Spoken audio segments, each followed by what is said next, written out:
My Steel Suit 401. My Steel Suit 401. Among the Indian tribes in the Shire area, the two became more and more famous. With the passage of time, they have almost reached the level that no one knows. According to the two people's own special weapons, and wild beast-like fierce fighting style, those Native Americans who respected them gave them two names: Saber-toothed Tiger, Vajra Wolf. Chen Mo couldn't help but feel a little speechless when he heard these two names when he was trading with Native Americans. He originally planned to wait for the two to grow up before sending them these two resounding nicknames for them. They didn't expect the early bird catches the worm by these native Indians. But this is also the two who won in the battle through their own strength, and it is well deserved. The official name of the Indians is not taken by themselves or their parents, but based on their performance in combat as adults. The tribal leader and clansmen jointly named him. For an Indian, the name is the final description of a soldier, and the strength of the Indian can be known by the name. Obviously, the strength of Victor and James has been recognized and respected by all Indians. Tigers and wolves are powerful beasts and totem worshipped by Indians. Many powerful Indian warriors also, however, only strong animals such as cows and horses can be named, and those that can be named after tigers and wolves are all peerless powerhouses that are admired and awed by all Indian tribes in the entire jungle. Victor and James are also very satisfied with their new names. When they usually deal with Indians, they can't help but show a hint of pride in their eyes when someone talks about their names. They don't know that in this life, due to the influence of Chen Mo, they have a name that belongs to them more than 100 years earlier than in the plot. During this period, Chen Mo took Victor and James to destroy the American Fur Company's armed acquisition team as the main goal. When encountering Indian tribes in the middle, he would conduct a fur trade by the way, so he marched. The route of Chen Mo is very irregular. Sometimes, in order to hunt down the acquisition team that returned after purchasing the fur, they will drive a lot back. So almost a month has passed, but Chen Mo and the three ran from deep in the jungle to close out a place. On this day, Chen Mo and the two small Indian tribes who had just been in the same place not at all had completed the transaction. They were walking into the forest with 3 bundles of fur as high as a hill. After completely out of sight of the Indian tribes, Chen Mo confirmed that no one was secretly spying, and asked the 2 little ones to put down their fur with him and wave them into the space. Victor and James have long been familiar with Chen Mo's spatial ability. If it weren't for this magical ability, the 3 of them would have to trade materials on their backs. Not to mention that they would be tired and half dead on the road. They would have to leave the forest after only one transaction, deal with fur and repurchase materials. How can they do dozens of transactions for nearly a month and acquire a large amount of fur? But they don't need any supplementation and handling of goods. The battery life is quite strong, and the acquisition efficiency is also very high. It's so high you don't need to be like the American Fur Company's armed acquisition team. A team of more than 10 people can receive 10 bundles of fur after a hard trek.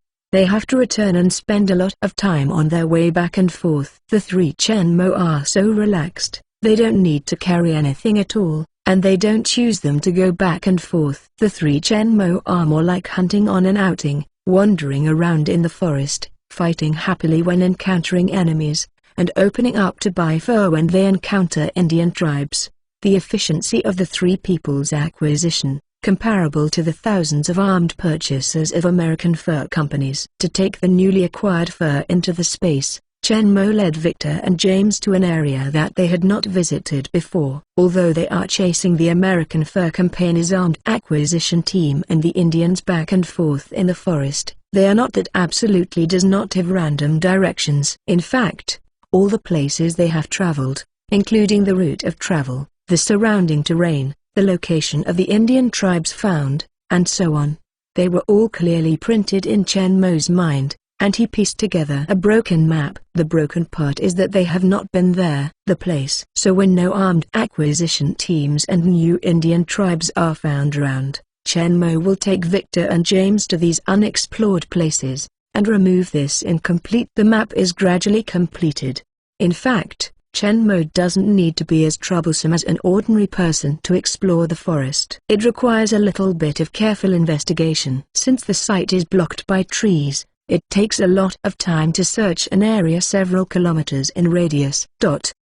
And Chen Mo's super hearing can clearly sense sounds within 10 kilometers, whether it is the sound of human speech, or the sound of walking or hunting. It can't escape his ears, so as long as Mo walks in one direction, the situation within more than 10 kilometers on both sides will be clear to his mind, and there is no need to run to check everywhere in person.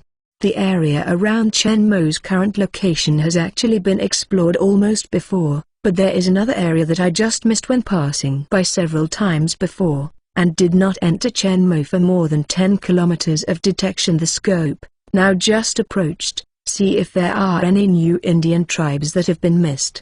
10 minutes later, Chen Mo stopped. The area that had not been explored before is now completely in his senses, but not at all traces of human activity. Chen Mo was not disappointed either. There are several Indian tribes nearby. There may not be too many new tribes there. Chen Mo just checked, that's all, but didn't report too much. Hope to say that Chen Mo, dignified, a peerless powerhouse, the controller of the World Hydra of Iron Man, the ruler of the entire Europe of the underworld world, and the boss of the real world, hundreds of billions of companies, has gone to this wild, becoming a fur merchant in the forest, personally purchasing fur from the Indians. It seems a little unbelievable. But Chen Mo doesn't think so. On the contrary, he found it interesting. We have to stay in this world for more than 100 years before we can wait for the final key plot to open. During this long period of time, Chen Mo didn't plan to hide in the castle and wait like a vampire. That's too a bit boring. To buy fur in the forest, apart from taking advantage of the armed purchases of American Fur Company, many people to train Vickers and James, strengthen their strength, and obtain funds for the next plan. Chen Mo, I also want to experience a different life experience. My Steel Suit 402. My Steel Suit 402. The fur trade on the American continent in the 19th century flourished, bringing huge wealth and far-reaching influence, and even to some extent supported the entire United States during this period. Rise and expansion. Since I have the opportunity to come to this era, Chen Mo would like to personally experience this very famous event in history. In addition, these Indian tribes in the dense Shiri forest that maintain the most primordial customs and styles are extremely difficult to see in later generations. Chen Mo also wants to take this opportunity to feel the Indian customs, see what the original owners of these American continents were like. So for Chen Mo, entering the forest for fur trade this time is more like taking students into the mountains to sketch, while going on a scenic tour, experiencing life, and teaching students to improve their abilities and earn money by the way, some money to supplement teaching and research funding. The United States that had just begun to rise in the 19th century and the primordial Indian tribes in the wild forests gave Chen Mo a different feeling. Instead of waiting for 100 years, it is better to plunge into the torrent of history. Participants and witnesses of history, this is what many modern people desire but cannot do. Only Chen Mo, who has the ability of space-time travel, has this opportunity. And even for Chen Mo, there are not many such opportunities. After so many crossing overs, Chen Mo already has a certain understanding of his abilities. The space he can cross over is not without any restrictions. All the spaces that have appeared in the past have a common feature: all are science fiction movies world. Most of the backgrounds of sci-fi movies are in the modern or future world, such as Underworld, American Captain, Vajra Wolf and other sci-fi movies involving ancient and modern. A few, thanks to Chen Mo's shuttle ability, which always brings him before the earliest plot time, so that he can have the opportunity to experience some historical charm and experience more things that an ordinary person cannot experience in a lifetime. So Chen Mo's mentality is very peaceful. He took the two young to stroll in the forest. When he met armed men, he taught the two small battles as an instructor. When he found the Indian tribe, he turned into a fur merchant with two young men. It doesn't matter if you don't find it. It's going on a scenic tour and hiking. By the way, You can open up the map like playing a game or jigsaw puzzles, and fill in the places that are not clearly explored. Not only Chen Mo enjoys it, but Victor and James, who have awakened their wildness, are also very enjoyable. Not only can they stay in the forest they like, but they can also fight frequently and feel their strength. Promotion. The two can't wait to continue like this for the rest of their lives. After exploring the area that was missed before, and filling up this incomplete forest map with a puzzle, Chen Mo, with the mood of playing a game and opening a map, intends to change direction again. Go to the next map that is still black. But just when he was about to leave, a very small voice drifted into Chen Mo's ears along the wind. Chen Mo couldn't help holding his footsteps and listened attentively. The sound was actually beyond Chen Mo's sensing range, but at this time the forest was very quiet and there were few noises. Chen Mo still covered it from other sounds. Next, I heard this extremely subtle voice. This is a sound of footsteps. Although the voice is very faint, Chen Mo still heard the footsteps seem very messy, as if there were a lot of people. Since the traces of humans have been discovered, Chen Mo naturally has to rush over and take a look. Immediately, Chen Mo led Victor and James towards the direction of the sound. As the distance narrowed, Chen Mo quickly figured out the situation of the other party. Chen Mo's previous feeling was not at all wrong. There are more than 30 people in this group. Listen to the footsteps, and the occasional voice can be confirmed to be the armed personnel of the American Fur Company. But this is the first time Chen Mo has encountered such a large team. The armed acquisition teams encountered in the past were basically about 10 people. This big force obviously had a problem. Chen Mo took Victor and James until they were less than 100 meters away from the team, observing the team's situation from the side of the team. All the people in this team are carrying muskets, but not at all. They carry huge backpacks specially used for trading materials. Seeing their aggressive and murderous-looking looks, they are obviously aimed at what goal is to go, and it is not just as simple as buying fur. I just don't know. Their goal is the two ominous beasts that caused a lot of casualties for them, or the other who. But seeing that they have dispatched a full 3 armed acquisition teams, they look like they are mobilizing the army. Their goal is definitely not simple. Chen Mo pressed Victor and James, who became beginning to stir because of seeing so many combat targets. After the team passed, they quietly followed behind with them. Anyway, the prey in front of him can't run away. Chen Mo is not in a hurry to let the two of them take action to solve them. He is more interested in the goal and ultimate goal of this team. The 3 of them just followed this team all the way to the depths of the forest. This is 2 days. As the team progressed, Chen Mo gradually saw some clues. The direction of this team's march was clearly the position of an Indian tribe. Moreover, this tribe is still very impressive to Chen Mo. It is the Lakota tribe that once hunted and killed a giant bear and warmly entertained the 3 of Chen Mo. Finally, as Chen Mo expected, this armed team of more than 30 people trudged all the way through the forest and finally reached the Lakota tribe. More than 30 people began to load their bombs when they were still some distance away from the tribe, and when they were ready for battle, they broke into the Lakota tribe. However, the elite and astute warriors of the Lakota tribe discovered their arrival as early as when they approached, and quickly reacted. More than 30 fully armed white men suddenly came to their tribe. It was obvious that the visitors were not kind, so the tribe's warriors quickly picked up their weapons and greeted them. This armed team just entered Laco at the time of the Tar tribe. They were blocked at the periphery and confronted them with bows and arrows and lance. More than 50 Indian warriors who arrived one after another held weapons and looked at the attacking enemy with all their faces. Although the weapons in his hands are not as advanced as the opponents, hitting them did not have the slightest fear of retreating. The bows and lances in both hands were firmly aimed at the opposite enemy. It's just that these sturdy Indian warriors not at all attracted the attention of the other party. A middle-aged white man with a full beard face in the lead came out of the team casually, with contemptuous eyes, glanced at the Indian warrior on the opposite side. "My steel suit 403, my steel suit 403, a contemptuous glance at the native Indian warrior holding the primordial lance and other weapons. This full-bearded middle-aged white leader saw the chief wearing an eagle crest also having arrived. He held his head high and said loudly in a haughty tone, "This is the territory of our American Fur Company. We have been kind enough to you to allow you to use fur to exchange valuable living materials, but you savages still dare to resist." This team leader has had several decades of dealings with Indians in the dense Shiri forest.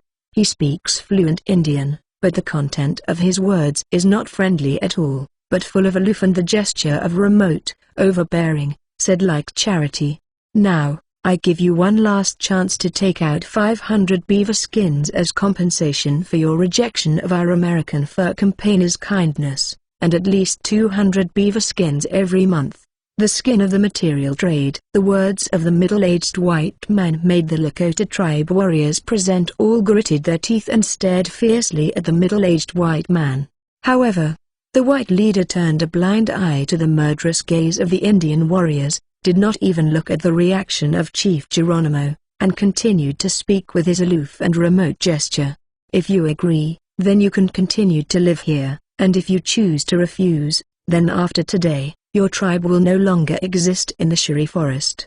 In the face of this naked threat, not to mention that all the Indian warriors present here stands up in anger, and they are very angry. Even the expressionless Chief Geronimo, who has always been stern and expressionless, could not help but flash in his eyes. A touch of red gradually appeared in his eyes and gradually spread. Since the last transaction with Chen Mo, after trading with the American Fur Company some time ago, the fur accumulated again in exchange for a large number of very useful new materials. Chief Geronimo has been thinking about fresh things in Chen Mo's hands. With the kerosene lamp, it does bring them a lot of convenience. Even if it is windy and rainy, they don't have to worry about not being able to light up, and getting lost in the forest, or just like blinding them. Sitting in a tent, but can't do anything. A kerosene lamp can illuminate a large area of space. It can clearly illuminate the road in the forest. In the tent, it can make the entire tent very bright, and there is no need to worry about it. Like a campfire, it is easy to ignite the tent and cause danger, and this kind of kerosene lamp is also very durable. It can be used for several days when filled with kerosene. Even if you go hunting at night, you don't have to worry about it being extinguished. A bottle of kerosene is long enough to use for a long time. Only 5 beaver skins are needed, so they can use it without hesitation, and they don't need to be like other expensive consumables they bought before. Use. As a result, Chief Geronimo is even more satisfied with Chen Mo. He feels that Chen Mo's price is fair, not like the American fur companies who oppress and exploit them like crazy. At the same time, Chief Geronimo is also very much looking forward to Chen Mo's coming again, so that he can use the large amount of fur that he has just accumulated during this period to continue trading with Chen Mo. However, before Chen Mo arrived again, he waited for the acquisition team of American Fur Company. With the rich variety of materials, high quality and low price, and the fair price of Chen Mo, Chief Geronimo is naturally unwilling to trade with the vampires of the American Fur Company. In the past, there was no choice. The American Fur Company monopolized the fur trade in the entire Shiri region. Except for their acquisition team, not at all any other fur merchants dare to venture into this vast forest with them trading. So even if the other party keeps the price of fur extremely low, they have to choose to trade with them in exchange for some useful materials. However, unlike other tribes, the Lakota tribe does not drink alcohol, so there is no need at all for consumables such as liquor. They only exchange fur for some blankets, utensils, knives and other living supplies. The hunters of the Lakota tribe are also very powerful in the entire Mishari region. They catch many prey every day. Even if the American Fur Company keeps the fur price low, they are still early enough. Living supplies have been exchanged, and their tribes do not like drinking, smoking and other things like other tribes. They have continuous demand for liquor, tobacco and other consumables, so in fact, the things that American Fur Company trades with them, it is not necessary anymore, and in order to limit the strength of the Indians and avoid their resistance, the American Fur Company will not exchange weapons such as muskets with them. So the current Lakota tribe doesn't really need to deal with American Fur Companies.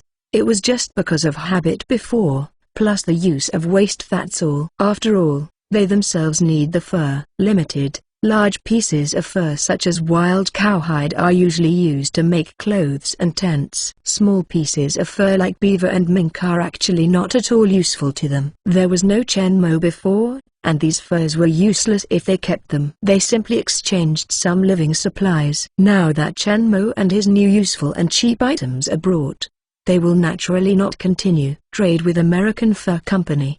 But even if they don't need it, these arrogant guys won't allow them to stop trading in fur. So, after the last time I came to buy fur but was rejected, and finally got nothing, American Fur Company quickly organized a larger team to come to warn and retaliate. They must let these native Indians know who has the final say on this territory. Faced with the warning from the middle-aged leader of the American Fur Company, Chief Geronimo's eyes ignited a raging fire. If it is another tribe, in this case, it may have succumbed to these 30 or more gun points, but this is the Lakota tribe, a powerful tribe known throughout the Shire region. Their warriors are also dozens of tribes around, and even the bravest and the most powerful warriors in the entire Shire forest. Their faith and pride do not allow them to fear and yield. If they choose to accept the conditions put forward by the American Fur Company because of fear, they will live in humiliation forever, and they will not be able to lift their heads in this life. Instead of that,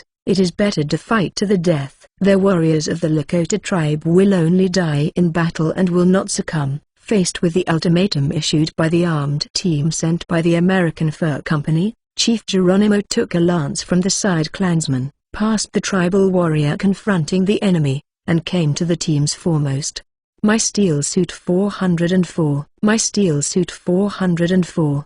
The chief of the Indian tribe is not a coward who hides behind in battle, but the most powerful warrior of the whole tribe. When fighting, they will also stand in front of clansmen and lead clansmen to fight together. Although he didn't speak, Chief Geronimo's behavior explained everything. Unyielding to the death, fight to the death. The warriors of the Lakota tribe clenched their weapons one after another, and their eyes became more fierce and fierce, like a wild beast about to flutter and attack, ready to go.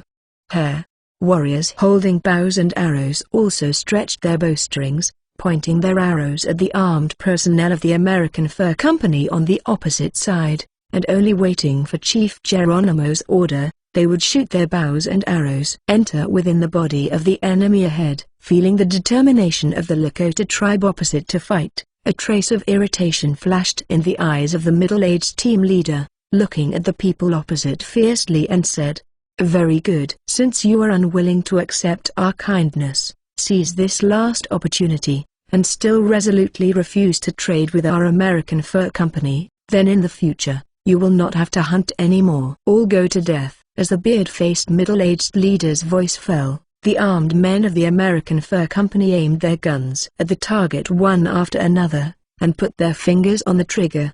The team leader will fire after an order. Facing the black hole muscle of more than 30 muskets, the faces of more than 50 Indian warriors of the Lakota tribe were not at all afraid, but they clenched their hands bravely.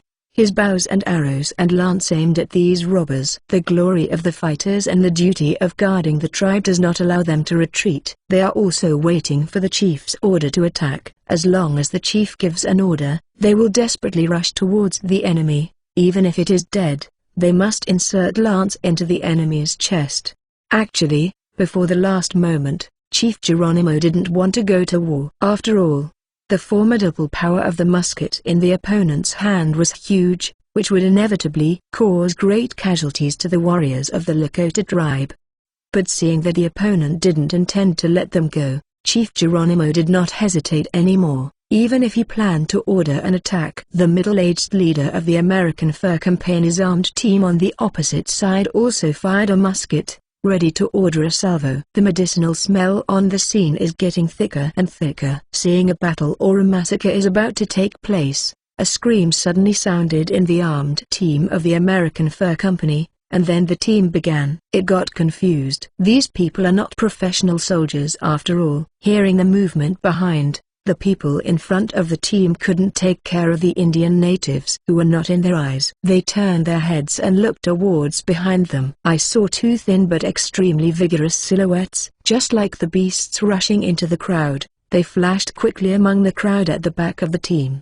Between the waves of their hands, a puff of blood was accompanied by misery. Cold thrown in the air. Their attacks were as fast and deadly as beasts, but they killed people on the spot in the interlaced silhouettes without much pause. They are also extremely flexible. Even if someone in a panic disregards the danger of accidentally injuring their companions and wants to shoot, they can't lock their fast-changing silhouette at all. On the contrary, hurt a lot of his own people. Looking at this chaotic scene like tiger among a flock of sheep, the armed men and the middle-aged leader in front of the team couldn't help but look dumbfounded. But soon, the consternation in their eyes turned into panic.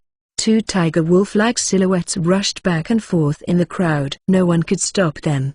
The closest team members fell down quickly one by one, and soon lost nearly half of them. Then, they were frightened. It was discovered that these two death god-like silhouettes began to move towards them and rushed over. Meeting those two pairs of wild beast-like crazy and ferocious eyes, they couldn't help but feel cold in their hearts, as if they were stared at by the most ferocious wild beast, their scalp numb. In a panic, many people quickly raised their guns and pointed them at the two figures that rushed forward. It's just that the opponent's speed is too fast, and it is not straightforward, but irregularly flashing left and right, attacking the enemies around him from time to time, and using their bodies as cover. This made them unable to aim at all. But seeing two wild beasts slaughtering the silhouettes of their companions getting closer and closer to them, gradually someone could not bear the huge pressure, moved towards to the direction of the person, began to shoot randomly.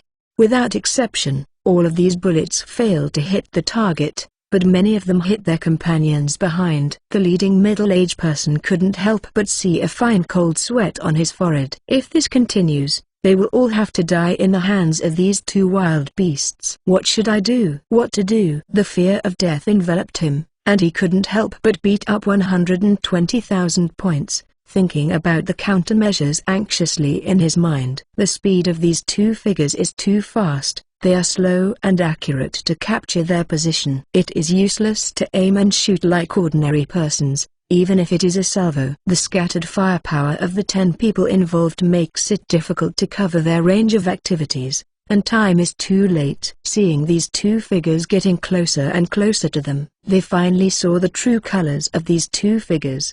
These two killed a lot of their manpower in a short period of time. Their speed, agility and attack power are comparable to tigers and wolves, and they also have a more fierce and powerful, terrifying existence. They turned out to be 2.5 years old. Big Child. The weapon used by the two, the wild beast-like sharp claw in their hands, finally appeared under their sight, which reminded them of recent legends in the company. A lot of armed the acquisition team disappeared in the forest, and according to the analysis of the scars on several corpses found later, they were attacked by two powerful beasts like grizzly bears, and they were wiped out. But no one can give the answer specifically for Chenmo. Before this, these two powerful wild beasts have never appeared in the dense Shuri jungle. Now it seems that the attack on their armed acquisition team is simply not a ferocious wild beast, but these two children with sharp claws like beasts. However, after seeing the appearance of the two people clearly, the eyes of the middle-aged leader suddenly lit up. There were a lot of wounds on the bodies of these two people, and these wounds were obviously not gunshot wounds. It looks like a wound cut by a knife. The middle-aged leader quickly reacted. It was a bayonet. Seeing that the two were getting closer and closer to them, he immediately moved towards the armed personnel who were in panic around him, shouted, "Stop shooting! Use a bayonet! Attack them at close range and you can't escape!" My Steel Suit 405. My Steel Suit 405. The middle-aged team leader was right. Victor and James were able to dodge a musket not because they were as fast and reactive as Chenmo to avoid bullets, but too fast, too flexible, causing the enemy to have no time to aim, and all the attacking bullets missed. Although the two of them have experienced a lot of fighting during this period, and after mastering the fighting skills taught by Chen Mo, their battle strength has risen sharply. But in fact, the two are not very strong in avoiding attacks, especially it is close combat, and the excellent speed and flexibility of the two cannot guarantee that they can avoid all attacks. Especially when the battle is fierce, the two who are caught in a frenzied fighting state will directly give up defense and attack frantically. That is to say, the two have strong self-healing ability and can quickly recover from their injuries, otherwise they would have died a long time ago. At this time, the middle-aged team leader discovered that the two of them were not really unable to hit, and their ability to avoid cold weapon attacks at close range was not particularly strong, so they reminded the rest of the people to change the battle method and stop doing nothing in vain. Attempt to use a musket to attack the two, instead using bayonet. In this short period of time, the armed forces of more than 30 people have been slaughtered by Victor and James. They are constantly moving in the crowd, and the sharp claw of one person is constantly passing through the enemy's neck and abdomen, directly cutting off the throat artery, or tearing open the belly.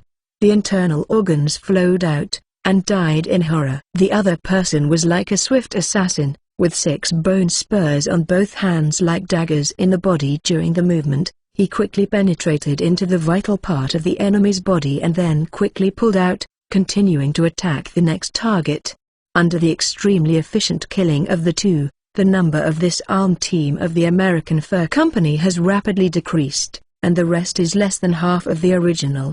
Originally, they all fell into fear and despair. Even the strongest weapon in their hands, the musket, couldn't hurt them. They seemed to have no other choice but to wait for death, watching a large number of companions. They were slaughtered like ominous beasts, as if they were slaughtering chickens and goats, and they were about to be slaughtered. Many people's spirits were on the verge of collapse. The words that the middle-aged team leader shouted out with all his strength rang in their ears. Their brains were in a mess. They had lost the ability to judge and think, and they were completely involuntarily speaking according to his words. He raised the bayonet in his hand like this, and stabbed the two people who rushed forward. But in this way, they really have a certain amount of strength to fight back, at least not like before, completely rushing to and fro in the crowd. The two wantonly slaughter have no way.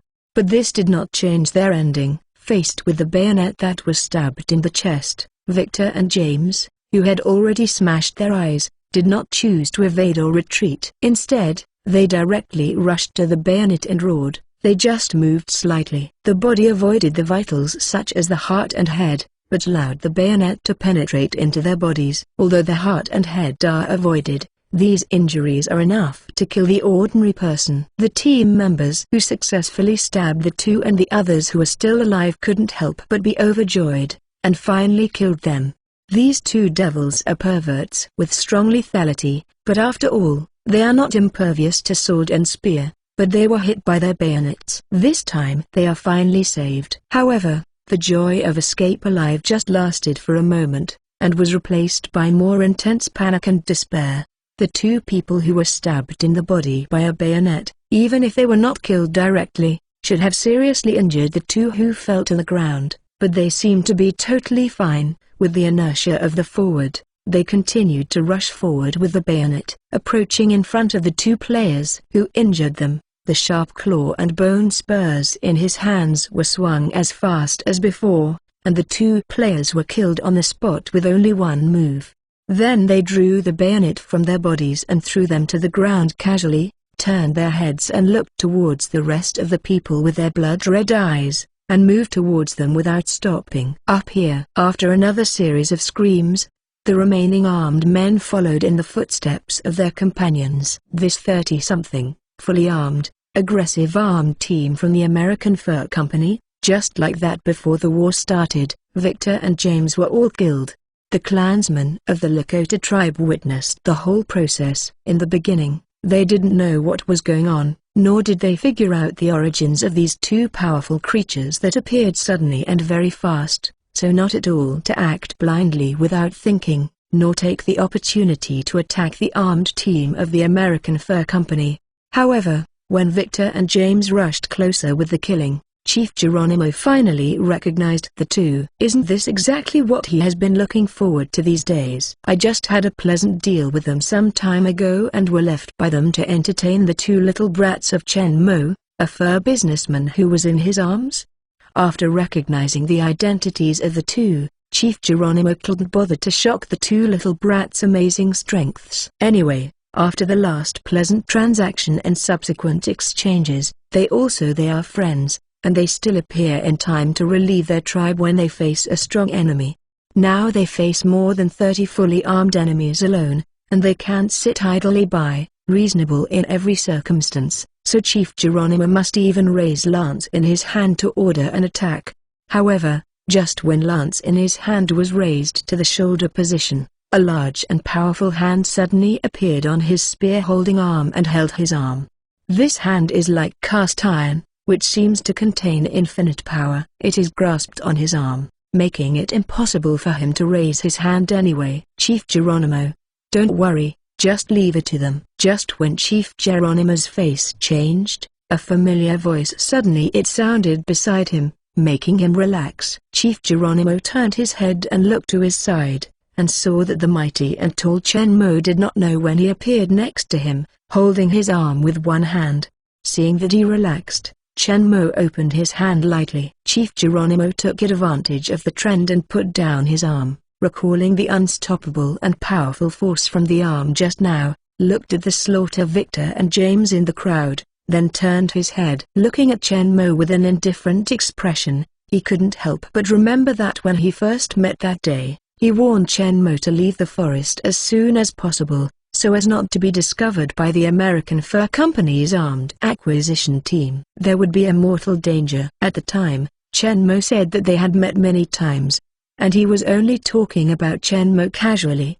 Now it seems that they are not just encountering that simple. My Steel Suit 406. My Steel Suit 406. Chen Mo, they have indeed encountered the American Fur Company's armed acquisition teams many times, and it should not only be that simple. They also wiped out all the armed acquisition teams. Since a month ago, the Indian tribes of the dense Shiri jungle began to circulate the legend of two humanoid ominous beasts slaughtering the American Fur Company armed acquisition team. Many people think it is a ferocious wild beast like a grizzly bear. As a result, some people think it is an ancestral spirit who sent an ominous beast to punish those who oppressed and exploited the American Fur Company.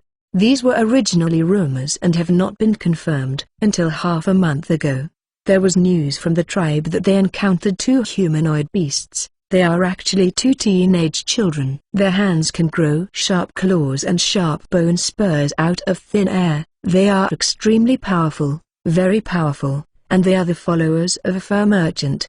When Chief Geronimo heard the news, he immediately thought of Chen Mo and his party. Since the American Fur Company monopolized the fur trade in the dense Shiri area, foreign fur traders who entered this forest it is extremely rare, and there is no one else except Chen Mo with two children. Now that I have seen the powerful battle strength of Victor and James, and the unmatched power shown by Chen Mo, Chief Geronimo knows that the rumors are true, and even some weakened the strength of the two, and ignored Chen Mo's strength.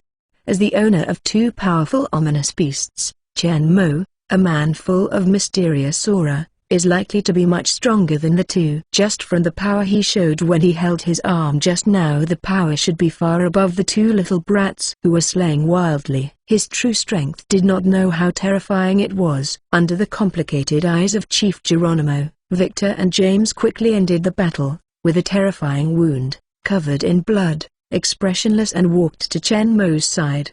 Looking at Victor and James, who are full of blood and murderous aura, not only Chief Geronimo has complicated eyes, but all the Lakota tribe warriors and clansmen behind are all watching with excitement. Two people. The warriors of the Lakota tribe can be regarded as the most powerful and brave warriors among the many Indian tribes in the dense Shiri jungle. They dared to fight the giant bear head-on and behead it without wolf-fear like most Indian tribes. However, although they are fierce and unafraid of death, it does not mean that they are willing to die. These powerful fighters know very well that if Victor and James did not show up just now, they and the American Fur Company would send once the battle of the powerful armed team broke out. Although they had a large number of them, the possibility of winning was very small. They had already felt the formidable power of the muskets. They simply couldn't compete with the formidable power of their primitive and backward primordial weapons. Contend with huge muskets. And even if they were lucky enough to win the final victory, their tribe would definitely suffer heavy casualties. Now that the armed personnel of the American Fur Company have been killed by Victor and James, they have completely eliminated their danger, and it can be said that they have saved their entire tribe, and they can't help but feel grateful.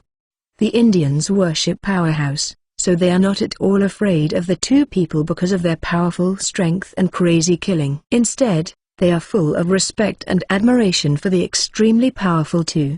The distinctive sharp claw and bone spurs in the hands of the two did not scare everyone, but attracted a lot of people's curious eyes, and some people, including Chief Geronimo, had their faces. There was even a hint of inexplicable expression, and there was a hint of heat in the eyes looking towards Victor and James.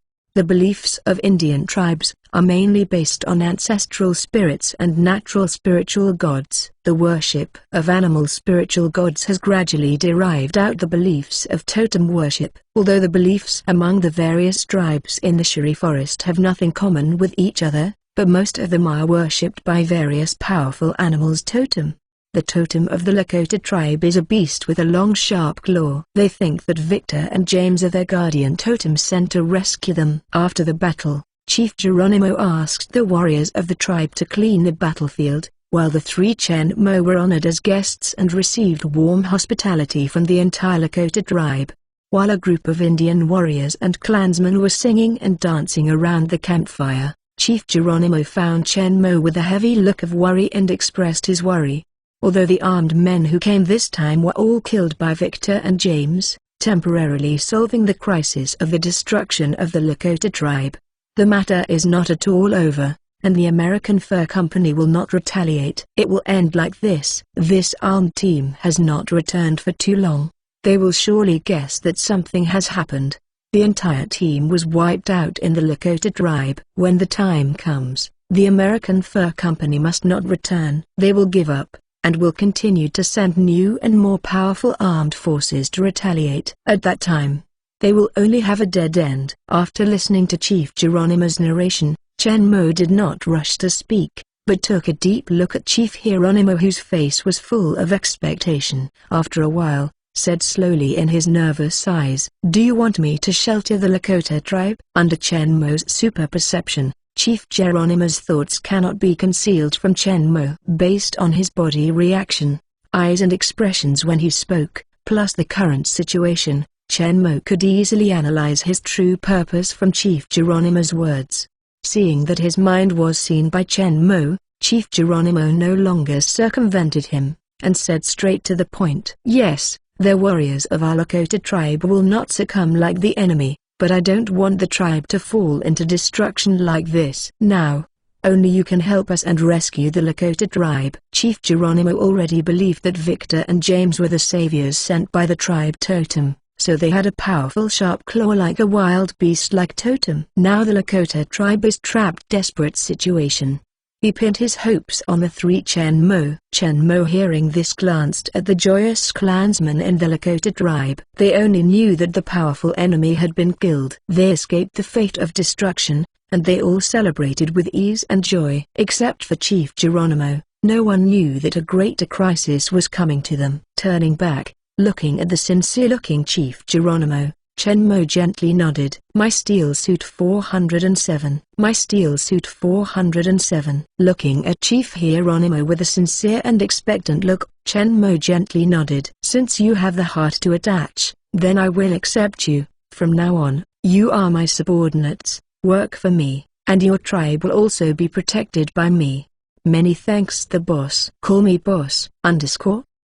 After accidentally rescued and subdued the Lakota tribe, Chen Mo's fur acquisition and wild beast exercise program have changed. As a native of the dense Shiri jungle, The Lakota tribe has lived in the forest for generations. They are very familiar with this vast jungle. They know the location of each Indian tribe. So Chen Mo simply gave them the job of acquiring fur. The total population of the Lakota tribe is more than 300 people. Although there are only more than 50 elite fighters, the remaining young, middle-aged and even elderly clansmen actually have good battles strength. Even women dare to fight with lance and wild beast. And the accuracy of hunting prey with bows and arrows is not much worse than that of ordinary fighters. So, after learning about the situation of the Lakota tribe, Chen Mo divided 50 elite fighters and 50 young clansmen into 10 teams, and went to the Indian tribe. Make a fur trade. They are more familiar with the conditions and roads in the forest than the armed acquisition team of the American Fur Company, and the speed in the forest is much faster. Plus the strong physical strength gained from long-term hunting. Endurance, able to carry more supplies and fur. Moreover, because the Lakota tribe is located in the dense Shiri jungle, although it is not in the center, it is also in the depths of the jungle.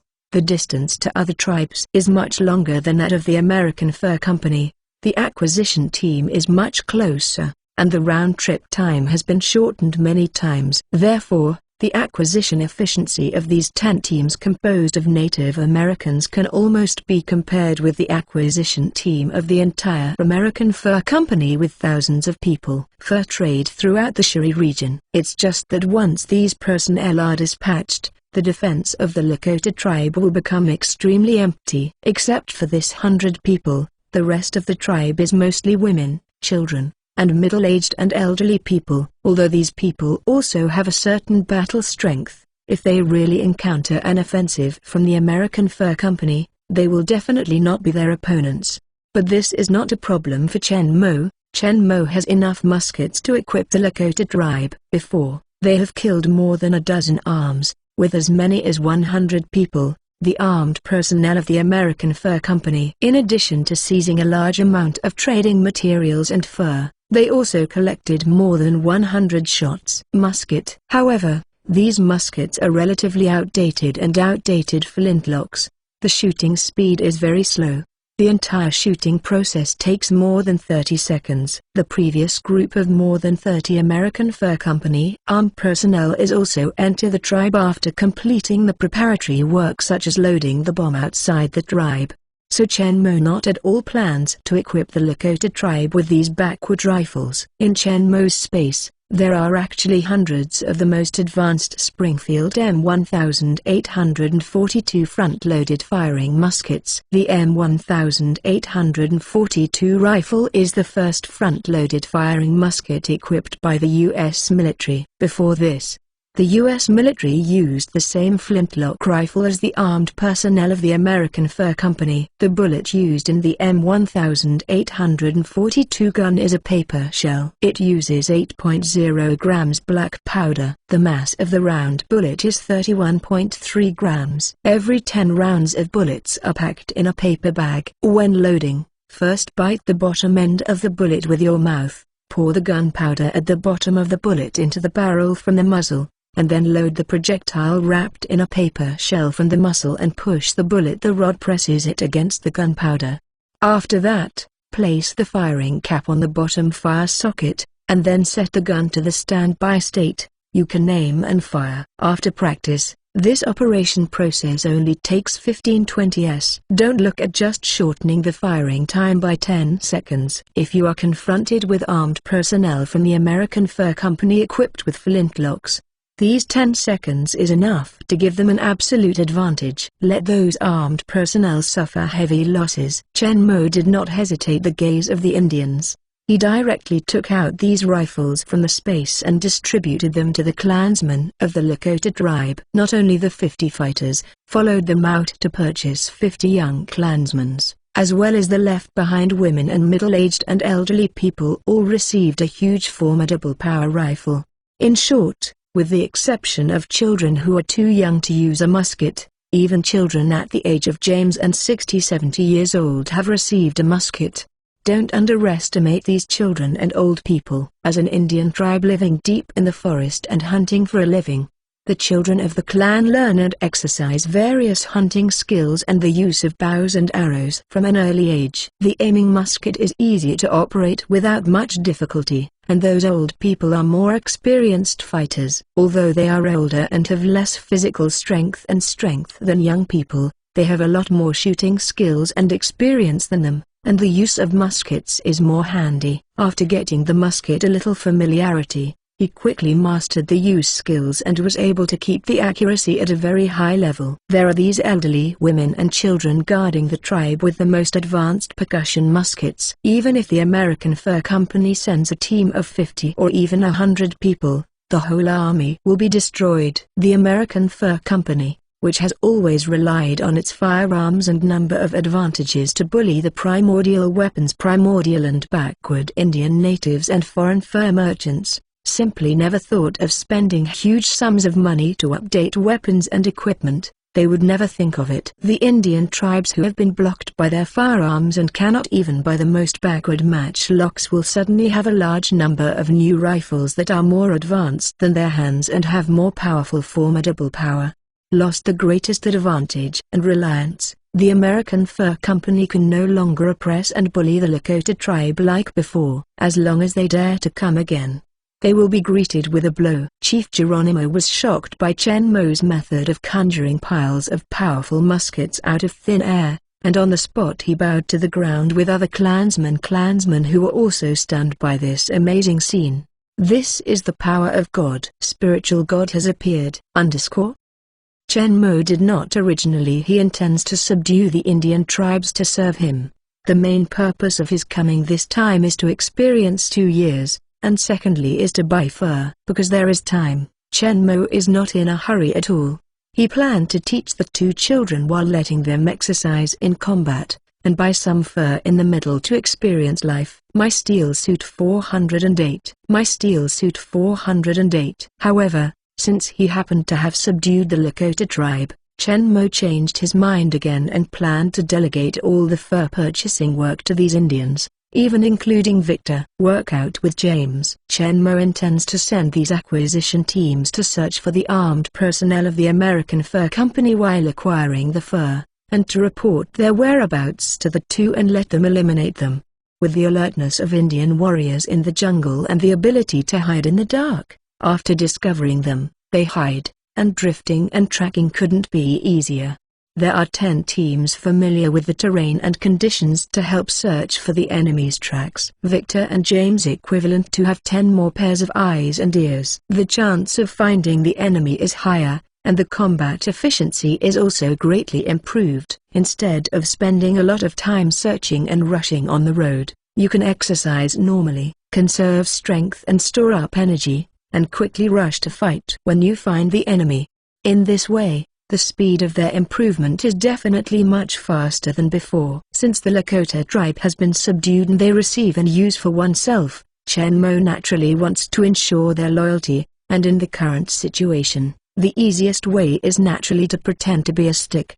These Indians are still in the period of the primordial tribe and have not been exposed to much outside civilization. Their beliefs are still in a very primordial state. With Chen Mo's many equipment and abilities beyond modern technology, they want to fool Indians still with no difficulty, and the simplest use of space to get things out of thin air can make these native Indians shocked.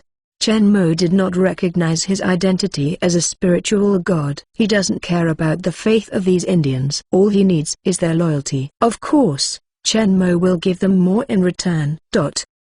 With these most advanced firing rifles in the current era, the safety of the Lakota tribe is guaranteed. Whether it is the outgoing acquisition team or the old and weak women and children left behind, no longer have to worry about the threat of American Fur Company. For Chen Mo, who possesses the magical abilities of spiritual god and 2 powerful warriors like their totem ominous beasts, has risen to spirituality in the hearts of the clansmen of the Lakota tribe. God's height and loyalty to him really increased as Chen Mo hoped, and naturally everyone had no objection to his arrangement. Moreover, these advanced firing muskets have indeed greatly improved the strength of their tribe. In the past, let alone such an advanced new musket, even if it is an old, broken, primordial and backward matchlock, the American Fur Company would not sell them one. The American Fur Company is also relying on the huge might of the musket was able to suppress the numerous Indian tribes in the Shire area,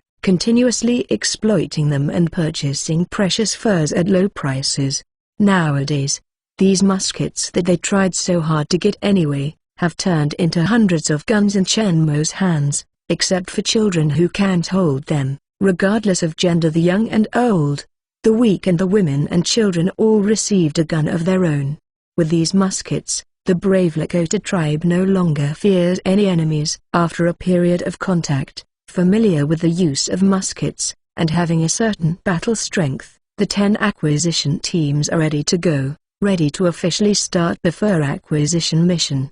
In front of everyone, Chen Mo once again displayed God's vestige, taking out a large amount of living materials from the space, such as felts, knives, containers, liquor, tobacco, kerosene lamps, matches, kerosene, etc. All kinds of materials piled up on the ground. Chen Mo was too lazy to bother, and directly released all the nearly 100 cubic meters of materials in the space. The people of the Lakota tribe were once again stared wide-eyed by this astonishing scene. The hundreds of muskets have been a huge pile, but compared with the piles of materials this time, but it's a little ugly. Everyone bowed down again without mentioning it. Victor and James watched the scene of the crowd kneeling in front of them frantically, and couldn't help but look down at their sharp claw, and glanced at each other silently.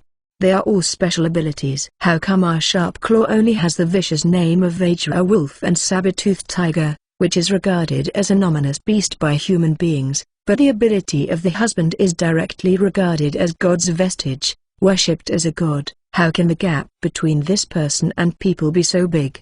But they are jealous and grumble. Although they do not fully understand Chen Mo's abilities, they do know one thing. Although Chen Mo does not have the same sharp claw as them, he is better for the powerhouse and their life-saving benefactor. The two naturally have no other thoughts. Although they don't regard him as a spiritual god belief like these ignorant Indians, they also admire him and have loyalty. It is much stronger than these Indians. After taking the opportunity to consolidate the loyalty of the Lakota tribe, Chen Mo ordered 10 acquisition teams to set off. They consisted of 10 teams, 5 fighters and 5 youths. Everyone was carrying a huge backpack full of trading materials, and a musket hung on one shoulder. They were not many heroic Indian warriors. They did not at all give up their original weapons. The current musket is not an automatic rifle after all. Even the most advanced percussion musket still takes more than 10 seconds to fire. Therefore, when an emergency occurs,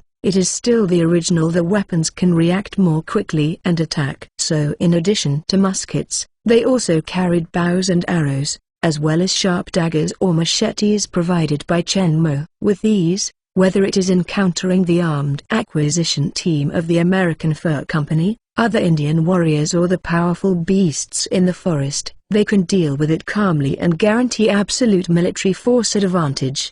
The weight of these weapons and materials is hundreds of kilograms, which is naturally very heavy for ordinary persons, but for Indian warriors who hunt and fight in the forest all year round, they are just a big one. It's just the weight of the prey. They can travel long distances with these things on their backs, and they can also guarantee enough physical strength and battle strength. Even the young team members are not much inferior to other fighters. The hard life has honed their physique. Their burly and sturdy body contains powerful strength and infinite physical strength, far from being comparable to those of urbanites who need to take a car all day long. These 10 teams were fully armed, loaded with materials and set out to buy fur for Chen Mo, while the rest of them began to sort out the large amount of materials that Chen Mo took out of the space. My steel suit 409. My steel suit 409. Although a lot of them were taken away by hundreds of people in 10 teams, The pile of supplies did not seem to be reduced at all. It still stood like a hill in the middle of the Lakota tribe. The original tents in the tribe couldn't contain these piles of materials. Chief Geronimo led the clansmen to cut down trees and fell wood. It took 3 full days to finally build a dozen large. The tent contains hundreds of cubic meters of massive materials. Until now the departure of the warrior guarding the tribe not at all upset the clansmen of the tribe, not to mention the powerful spiritual god and his extremely fierce men. The two-headed humanoid omnis beast who can eliminate dozens of militants alone to protect them in the tribe. The large number of advanced muskets given by Chen Mo alone are enough for them to protect the tribe. The goals of these acquisition teams have already been planned. Excluding the ones that Chen Mo has been to recently, the remaining tribes are allocated according to distance. Each team only needs to move in one direction. Well, it is not used for detours, and it is very efficient. On the second day, some teams returned first, with more fur than the materials they carried when they left. When 10 huge hairy silhouettes over 2 meters, nearly 3 meters high, and 1 meter wide appeared on the periphery of the tribe, clansman, who was in charge of vigilance, almost shot an arrow out, and his companions also. They have already started to fill the bullets, ready to shoot. After living in the forest for so many years, they are well aware of the huge offensive of grizzly bears, and their tribe just hunted down a huge grizzly bear some time ago, wounding several people. This time a group of people appeared suddenly. How can they not be shocked? Even the 2 powerful humanoid omnis beasts. It is estimated that they are not the opponents of the gigantic grizzly bear that is nearly 3 meters high. But thinking of Chen Mo in the tribe and the powerful muskets in their hands, they quickly calmed down, not as panicked as at first. "We are back." Just as they were preparing to shout warnings and call clansmen to come and destroy the giant bear group, the giant bear on the opposite side suddenly spoke. Several clansmen in charge of the guards took a closer look, only to discover that at the bottom of the 10 huge hairy silhouettes, it turned out to be one of the acquisition teams that left yesterday. It turns out that it was simply not a grizzly, but a buyout player with too much fur on his back. The tribes assigned by this acquisition team were not too far away from the Lakota tribe, and they were very close to each other, so they quickly completed the transaction and rushed back. As before, the trading materials Chen Mo prepared were far more attractive than those provided by the American Fur Company. They came to trade with their own Indians who were also Indians, and the prices were very fair. Almost each tribe took out all the accumulated fur to trade with them, so all the trading materials they brought were quickly traded, and they were exchanged for several times the volume of fur.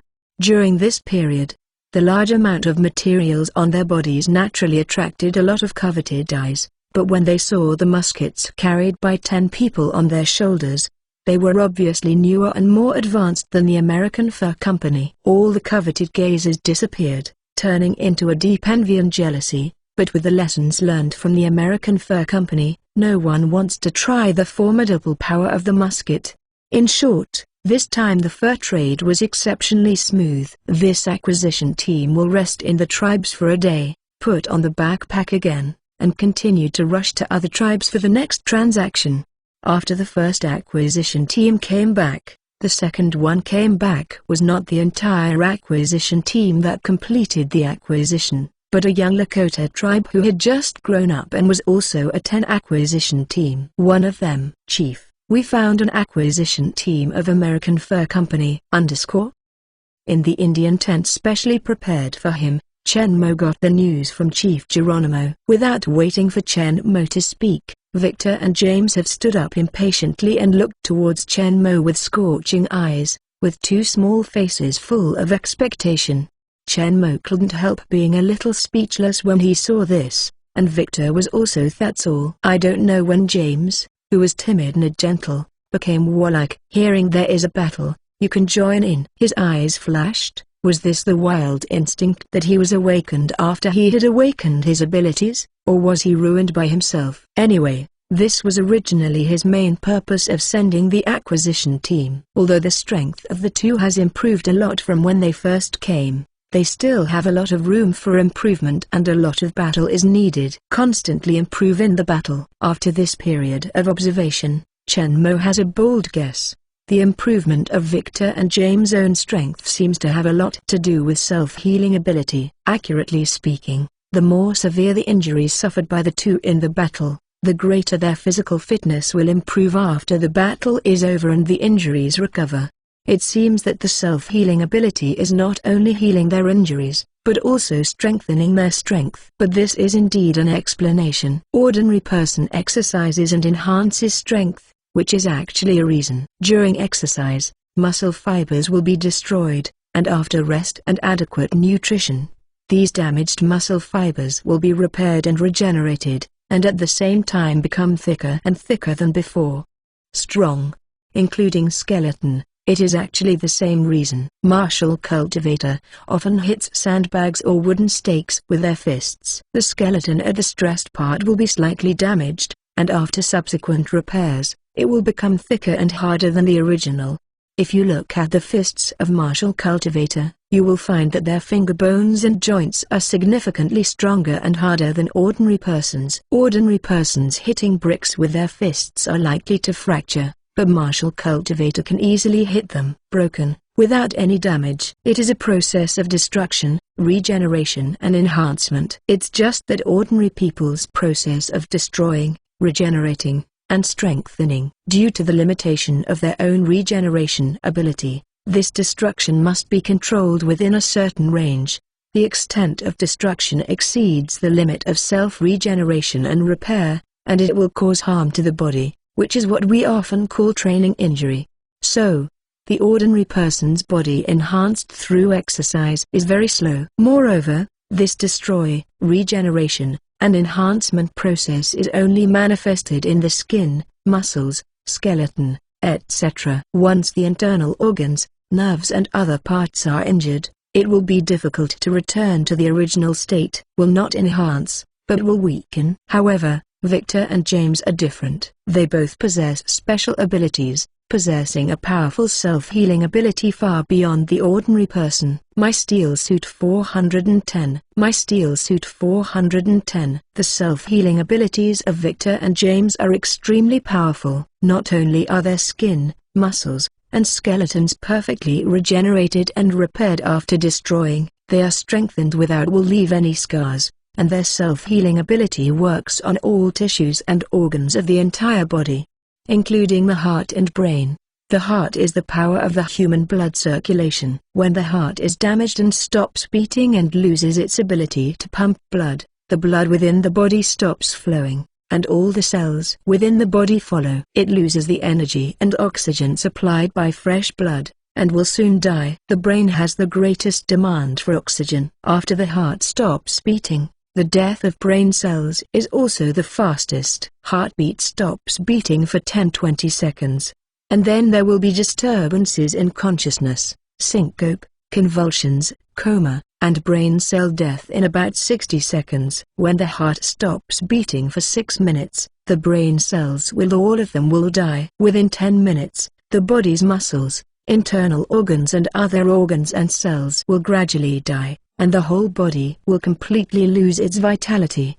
Because the awakening time of Victor and James' self-healing ability is still short and has not yet reached the strongest state, the body cell repair speed is slow, and it takes more than 10 minutes for the injury to be completely repaired. Repair the broken heart before death and restore the energy and oxygen supply of fresh blood. Therefore, before the repair of the heart is completed, the person is already dead. The repair will be interrupted, and it will not be able to survive.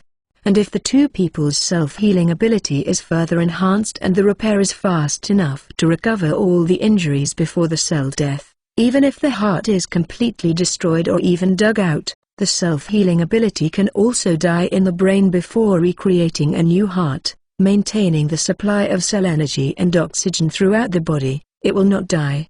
When the repair speed is fast enough to be completed within a few seconds, even the brain will not feel dizzy due to lack of oxygen, let alone coma.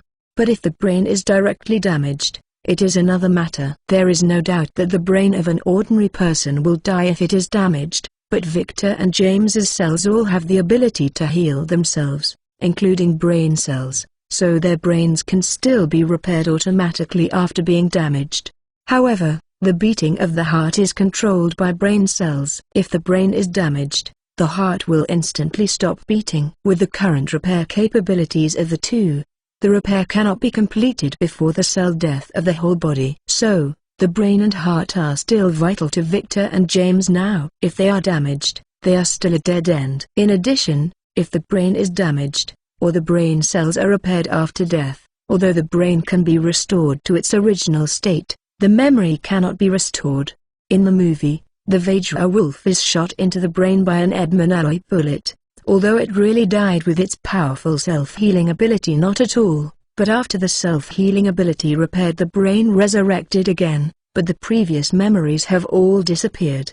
Nevertheless, two people with this powerful self-healing ability can also be regarded as undying body. Furthermore, Chen Mo, based on his observations of the physical conditions of the two of them during this period of time, and his understanding of their own bodies, found that these people with special abilities, after their physical fitness is strong enough, their body cells endure hunger. The ability to end hypoxia will also be enhanced. After the heart stops beating, it can survive longer than an ordinary person, which leaves enough time for the body to repair. Even if the body suffers devastating damage, the heart stops beating, and the breathing stops. Looks completely dead. But the body cells are actually still alive, and continue to repair the body, still able to survive. In other words, with the enhancement of Victor and James' self-healing ability and the improvement of physical fitness, the body is repaired faster and faster, and the time that cells can survive after the heart stops getting longer and longer. When the time comes, it will become more and more difficult to kill them. If the abilities of the two of them increase indefinitely, they can even reach a legendary limit state. If the self-healing ability is strong enough and the body cells are strong enough, even if there is only one cell left, it can still be repaired and revived again. Of course, this situation is only a limit of possibility. It is actually difficult to achieve. These all are things in the future. Now, Victor and James are not the two near-immortal ferocious wild beasts, real saber-toothed tiger and Vajra wolf, but only two with a certain degree of self-cubs that heal their abilities, but still die if they are attacked to their heart and brain. There is still much room for improvement in their abilities. Chen Mo has long discovered that with the self-healing ability far beyond ordinary people, the physical fitness of Victor and James has improved in the process of destruction, regeneration and enhancement through continuous battles. The range is far beyond ordinary people. They don't need to control the limit of damage when practicing martial arts, fitness, or physical exercise like ordinary persons, so as to avoid training injuries and causing permanent damage to the body. As long as the heart and brain are not damaged, the more severe the injuries suffered by the two in the battle, the greater the improvement of their physical fitness, and their self-healing ability will increase with the improvement of their physical fitness. With continuous enhancement, self-healing ability and physical fitness form a perfect relationship that promotes each other and improves together. As long as the two fight continuously, they are continuously injured. Self-healing, physical fitness and self-healing ability will continue to improve, and this coincides with their belligerent wildness. It can be seen that they themselves have the instinct to become stronger through battle. In the movie, after the two left Howlett Manor, they participated in the United States, the Civil War, the First World War, the Second World War, and the Vietnam War show that their belligerent nature runs through, and they have been pushing them to participate in the battle and improve themselves. In fact, after so many years of fighting, the two did possess very powerful strength and self-healing ability. Even if they were fired continuously by a rifle, they would not die. The wound could be in a few seconds. The bell quickly healed. Even if it was pierced into the heart, it could still continue to fight, and the brain was smashed by bullets, and it could be resurrected again. What Chen Mo has to do now is to advance this strengthening, and consciously provide them with more fighters, so that they can continuously strengthen their bodies while honing their fighting skills in battle, quality and self-healing ability. This time, The fur acquisition team of the Lakota tribe found traces of armed personnel from the American Fur Company, which means that Victor and James have a chance to fight again.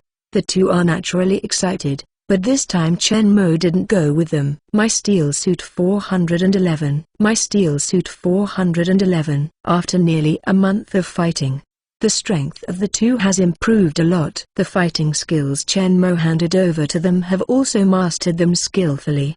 They were in the Lakota tribe before. Outside, more than 30 armed personnel of the American Fur Company can be wiped out. It is not a problem to deal with the armed acquisition team, which usually has only about 10 people, and Chen Mo has been by his side to provide them with help. To a certain extent the above also restricted the growth of the two, because the two of them were not strong enough to deal with a large number of armed enemies. Later, the two of them were able to deal with them by themselves. Chen Mo basically stopped taking action, and continued to carry the two of them just as a radar. They were only looking for a battle target. Now that there are people from the Lakota tribe to help buy fur and find the target, Victor and James themselves have no problem at all, and Chen Mo is relieved to let them go. In the following days, the acquisition team of the Lakota tribe left the tribe with supplies on their backs again and again, and brought back a large amount of precious fur. Victor and James played in these acquisition teams. With the help of the reconnaissance team, they were dispatched time after time to wipe out the armed acquisition team of the American Fur Company. During the period, it was discovered that the American Fur Company, which had sent the armed team of the Lakota tribe, had disappeared. It once again assembled a larger team of more than 60 people to investigate, but was the acquisition team of the Lakota tribe found out early and sent someone back to report. This time, because the number of people is indeed too large, just in case, Chen Mo still followed Victor and James to go with the two, but fortunately when the two were in danger shot in time. But Chen Mo did this trip in vain. In this period of continuous fighting, the strength of Victor and James has improved rapidly. It is not only strength and self-healing ability, but also agility. Reaction and flexibility have been greatly improved along with it. With the help of the terrain in the forest, it is difficult for the enemy's bullets to hit them, and under Chen Mo's teaching, the two also consciously protect the heart and head, so although the injury was more serious this time and his body was covered with wounds, he was not at all in real danger, and Chen Mo had no chance to shoot. For the growth of the two, Chen Mo is very pleased and completely relieved of them. Second day, Chen Mo returned to New York with a space full of nearly 1,000 cubic meters of fur, but left Victor and James to continue their experience in the forest until the armed personnel of the American Fur Company were completely eliminated. Chen Mo, the fur trade with the Indians, was handed over to Chief Geronimo, who led the Indians of the Lakota tribe to continue the fur purchase. There are still a lot of trading materials that Chen Mo took out of the space before, enough for them to trade for a long time. Chen Mo alone left the Lakota tribe with nearly 1,000 cubic meters of precious fur in the space. He didn't bother to take the carriage anymore and directly took out the steel battle clothes and equipped it with an extreme speed of 6 times the speed of sound. Next, it only took 10 minutes to return to New York. Chen Mo did not return to the hotel where he had lived before, but flew directly to a large warehouse in northern New York City, in the future Midtown Manhattan location. At this time, the development area of New York is still limited to the future Lower Manhattan area at the southernmost tip of Manhattan Island. Even this area has a large area in the north that has not been constructed and is slightly barren. The future Midtown and Upper Town areas bought by Chen Mo are still just a field. Chen Mo chose a location for this large warehouse before he set off, and ordered people to start construction. It was already completed at this time. After being bought by Chen Mo in the northern part of Manhattan, it was directly turned into a large farm, hiring farmers for large-scale planting, and usually not very crowded. The area where the warehouse is located has been left alone, surrounded by many tall trees, making it impossible to see the situation from the outside. After releasing all the fur from the space and moving it to the warehouse, Chen Mo returned to New York City again and stayed in that luxury hotel. These precious furs Chen Mo have been brought back, and the next step is to sell them for cash. The commercial team that Chen Mo formed with a high salary a while ago came in handy. "Boss, you are back." Chief in charge, the business team called by Chen Mo, Tom met Chen Mo in the hotel. Although they wondered why their super-rich boss would rather live in a hotel than buy a real estate, these things are not something he should be concerned about as a subordinate. He did not mention it, just respectful say hello to Chen Mo and report to him about his work during this period.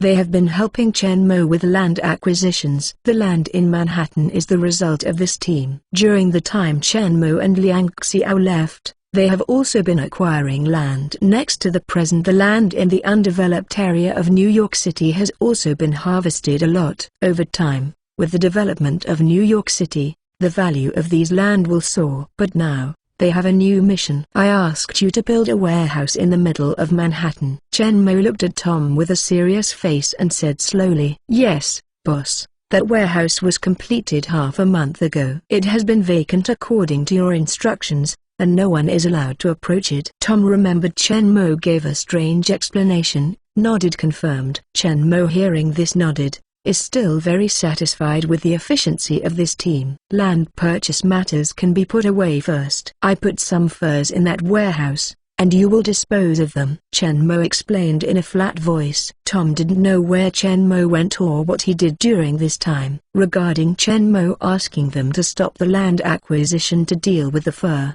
he actually felt a little fuss. With the strength of their team, dealing with a little bit of fur is not a complicated matter. There is no need to stop the work at all and do it specifically.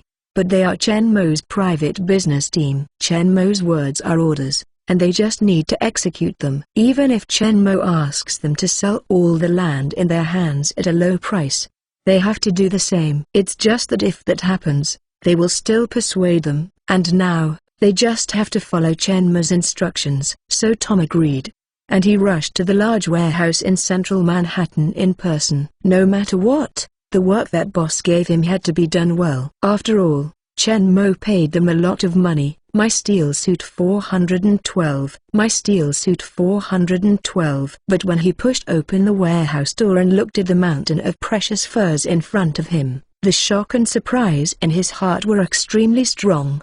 At the same time, Tom couldn't help but feel relieved. No wonder boss asked them to stop the land acquisition work and go all out to sell fur. He thought that boss was making a fuss, but didn't expect boss to be silent. Having obtained so many precious furs, this warehouse full of furs would be an incomparably huge wealth if all the furs were cleaned up. But where did these furs come from? In the United States, there is only one source of such a huge amount of fur, and that is the Indians. I think Chen Mo disappeared for more than a month. It is very likely that Chen Mo got from Indians through some channels acquired by indigenous people. Tom's analysis was correct, but he did not expect that these furs were almost snatched by Chen Mo from the richest man in the United States, John Jacob Astor. And Chen Mo not only snatched them, his business also killed a lot of the armed forces in his hands. Tom didn't know this. After the initial shock, he quickly recovered and started to perform his job. He brought these Chen Mo back from the dense Shuri jungle. The huge amount of fur stored in the warehouse was all sell it at the highest possible price. This matter is not at all difficult for this top team composed of elites in various industries, but the amount of these furs is too huge, so it can't be done in a short time. At this time, not only the European continent has a strong demand for fur, but also the United States is also very keen on these beautiful and gorgeous furs. Therefore, Chen Mo's private business team is looking at two channels in Europe and America. After analyzing the price and transportation cost, it was decided to sell to the European and domestic markets at the same time, and two stable sales channels were soon established in the following time, that is, to ensure a sufficiently high sales price, and the income also allows the funds to be returned quickly. With the operation of the team, the fur in the warehouse was gradually sold, in exchange for a large amount of funds. A total of nearly 1,000 cubic meters of precious fur is extremely valuable. It is several times higher than the value of the gold carried in the space when Chen Mo came to this world, although only one is sold now. A small part, but the funds in hand are already a very large number. Chen Mo's enclosure plan is launched again. This time his goal is Brooklyn. Brooklyn was still a farm owned by the Boss Benson family of Brooklyn Gas Company. In later generations, this land was divided into small plots and sold after many years. Houses after group formed the later communities. Now, like the northern Manhattan area that Chen Mo bought before, this place is just a neat farmland. Benson was still very happy when he learned that the wealthy Chinese who had just bought the central and northern parts of Manhattan took a fancy to his farm. He has owned this huge farm for many years, but it has not brought him much profit, and it is far behind the high profit of his Brooklyn Gas Company. Recently, he is planning to increase investment and expand the gas company's business. He originally wanted to take the farm to mortgage the bank, but the review procedures and so on took a lot of time, and he was eventually able to. The loaned money will not be too much. After all, the land this year is not valuable. Now that the rich Chinese man has taken a fancy to his farm, Benson is happy to sell his chicken ribs. However, he originally intended to bully Chen Mo, a foreign Chinese tycoon who did not understand the market conditions, and fiercely slaughtered him for a sum. However, the acquisition team sent by the other party was extremely professional and took his farm. The land value and income were investigated clearly, and even the news that he contacted the bank to plan a loan was checked out. Seeing that the other party had done enough homework, Benson, who was eager to realize cash and take money to expand the company, gave up other things. Slightly unwilling to sign the contract, sold Brooklyn, which covers an area of more than 250 square kilometers, to Chen Mo at a price slightly lower than the market price. But when the huge amount of real gold and white silver was lost, Benson was very excited. With this money, his gas company's expansion funds will be available, even better than what he originally planned. There will be a lot more, and your expansion plan can be bigger. This time, Brooklyn Gas Company will be able to usher in a huge leap. In the future, its own gas company will be the largest gas company in the United States. Beyond the excitement, Benson's ambitions couldn't help but swell, and he couldn't help calling Tom and the others who were about to leave. Wait. Tom and the others couldn't help but stop, and looked back towards Benson, who was red light across the whole face. Mr. Benson, is there anything else? As the chief in charge team, Tom asked politely. I still have a piece of land in Queens, although it is not as big as this piece. It is more than 100 square kilometers. If you want, you can sell it to you. Benson's eyes were glowing with golden light, and he looked forward to Tom with a look of expectation. Since he plans to develop the gas company, the rest of the farm is of no use, so he can sell it together and give it to his gas company. Rise and development add another fire. Tom, hearing this, did not directly nodded to agree, but still responded politely. I need to go back and ask my boss. Finally, this land in Queens also fell into the hands of Chen Mo, and the price is cheaper than Brooklyn. After all, this piece of land was sold by Benson, obviously in a hurry to get rid of it. Tom, without the slightest hesitation, pushed the price down again, already planning to withdraw from the farm, and found out that Benson of his gas company could not take care of this difference, and signed the contract more simply than last time. After buying Brooklyn, located in southern Manhattan across the river from New York City, Chen Mo left a luxury hotel in downtown New York and moved to the Brooklyn farm built by the Benson family in the huge manor. Chen Mo, who is used to living in the manor, also doesn't like the commercial atmosphere of New York City Center. And now it's the Industrial Revolution. Steam engines are widely used in industry. Coupled with the large amount of coal burning in factories such as gas companies, the air quality in New York City is actually very poor, far inferior to Brooklyn, which is surrounded by the sea in the south. Fresh air. Here Brooklyn got it, and he bought an extra piece of land in Queens. The fur from the Shuri area over there was also shipped over, but Victor and James were not responsible for the delivery. It is an Indian warrior of the Lakota tribe. My steel suit 413. My steel suit 413. Wearing a bird feather on the head, draped in black long hair, an Indian-style leather jacket and leather pants, and a sturdy face of Indian warriors, they escorted more than a dozen carriages full of cargo. Shuri was shipped to New York. Chen Mo flew in steel battle clothes for only 10 minutes. But they walked for nearly 10 days. It's not that no one will attack them along the way, but in the face of weapons and equipment even better than the army, battle awareness is even more powerful. Indian fighters, and they are killing several groups because they are Indians. After the contemptuous armed group, they arrived in New York smoothly. When they first entered New York, this special team caused a sensation. Fortunately, they went directly to the central part of Manhattan that belongs to Chen Mo. Only people in Chen Mo's farm can see it, otherwise it is estimated that even the police will be alarmed. After all, a fully armed Indian in the city will still cause a lot of commotion. That's it. News of this Indian team quickly spread throughout New York, and John Jacob Astor finally knew who was doing it right. But now he is also a little bit unable to see Chen Mo. In the beginning, this rich Chinese man made a large number of enclosures in the remote suburbs of the northern part of New York. He was laughed at by these people, but as Brooklyn was also taken by him, he has become the largest landlord around New York, although it is only some suburban land, has already caused many people to mumble.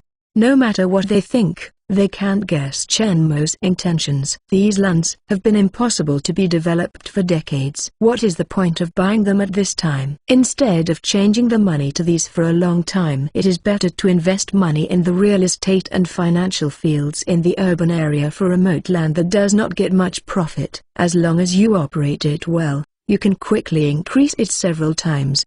But even though he is puzzled, no one will scold him for being an idiot. Anyway, these assets are real. Even if he does nothing, does not conduct any commercial operations, and just keeps the land, the assets of has surpassed most people in New York.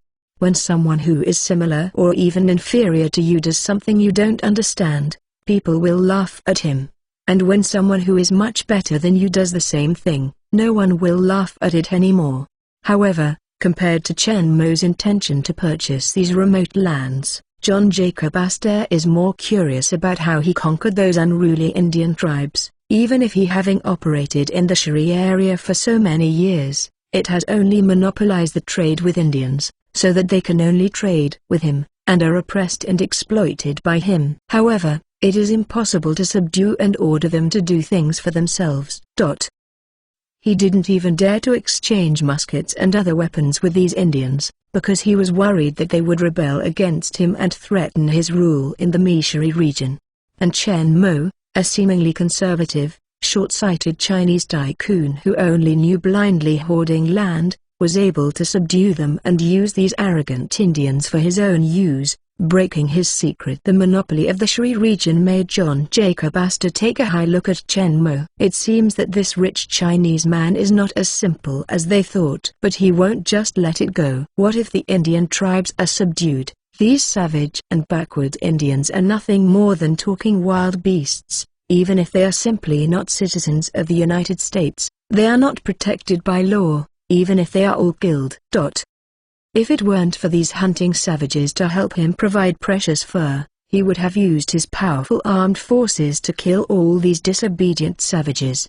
Compared with the armed personnel of the American Fur Company, which has advanced firearms, the Indians who still use bows and lances as weapons, although they have higher combat literacy and more fierce and unafraid of death, they are in firepower at an absolute disadvantage. Simply is not an opponent of these armed men. Even if these native Indians who were subdued by Chen Mo had muskets, out of the forest, John Jacob Astor had a way to deal with them, and he was more concerned about Chen Mo. Before he did not know who he was fighting for control of the secret Shuri area, so he has been passive. Now that he knows that Chen Mo is attacking him, John Jacob Astor not worried anymore. If Chen Mo has been hiding behind the scenes, carefully hiding himself, and not letting the Indians carry fur to his land with such fanfare, it would be difficult for John Jacob Astor to find out. On his body, there is no way to take him. Unfortunately, this rich Chinese man didn't know whether he was arrogant or really no brains. so he exposed himself so easily. It's easy to find the righteous thing. The armed men in the dense Shiri forest are not Chen Mo's subordinates and the opponents of these native Indians who have muskets. They have no choice but to let it go. Development is nothing more than shrinking power and increasing the number of people in each acquisition team. But in New York, this base camp where he has run several decades, wanting to deal with Chen Mo, an outsider without any foundation, is not with no difficulty.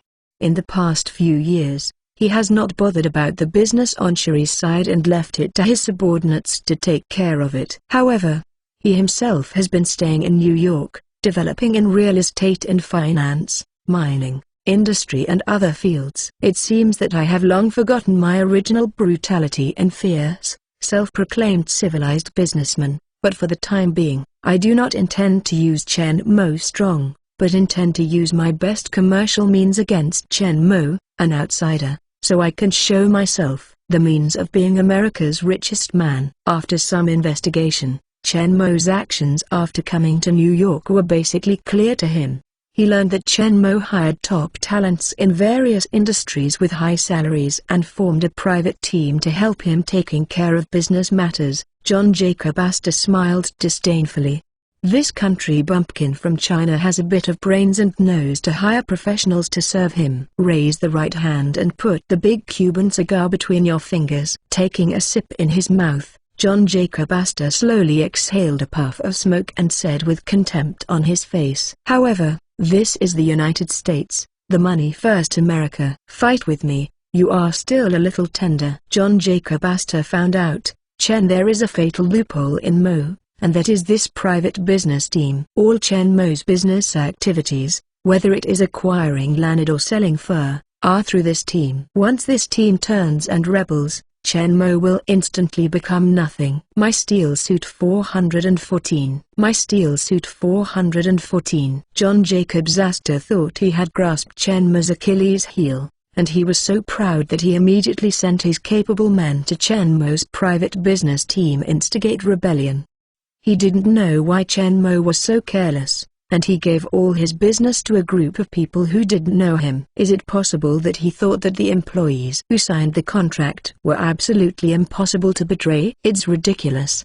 But this is good news for him. John Jacob Astor secretly laughed at Chen Mo for overestimating American professional ethics. He has been in the United States for so many years and he does not know how many deceptions and betrayals he has seen. In his opinion, the so-called professional ethics is just that the price offered is not enough, that's all. As the richest man in the United States, John Jacob Astor, who holds huge assets, has enough confidence to offer a price that satisfies the other party.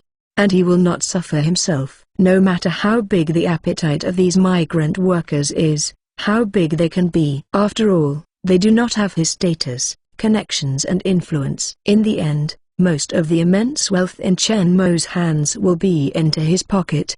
His position as the richest man in the United States is more stable.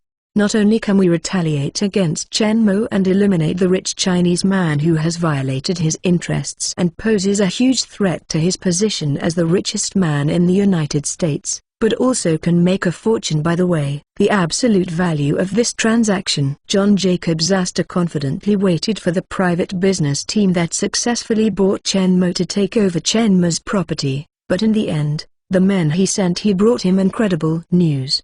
This man secretly contacted several Chen Mo team members and tried to buy them, but they were all rejected without exception. No matter how high the price he offered, these people will all remain unmoved, unwilling to violate their professional ethics. John Jacob Astor is dumbfounded this time. How could this happen? Even if someone can stay unmoved by profit, stick to professional ethics and be loyal to the employer, they are a minority after all. Maybe the entire team is such a loyal and principled person. John Jacob Astor, who refused to give up easily, ordered his subordinates to try all the members of Chen Mo's business team. They were threatened and lured. The price could be higher. He do not believe that these people are all dead brains. Even if these people are really loyal, John Jacob Astor still firmly believes that as long as the price comes, there is no one who can't buy it. In his opinion, these people are not too strong in principle. but have too much appetite. Then continued to increase the price and feed them. But the final result is still the same. The team that Chen Mo personally selected and formed is really like a stone. If the oil and salt are not entered, they are still unable to offer any attractive conditions. Everyone who betrayed Chen Mo was stinky and hard, and he was not moved by any profit. This time John Jacob Astor is really gone, and at the same time I can't help but feel deeply jealous of Chen Mo. Such loyal, principled, and professional ethics talents, how can they all run? Is it under his hands? Such a loyal and reliable subordinate, even he has few in his hands, and he himself is not sure whether they will betray him when others offer a high enough price, so he never easily trusts these subordinates, always guarding against betrayal.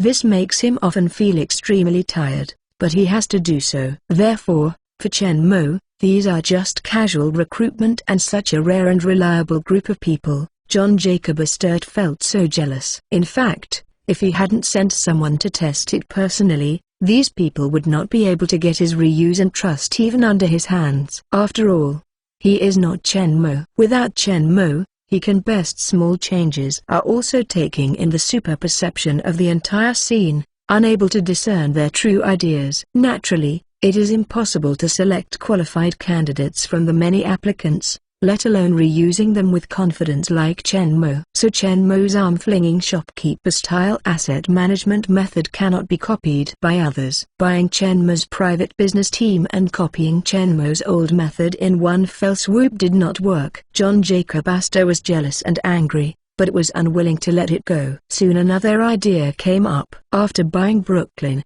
Chen Mo still has a lot of money in his hands, and as new furs are shipped in large quantities and quickly sold out by the commercial team, Chen Mo's money is getting more and more many, so Chen Mo continued to make an enclosure around New York.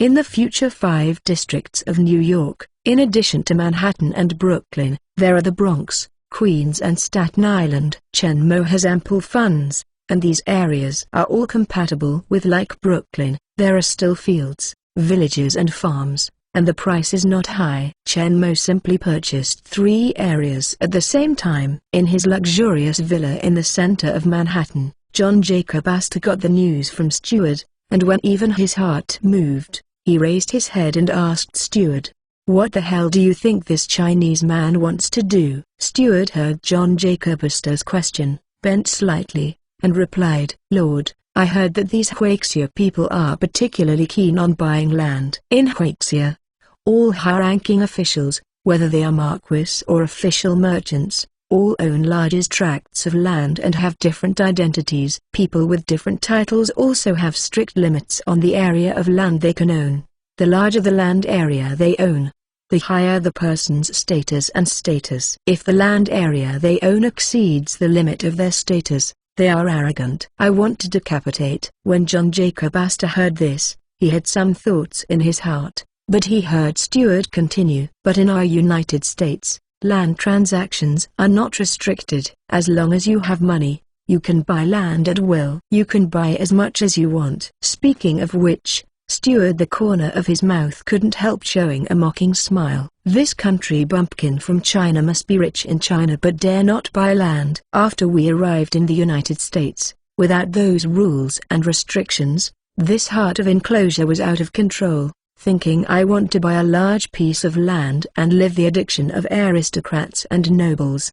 When John Jacob Astor heard this, he couldn't help but be nodded and agreed with Steward's statement. Suddenly, John Jacob Astor's eyes shined, and he has a plan in an instant. "Don't you like hoarding land? Then I will give you a good help." My Steel Suit 415. My Steel Suit 415. Chen Mo's team began to acquire the 3 regions quickly, but due to the limited number of teams, they proceeded one by one, starting with the Bronx in northern Manhattan. But not long after the acquisition started, there was a problem. They found that many landowners who they had just talked about and had not given a reply suddenly sold their land to others. Some of them have not had time to contact. The land negotiated was also snapped up at high prices. It seems that a large number of competitors are competing with them for land in these areas. For this unexpected situation, Chief in charge Tom of Chen Mo's private business team immediately reported to Chen Mo. "Boss, our acquisition of the Bronx has just begun,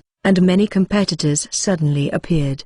They are many people. They act faster than us. They raised the price of the land as soon as they sold. Many. It is now difficult for us to complete the acquisition at normal price." Chief in charge Tom of Chen Mo's private business team came to the office in Chen Mo's manor and reported the latest situation to Chen Mo. Soliciting Chen Mo's opinion is whether to raise the price to continue the acquisition, start a fight with them, or simply abandon the acquisition. Based on the current situation, even if they switch to acquiring land in Queens and Staten Island, the other party is likely to continue to follow suit.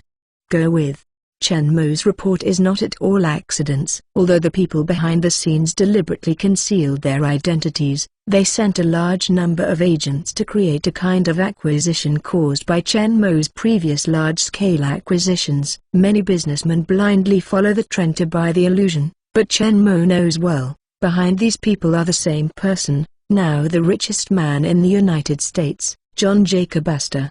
When Chen Mo first decided to start with John Jacob Astor, he had already anticipated his revenge. Chen Mo didn't mean to hide the Indians in the slightest, so he explained that Chen Mo not at all put the richest man in the United States in his eyes.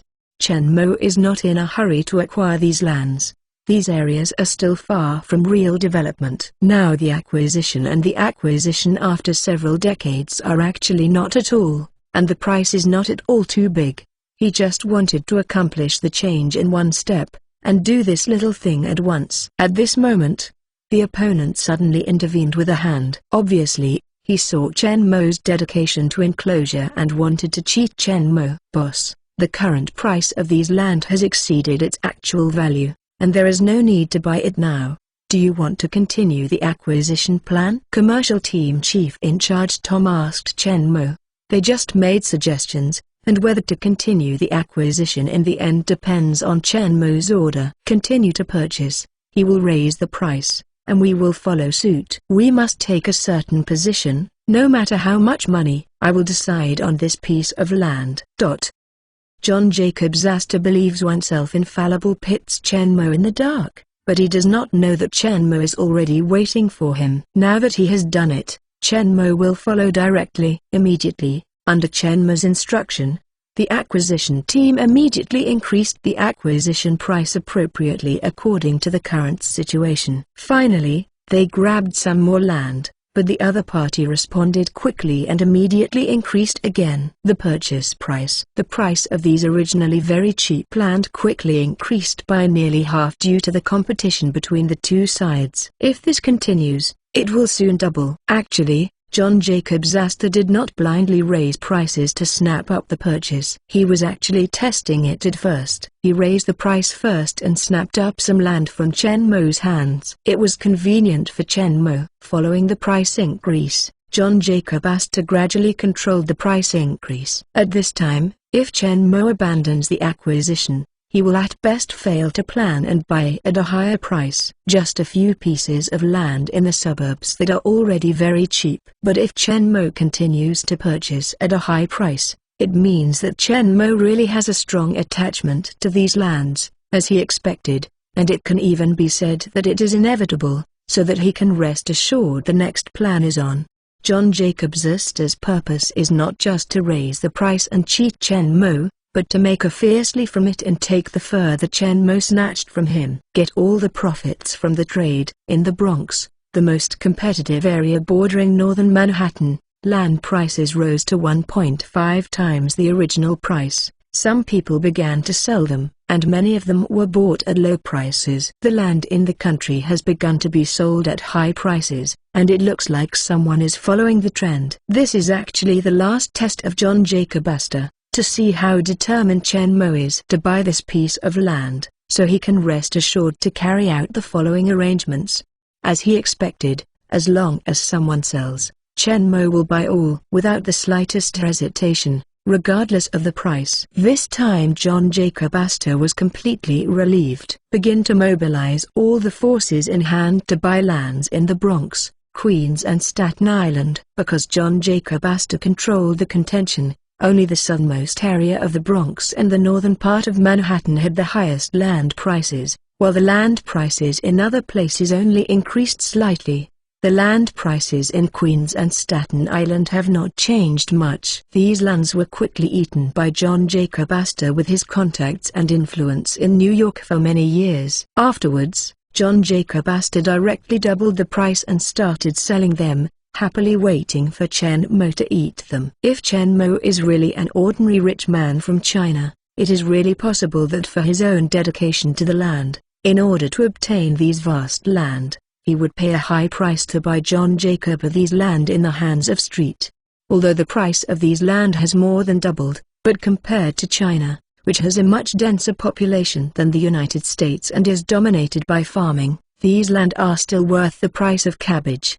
Unfortunately, although Chen Mo also came from China, he is not China during this period. When John Jacob Astor ate all the land in these areas, Chen Mo directly stopped the acquisition of the land, waiting for them to start selling the land in their hands, waiting for Chen. When Mo took over at a high price, he found that Chen Mo had suddenly died down. Lord, in the luxurious villa of John Jacob Astor, a luxurious and elegantly decorated study room full of cultural and artistic atmosphere, Steward Knox the door came in, bowed his head and gave a cry. My steel suit 416. My steel suit 416. Seeing Steward's appearance, John Jacob Astor thought he was here to report the good news of the sale of the land, and he was in a good mood and leaned back on his body. On the back of his chair, he comfortably took a sip of the cigar in his hand, and then asked at a moderate pace, "How's it going?" Steward didn't answer directly after he asked. He still stood there with his head down, and said hesitatingly after a while, They stopped buying. Those lands are all in our hands and cannot be sold." "What?" John Jacob Astor's eyes widened involuntarily, and his hands shook uncontrollably as if he had Parkinson's. The cigar between his fingers fell onto the desk and dropped the precious yew wood. There was a dark burn mark on the surface of the desk. But at this time, how could he take care of this? After the initial shock and consternation, John Jacob Astor finally realized that he was plotted against. He knew from the beginning that he was behind the land price, and he had guessed his own purpose, so he simply beat somebody at their own game, rushed to buy the land with him at a high price, cooperated with him in acting, and made himself think he was these lands are bound to be obtained, and he tempted him to finally implement the plan and mobilize all his forces to preemptively buy all the remaining land in the three major areas. In the end, all these lands fell into his hands. Except for Chen Mo, it is impossible that a second person came out and took such a huge amount of money to buy suburban land. With this money, I would rather invest in real estate or stocks in New York City, anyway, than buying these remote land. The yield is much higher. John Jacob Astor thought he had figured out Chen Mo's thoughts, mobilized almost all the liquidity under his name, invested in this land acquisition, and planned to pit Chen with confidence. Mo gave it a hand and took the opportunity to make a fortune. Didn't expect. Finally followed Chen Mo's way and trapped all the funds. This time John Jacob Astor completely flew into the rage out of humiliation, regardless of the hat of America's richest man and civilized businessman, completely tore through the disguise of civilization and revealed himself. At first he was a ferocious and cruel side as a fur merchant. In fact, in recent years, he has only pretended that's all on the surface, and still used very ruthless methods in private to kill many people who blocked his way. This time, I just underestimated Chen Mo, a rich man from China, playing with the idea of playing Chen Mo. I originally wanted to deal with Chen Mo in a civilized way, but since on the surface is a commercial method, if he couldn't play Chen Mo, he had the old idea again. Cool Rex. After giving a thunderbolt to Steward in the study, John Jacob Astor finally calmed down, said to Steward, who was sullenly lowering his head. In the evening of second day, more than a dozen big white men with 2 guns in their waists and fierce faces, riding a tall horse, moved towards Chen Mo's manor in Brooklyn. Come.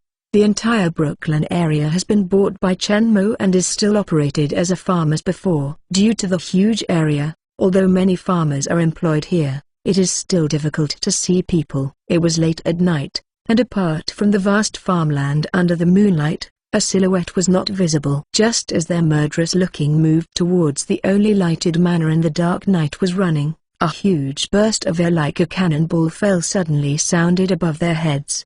Everyone couldn't help but complexion greatly changed. It was too late to think about how shells would fall here in the middle of the night, and there was no sound of shelling at all. They hurriedly rushed around to avoid the dropping from the sky cannonball. But the next moment, as a huge heavy object fell to the ground sounded in the front, everyone couldn't help but squeeze the reins and try their best to stop the horses' momentum. After finally stopping the horses, the chaotic crowd looked towards the front with shocked faces. I saw a dark armor that was almost fused together with the night, that reflected in the moonlight and appeared in front of them. This suit looks a bit like the full-body armor of a knight in the Middle Ages, but its appearance is thicker and more handsome, with sharp edges and corners. It does not feel as cumbersome as ordinary armor. On the contrary, it is a kind of flexible as human feel. This set of armor that I don't know where it came from just stood on the road. The white light on the eyes seemed to be staring at them with murderous aura, making them feel palpitations. As the gunners under John Jacob Astor, they didn't know how many competitors and enemies were solved for him. There were countless people who died in their hands, but they never encountered today's situation. What is this steel armor dropping from the sky like a cannonball? Anyone who came out to suppress all these killing people like scything flax was naturally Chen Mo wearing steel battle clothes. He originally thought that John Jacob Astor would come up with any other means to deal with him. He didn't expect that he was so quick, that he was so stubborn. After being scammed by Chen Mo, he directly fly into a rage out of humiliation sent a killer. Originally like Chen Mo, who was playing with him again, he didn't bother to drag it anymore.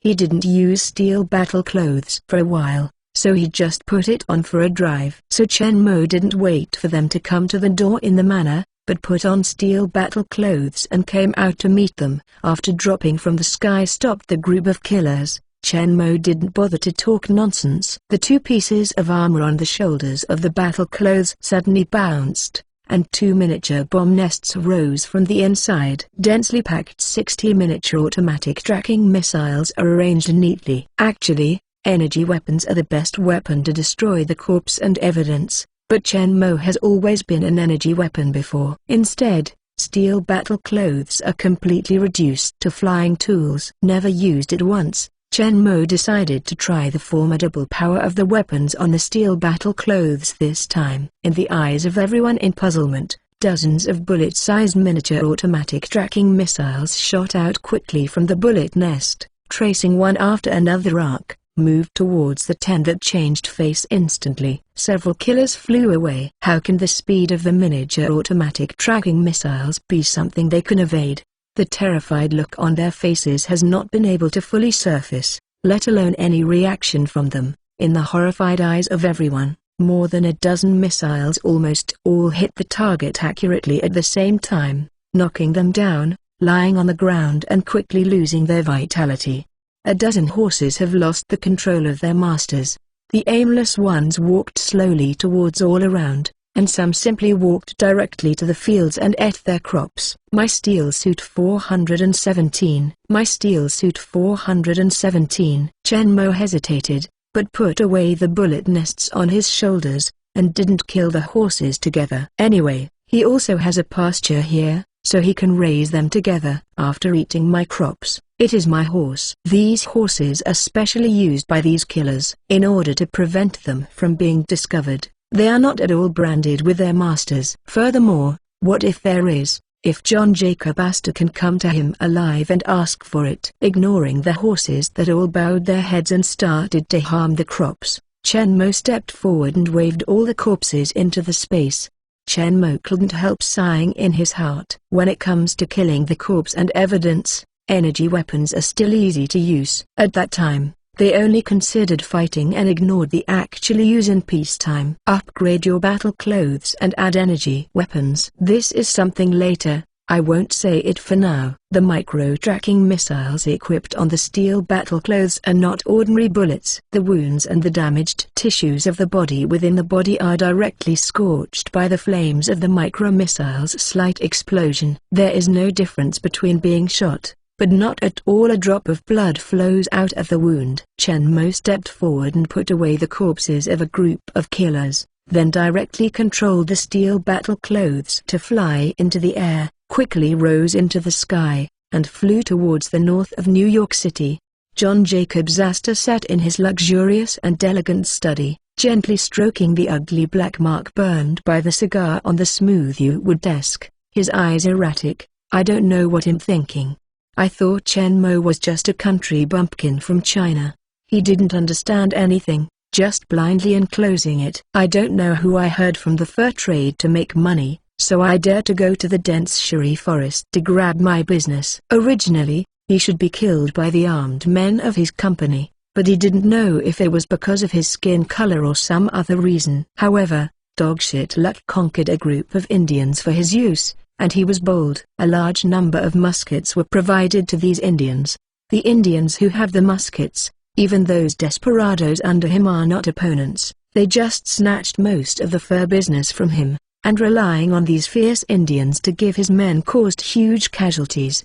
That's it. John Jacobs Astor didn't take this foreign rich man seriously. He wanted to use civilized means to deal with him with a playful mentality, but he failed repeatedly. In the end, he was forced to use military force just like dealing with those powerful opponents. This makes John Jacob Astor, who has always held contempt for Chen Mo, very uncomfortable. The self-proclaimed civilized and wise self was actually crushed by a stupid and savage outsider in his mind. How could John Jacob Astor be willing? But anyway, after tonight, there will be no such person in the world. No matter how powerful he is, he still can't escape his palm in the end. All those who are right with him will only perish. However, John Jacobs Astor still cares very much about Chen Mo, the opponent who has caused him a big loss. To be precise, he is in the hands of Chen Mo. After losing again and again, I hated Chen Mo for a long time. Without hearing the news of him being killed, John Jacob Astor couldn't sleep at all. Finger stroking the dent on the table, John Jacob Astor secretly calculated the time in his heart. Now,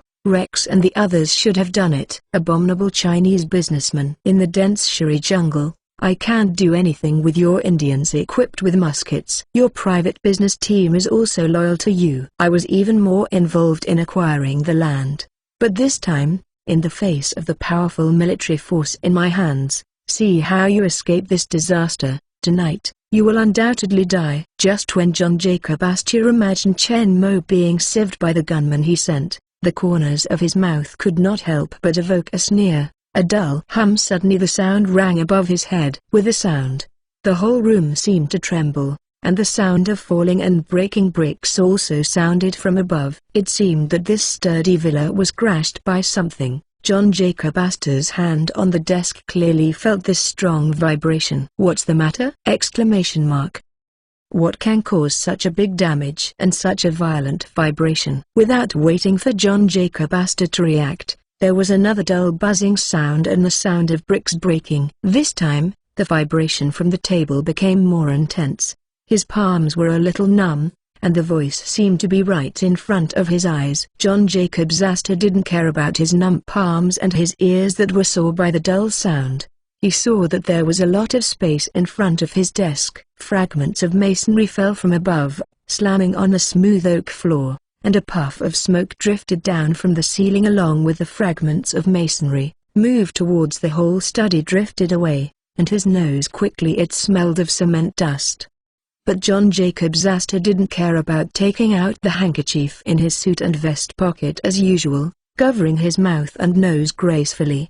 He just sat there blankly, turning his head, staring eyes wide, looking at the big hole that suddenly appeared on the ceiling above, and the dark and cold steel armor slowly falling from the hole. This is similar to the knight's full-body armor in the Middle Ages, but it is thicker, more domineering, and has an indescribable mechanical beauty. The extremities are sprayed with bright white flames. The position of the chest and eyes were also illuminated with bright, cold white light, As if completely unaffected by gravity, it slowly fell from the hole in the ceiling above that did not know how to create it, and finally accompanied by a burst of steel and the floor. The clear sound of contact landed firmly on the floor in front of John Jacob Astor. Sitting slumped in the large seat, John Jacob Astor looked like an alien with horror. He looked at the mighty armor nearly 2 meters high in disbelief. "I just feel that my brain is in chaos, like in a dream. I can't understand what is going on. I must have been waiting too tired to fall asleep. This is a dream. This must be a dream!" However, when John Jacob Astor secretly bit his tongue, he did not wake up as he imagined. Instead, he felt a sharp pain. The scene before him was unimaginable, making the incredible picture has not changed in the slightest. What monster are you? My steel suit 418. My steel suit 418. Even though Chen Mo was in the steel battle clothes, he still sensed the little movements of John Jacob Astor, knowing that he thought he was dreaming just now. With a disdainful smile, Chen Mo controlled Jarvis to open the battle clothes. Crack crack.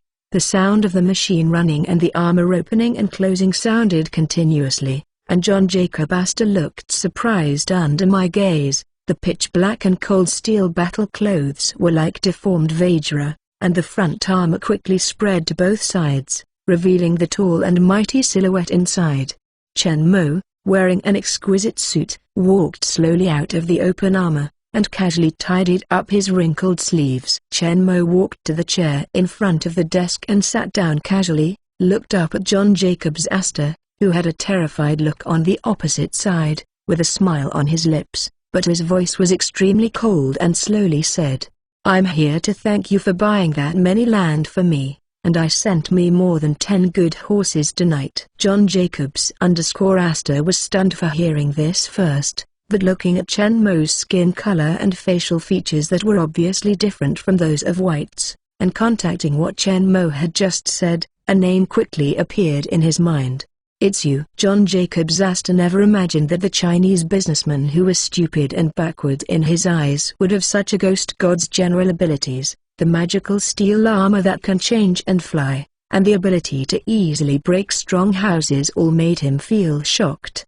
"Who the hell are you?" John Jacob Astor's voice was trembling. At this time, Chen Mo and his impression of Huixia the businessman is simply the difference between heaven and earth. Is he a man or a ghost, or an angel sent by God to punish him? Ignoring John Jacob Astor's question, nor his thoughts, Chen Mo waved his hand from the space to remove the dozen or so gunmen who had just been killed by him from the space. The inside was released and thrown on the floor of the study. A dozen corpses were piled up on the ground to form a hill. John Jacob Astor was horrified. How could these corpses appear out of thin air? Is he really an angel, or the messenger of hell? The people who came to help you send the horses, I have sent them on the road. Now, it is time to send you to accompany them. Chen Mo's cold words are in John Jacob Astor's ear sounded, and at the same time, John Jacob Astor also saw a familiar face from the pile of corpses on the ground. The anger was wide and his face was full of ferocious. She had a face of horror, not his number one killer, Rex. That night, the richest man in the United States, John Jacob Astor's luxury villa in downtown New York exploded and caught fire. The entire villa was turned into after leaving a piece of rubble. The fire burned extremely fiercely. After the fire brigade arrived on the scene, they worked hard for a long time but failed to put it out. Fortunately, the vicinity of John Jacob Astor's mansion was relatively empty, and there was no wind that night, which did not cause more damage. Several hours have passed, the sky is almost bright, and the fire gradually diminishes. The luxurious villa of John Jacob Astor was completely burned, and even the body was turned into flying ash, and all this is caused by a heavy high-explosive bomb loaded in the leg armor of the steel battle clothes released by Chen Mo in the study of John Jacob Astor. After the fall of John Jacob Astor, his property was soon auctioned off. The large piece of land he had previously bought at a high price was sold to Chen Mo at a price lower than the original price. All the small prices are included in the bag. After all, those lands are too remote, except for Chen Mo, no one is interested there. Furthermore, the battle between Chen Mo and John Jacob Astor for control of the fur trade in the Shiri area has spread quickly with the appearance of the Indian warriors who arrived in Manhattan. John Jacob Astor suffered a loss in the Shiri area, so he went against Chen Mo and got in when he bought the land. But just after he had just bought all the remaining land near New York City, his villa exploded and caught fire, and the villa almost razed to the ground. Formidable power, the huge explosion, and the terror fire that lasted for hours, all of this was obviously man-made. Anyone can guess that this must be inseparable from Chen Mo. However, there is no surveillance in this era. All this can only be said to be speculation. There is no evidence to prove that Chen Mo is related to this incident. Just like the original John Jacob Astor, it's the same with those competitors. In the United States now, the law is far less powerful than later generations. Killing and darkness are all being staged every day. Wealth and power are the foundation of this country. For Chen Mo, John Jacob Astor is just a little adjustment in the long time he will spend in this world. He wears steel battle clothes and goes for a drive, experimenting with weapons. After eliminating it, by the way, Chen Mo quickly left it behind and continued his arrangement. When the 4 districts of Bronx, Brooklyn, Queens, and Staten Island were not officially classified as New York City, they merged with Manhattan to form the 5 districts of New York. Chen Mo have bought all the land in New York with the exception of Lower Manhattan decades in advance. Even the newly developed New York City area in the southern part of Lower Manhattan, and the remaining land in the northern part of Lower Manhattan that is about to be developed, was also bought by Chen Mo. At this time, Chen Mo has become the true master of New York in the future. Here will also be his base camp for the next 100 years. However, Chen Mo's pace of enclosure did not stop there. New York was just the beginning. After taking down nearly the entire New York, Chen Mo began his truly crazy enclosure. Since the beginning of the 19th century, through the purchase of land from various European colonial countries and foreign wars, the United States has successively acquired large areas of the West, including Oklahoma and Texas in the southwest part, and the vast land of Montana, Idaho, Oregon and Washington in the northwest. Different from the fertile soil and suitable climate in the eastern region, it is suitable for the development of agricultural planting and farming. These lands in the western region are relatively barren and are not suitable for planting grains, but they are conducive to the growth of pasture, and the western land is flat. It is vast and sparsely populated, making it very suitable for the development of animal husbandry. After completing the initial layout of the New York area, Chen Mo set his target on the west. My Steel Suit 419. My Steel Suit 419. Chen Mo, who has initially completed the layout of New York, began to set his sights on the undeveloped western United States, purchased large amounts of land in these areas, established large-scale pastures covering a large area, and recruited a large number of cowboys work for him. But at the same time, the fur trade was not at all left by Chen Mo. After the fall of John Jacob Astor, the American Fur Company quickly disappeared, and the Lakota tribe was completely controlled the fur trade in the Meisheri area, and stepped out of the forest, gradually spreading the scope of the fur trade to the entire Meisheri River and even the Mississippi River basin. At the same time, thanks to Victor and James now far beyond ordinary human strength and the constant propaganda of the Lakota tribe clansmen, Chen Mo's identity has gradually become mythical, and many Indian tribes in the Shiri region are also these many legends, and more people have witnessed the influence of the magical abilities shown by Victor and James, and gradually accepted this statement. Chen Mo, who has the same skin color as them, but is very mysterious and in powerful existence, is respectful of gods. In addition, the Lakota tribe has now obtained a large number of advanced muskets from Chen Mo, and has the powerful strength to crush the tribes.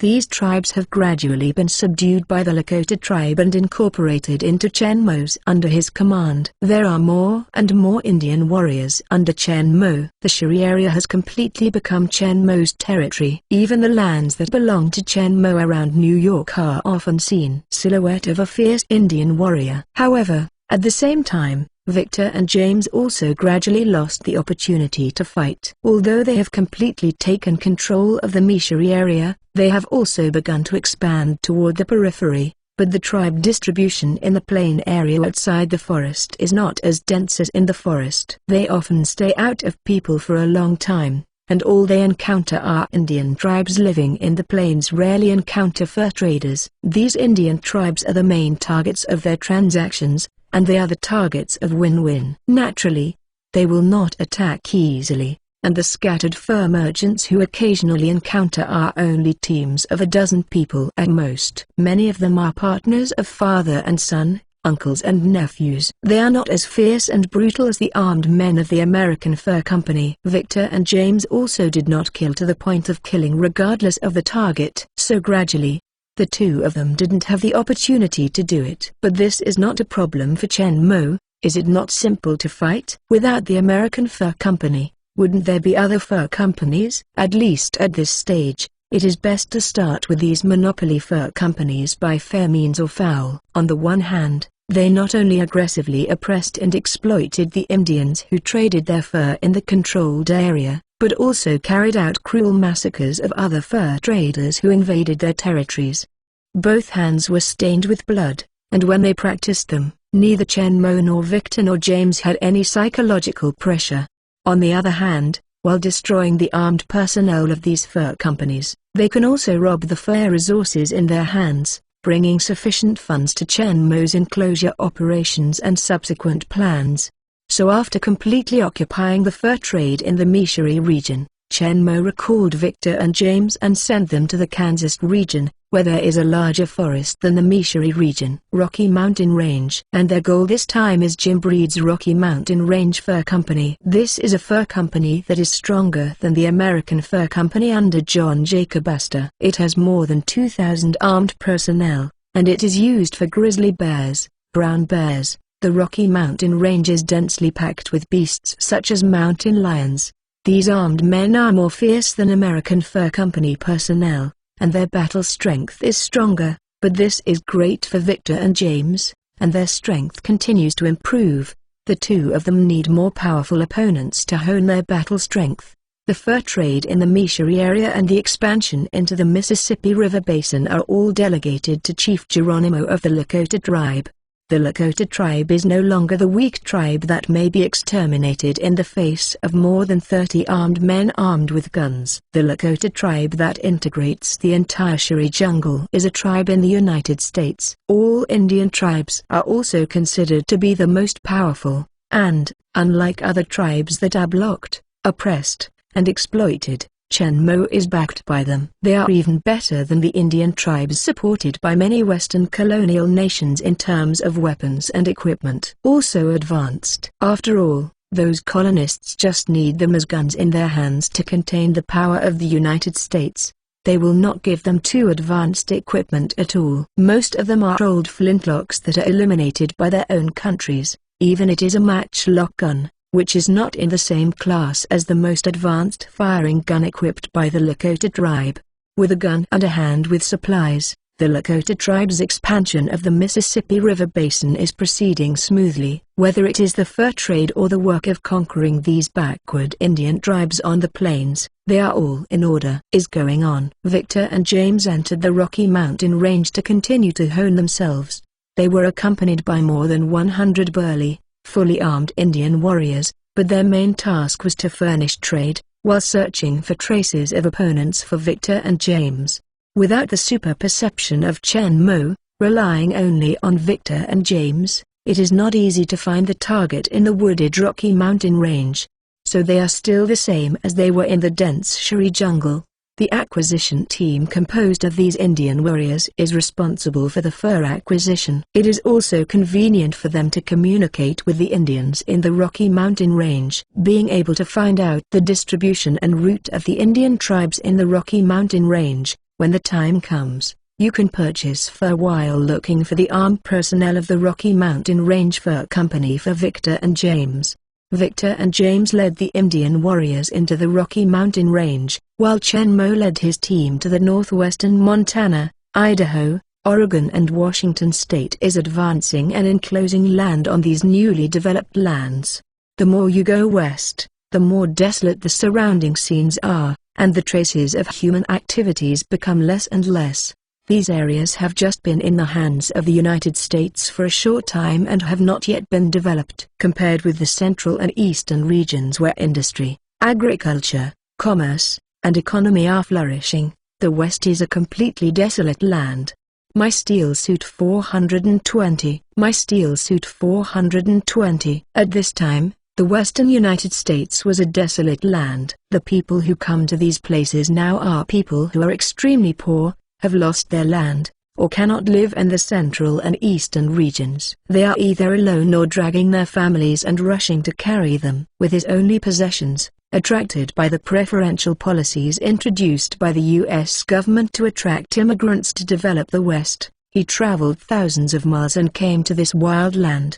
And those wealthy businessmen and capitalists simply look down on these desolate lands at this time. In comparison, they prefer the fast-growing central and eastern regions as the Industrial Revolution progresses. There is gold everywhere there. As long as you have enough funds, you can make a lot of money even if you put money into the stock market or open factories. These desolate lands are not attractive to them. But it's not that no one has taken a fancy to the future development of these areas and came here to invest in advance. However, the desolate and backward environment here is completely as desolate as the wilderness, and most people have been driven away. After all, not everyone has money. People can live in this harsh environment. There are no hospitals, no shops, and no bars. Apart from the vast land and harsh environment, there is nothing here. They are accustomed to the comfortable and convenient life in the bustling city. It is difficult to adapt to the primordial hard life here. In the end, there are very few speculators left. Even those who stayed are not sure they can. I will leave when I insist. These speculators who came to the West with the poor are actually small businessmen. They have limited funds and do not have much development in the big cities. In the West, they just hire the poor who came to the West. Farmers have built small farms. In essence, they are not at all very different from these poor people. People who are truly capable are comfortable sitting in their own office, commanding and taking care of their own property. Who would go to such a wild land to find sin? Chen Mo can be regarded as a truly powerful big capitalist, but he did not at all sit in his office and direct the work of the team, but personally led the team to the Northwest. Compared with the poor or speculators who are rushing to run the shabby carriage, dragging their families, Chen Mo's arrival is completely different. Hundreds of sturdy Indian warriors, riding horses, carrying muskets, and whizzing gallop, guarded the long convoy full of supplies and marched toward this vast land. The vast wilderness, natural stone arches, huge canyons, charming ditches, rapid waterfalls, dark green Colorado River water, rough and desolate red land, weathered into strange-shaped rock cliffs. Carriages driving on the vast land of the West, the scenery changes along the way, magnificent, beautiful, and desolate, occasionally passing by the vigorous silhouette of a cowboy riding a horse in the distance, the sound of Dada's horse hooves and the running of cattle. The yellow dust is flying in this desolate and vast land, as if being in an American blockbuster. A strong western flavor assaults the senses. Smelling the fresh and incomparable smell of cow dung floating in the wind, Chen Mo did not see any changes on his face, and faintly retracted the sight of the look towards the car window, but quietly slowed the frequency of breathing in the dark. This cowboy is really bad. It seems necessary to improve their treatment appropriately. Chen Mo, who is well-funded, has bought a vast piece of land of incomparable gigantic, and built huge pastures with no end in sight. Chen Mo's great generosity shocked the poor who came to explore the western wilderness. Then, when Chen Mo offered very good terms to recruit cowboys, countless people rushed to sign up. Compared with working hard to graze in this wilderness, but can only get a barely subsistence harvest, Chen Mo, a rich and powerful rancher, offers far more attractive treatment. But the strange thing is that all those who sign up have to go through the personal interview of the rich man before they can officially join his ranch and become his employees. Said it was a personal interview. In fact, Chen Mo was only sitting on the side of the interview site, and several interviewers were interviewed by the candidates. The entire interview time is actually not long, everyone only has a few minutes. The interview process is also very simple, just ask a few questions casually, but in the end not enough people can pass half. Chen Mo still has certain requirements for his own character and loyalty, especially the first group of people. Although these cowboys do not need to be as loyal as his private business team, they are not who can join in, and the questions he asks seem simple, but Chen Mo can tell the truth accurately. Lies have no effect on Chen Mo. He can directly question people's hearts through these simple questions, knowing the most true thoughts in their hearts. Of course, those who have been personally screened by Chen Mo are only the original core members. The area of these pastures is very large, and they are just starting now. With the construction of pastures, the number of cattle, sheep and horses will increase, and they will continue to recruit more people to join in. The number of these people will be in units of 10,000. This is not something Chen Mo can detect. However, after the pasture develops more prosperous and large, everything will be on the right track. When the time comes, Chen Mo does not require every employee to be extremely loyal. It is enough to ensure the character and loyalty of the core staff. As Chen Mo's route went all the way west, a lot of money was thrown out. Chen Mo also established a series of huge super large pastures on this wild land. The largest landlord and rancher in the West, and even in the United States. Indians, whites, blacks, all became his employees. After the completion of this series of big moves, the time has entered April 1846, and it has not been long since the outbreak of the U.S.-Mexico War. At this time, although the United States acquired large tracts of land in the West by purchasing land from European colonial countries such as Britain and France, its land area was far from reaching the scale of later generations. California, Nevada, Utah, Colorado, Arizona, New Mexico, Brothers Eye and Wyoming and other future southwest part areas of the United States are still under the territory of Brothers Eye. Since Brothers Eye became independent from the Spanish colonists in 1821, various political forces in the country have started fighting with each other, coups or rebellions have continued, and the political situation has been turbulent for a long time. From 1821 to the present, everything about Brothers Eye has been chaotic. In more than 20 years, there have been more than 40 governments. Almost all of them are the products of military coups. My Steel Suit 421. My Steel Suit 421. In the 20 years from 1824 to 1846, Brothers Eye had about 250 military coups, replacing 31 presidents, of which only 5 years from 1841 to 1846. Within this period, more than a dozen presidents were replaced, on average every 4 months. The level of chaos inside the Brothers Eye is evident. In this series of coups, the most famous military dictator is the actual controller of Brothers Eye, Antonio Hernandez Corpez de Santa Anna. In the more than 20 years since the founding of the Federal Republic, he used all kinds of cunning and conspiracy methods, propped up puppets, or went out of his own way, and successfully realized his manipulation several times with the military power he controlled. And the purpose of controlling the government of the Republic. Between 1833 and 1846, he became president or actual dictator of Brothers Eye 4 times. These military dictatorships, including Antonio Hernandez Corpez de Santa Anna, after coming to power, they did not want to stabilize the situation and develop the economy, but used their power to search wantonly people's wealth makes the people live.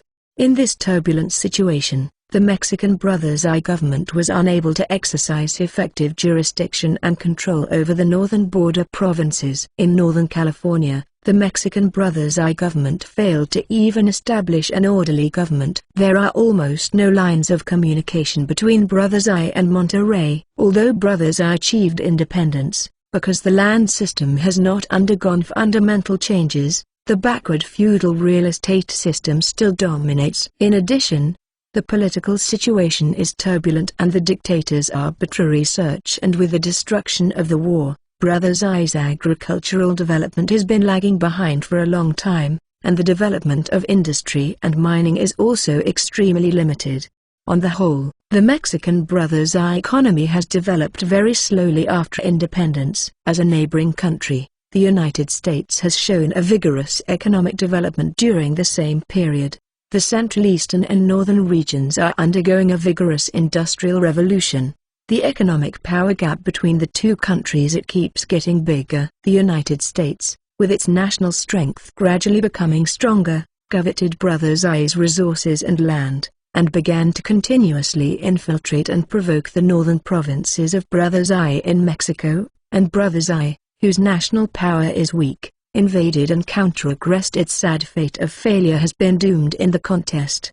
Chen Mo not at all intends to prevent this American war of aggression against Brothers I in Mexico. The coveting of the northern territory of Brothers I in Mexico is no longer a day or two. A weak and chaotic country has vast the land and abundant resources of the country, but they don't know how to use and protect them, are like rabbits sent to hungry wolves. Sooner or later, they will be eaten. The outbreak of this war of aggression is something that Chen Mo cannot stop and does not intend to stop. After all, Brothers I is not in Chen Mo's country. He can't afford to work hard for others, and it's a general trend and a historical one.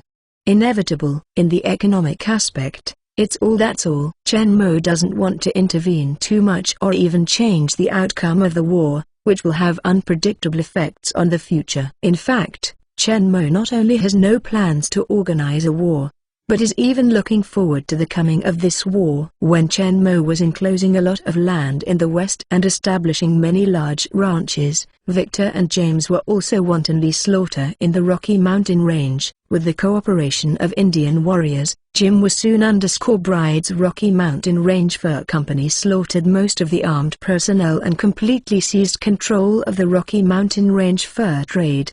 After all, the armed personnel of the fur company are privately armed. Both the number and the strength are very limited. With the rapid increase in the strength of the two, these opponents have not constituted much threat to them. Normally both can end the battle without loss. They need stronger opponents to help them continue to improve their strength, and the army is obviously the best choice. Of course, the opponent's strength is stronger, which means that the danger they face has also become greater. However, after this period of combat training, their strength has been greatly improved. Not only has their physical fitness far surpassed the ordinary person, their self-healing ability has also been greatly improved. In the beginning, it took more than 10 minutes for the relatively serious injuries of the two to fully heal, but now, this time has been shortened to less than 3 minutes. In other words, even if the bullet hits the heart or brain, the two will not die, but it will resurrect again in 3 minutes. Of course, if you accidentally hit your brain with a bullet, although the two can still survive, the original memory will be lost. However, the improvement of the physical fitness of the two is accompanied by the repair of the injury. Therefore, the strength of the entire body including the skeleton is much stronger than that of ordinary people. As long as it is not hitting the weak parts such as the eyes, the current stage, the formidable power of the musket, when the bullet directly hits the skulls of two people, it is really not possible to shoot through their skulls. So Chen Mo also assured the two of them to set foot on the battlefield and continue to temper themselves in a harsher environment. In the movie, Victor and James set foot on the battlefield for the first time during the Civil War. There are still 16 years left. At that time, the two were in their 20s. The thin boy in the family has grown into two burly men. The belligerent instincts that naturally formed after awakening from their abilities due to the need to improve their strength through battle are naturally eager to fight. However, in the movie, they did not at all participate in the US-Mexico War because of that. At that time, they were just two homeless teenagers who had just left their homes. They did not have the care and training of Chen Mo, nor did they have that many armed personnel to help them temper themselves. Their strength improvement should be very slow. Even the two of them may have been hiding their identities, and they did not dare to reveal their special abilities, let alone fighting as much as they wanted. So in Chen Mo's memory, the strength they showed when they participated in the Civil War, they are not even as strong as they are now, let alone at this time period. In the movie, the two probably have not even come out of Canada at this time. But now, with Chen Mo's deliberate training and teaching, Not only the strength of the two has been greatly improved, but also the body has undergone great changes. In less than a year, the heights of the two of them have grown a lot taller, and their statures are no longer as thin as before, and they all become burly and strong, originally immature. His face has also become firmer and calmer after this time of battle. Now, at first glance, the two of them look like they are 16-17 years old. It is the difference between heaven and earth. When they first met Chen Mo, in order for the two to participate in the US-Mexico War, it is natural to join the army first, and Chen Mo was prepared for this. My Steel Suit 422. My Steel Suit 422. At this time, the biggest hero in the US-Mexico War led his troops into the territory of Brothers I in Mexico, and fought bloody battles with Brothers I troops in Mexico, killing countless. General Zachary Taylor at this time, under the order of U.S. President James Knox Polk, he led his troops to garrison a stronghold in the disputed area between the United States and Mexico, while expanding the troops awaiting the next order.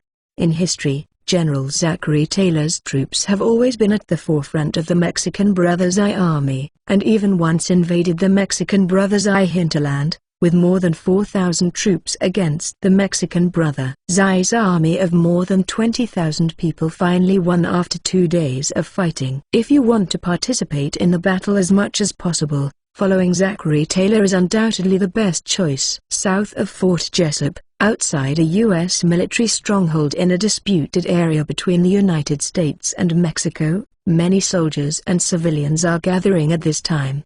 2 dilapidated wooden tables that I didn't know where they found were placed under a big tree at the end of the clearing. In addition to a dozen soldiers maintaining order, 2 soldiers were sitting in front of the temporarily placed table. 2 civilian youths lined up across the table asked something. This is a temporary conscription point. At this time, the United States does not have the strict drafting regulations of later generations. It is also normal to recruit soldiers temporarily during war. At this time, all countries in the world are like this. Among the civilians in line, there are 2 young people who seem to be 16-17 years old, but their sturdy bodies are very attractive, although they are just quietly lined up in the line, but the whole body reveals a distinctive aura.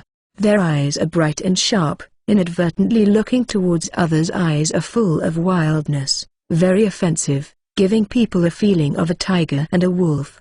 However, the 2 of them didn't do anything extraordinary at all. Instead, they stood obediently and honestly at the back of a team after they arrived. Candidates who missed the position of others looked towards their eyes could not help but bring a trace of contempt. It turns out that they are just 2 soft guys with terrifying and fierce appearances. It is estimated that they are 2 young hunters who often wander in the mountains and forests. They are wild, but they have no courage. Although there are soldiers on the side to maintain order, but not at all people come out to stop the situation of physically strong people jumping in the line.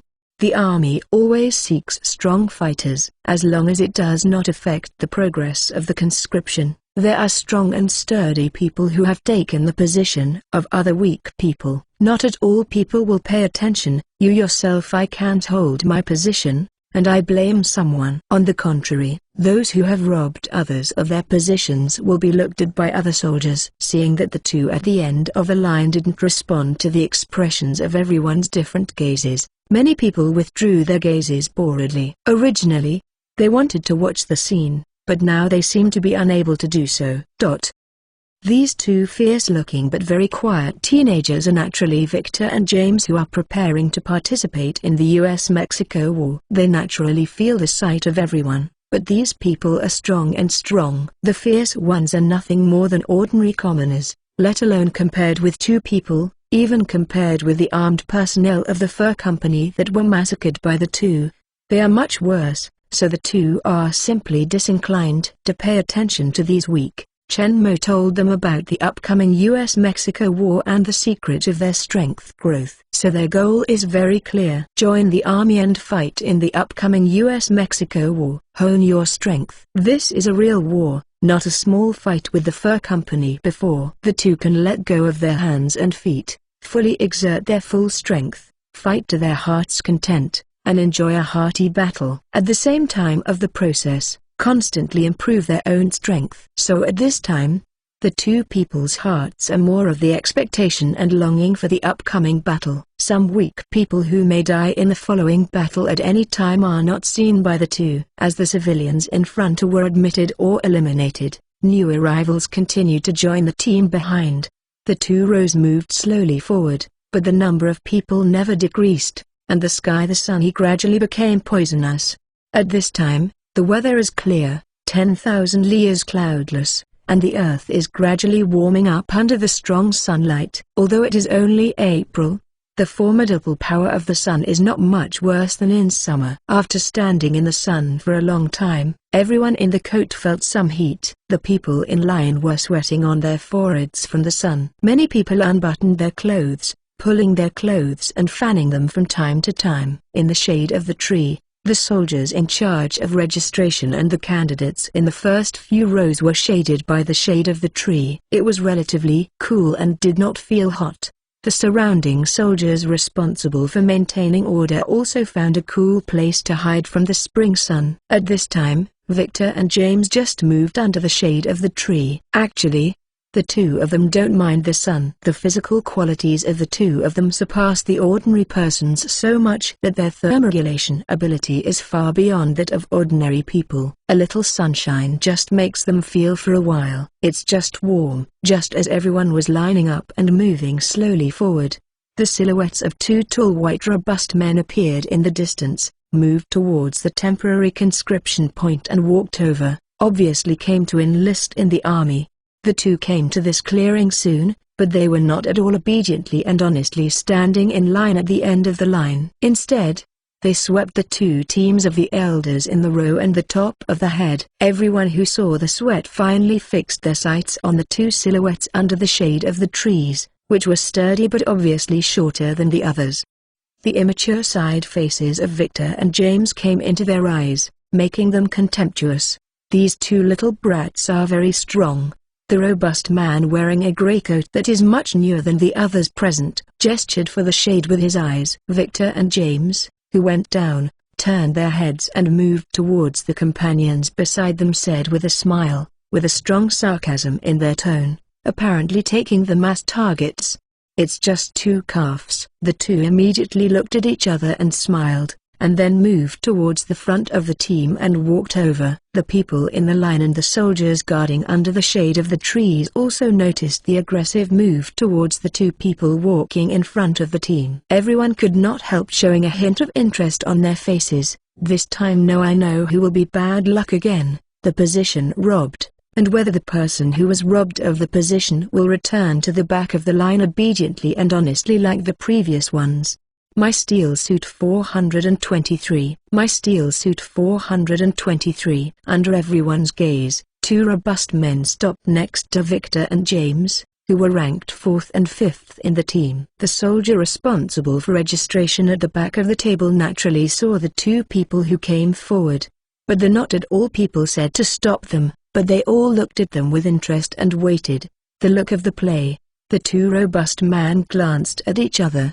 The robust man in the grey coat had a smile of disdain at the corners of his mouth, and directly stretched out his strong arms, moving towards the victor and standing in front of him. James pushed hard on his shoulder. While pushing, the robust man said mockingly, "Little brat, the battlefield is not a place where you children can go. Let's go home and drink milk." Ha ha. Everyone was hearing this, and they couldn't help showing a smile of taking pleasure in other people's misfortune. Many people laughed loudly after opening their mouths. According to the ideas of the two robust men and the people around, the two little brats are strong, but not too tall, and they are not too old. Even if they are strong, they are not much thinner than ordinary people. Stronger, against a tall white man who is in his prime, he will inevitably be pushed to the ground by fiercely. But what happened next was beyond everyone's expectations. Two teenagers who were shorter than the robust man and a whole body smaller than him, after the robust man's sturdy arms pushed up, they turned out to be stable with a light shake of the body. Standing there was no movement, let alone being pushed to the ground fiercely like everyone imagined. The people who were laughing heartily with their mouths open, and laughing heartily at the two of them opened their mouths and froze in place. The laughter in their mouths was forcibly held in their throats. Their faces were flushed with choking. Not to mention that everyone present was puzzled.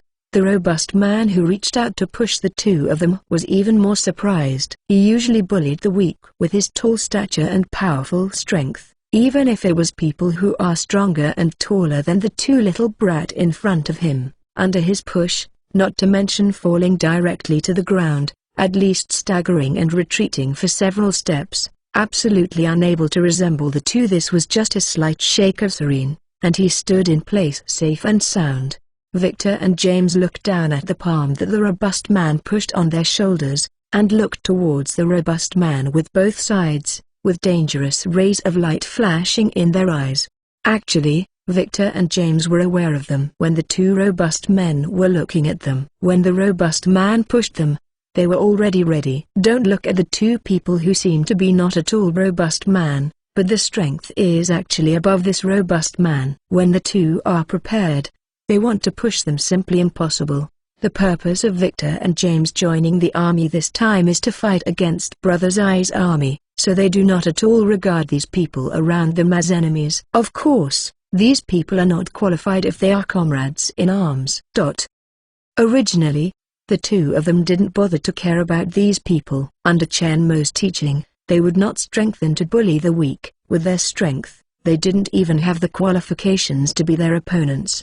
But they will not be bullied. Even James, who was originally a weak character, has already become strong and mature after undergoing great changes in his home and series of battles, and his still immature face has long disappeared from the timidity and fragility of the past. On the contrary, like Victor, is full of sharp edge. It's just disdain not to grab someone else's position, but nowadays someone bullies the door, the two will not choose to give in. Under the bright and fierce gazes of Victor and James, the hands-on robust man felt that he had been provoked and insulted, but his confident shots failed to promote the two teenage little boys. Cowboy. Instead, the two little brat looked at it with this look. Even if he couldn't help but flushed, he didn't retract his hands, so he applied force again, moved towards the two of them and pushed hard.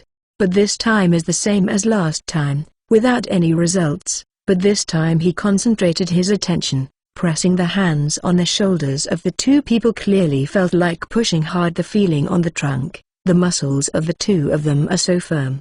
The robust man still refuses to believe in evil. He bowed his head and carefully looked at the faces of the two of them, confirming that he was not at all wrong before. They are indeed just two 16-17 years old children at this age. No matter how strong they are, he doesn't believe they can push them. Moreover, the skeptical gazes from everyone around him and his companions made him feel ashamed. He gritted his teeth immediately, used all one's strength, and pushed hard against them. It's not that he didn't want to punch the two of them, but he was still sensible in shame and anger, and he pushed others away to take the position. Fortunately, the soldiers next to him wouldn't pay attention, but once they do it, they are two different things. They dare to attack the weak, but don't dare provoke a soldier with a musket and a bayonet stuck in his waist.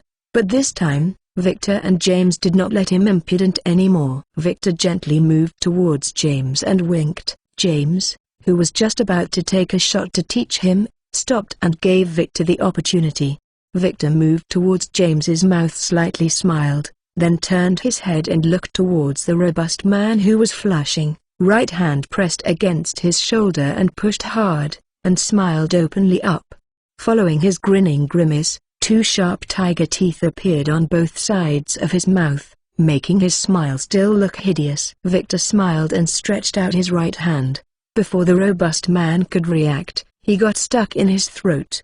The robust man who was still pushing the two in vain only felt that his neck was tight, and his neck was held tightly by a strong force. Even if he felt light on his feet, the whole person was lifted directly away. The ground. The robust man who was held in the air by Victor's neck with one hand only felt that his neck was clamped tightly by a pair of iron clamps, and he could not breathe, and his hands involuntarily grasped and pinched the hand that held his neck, Trying to break it apart was of no avail.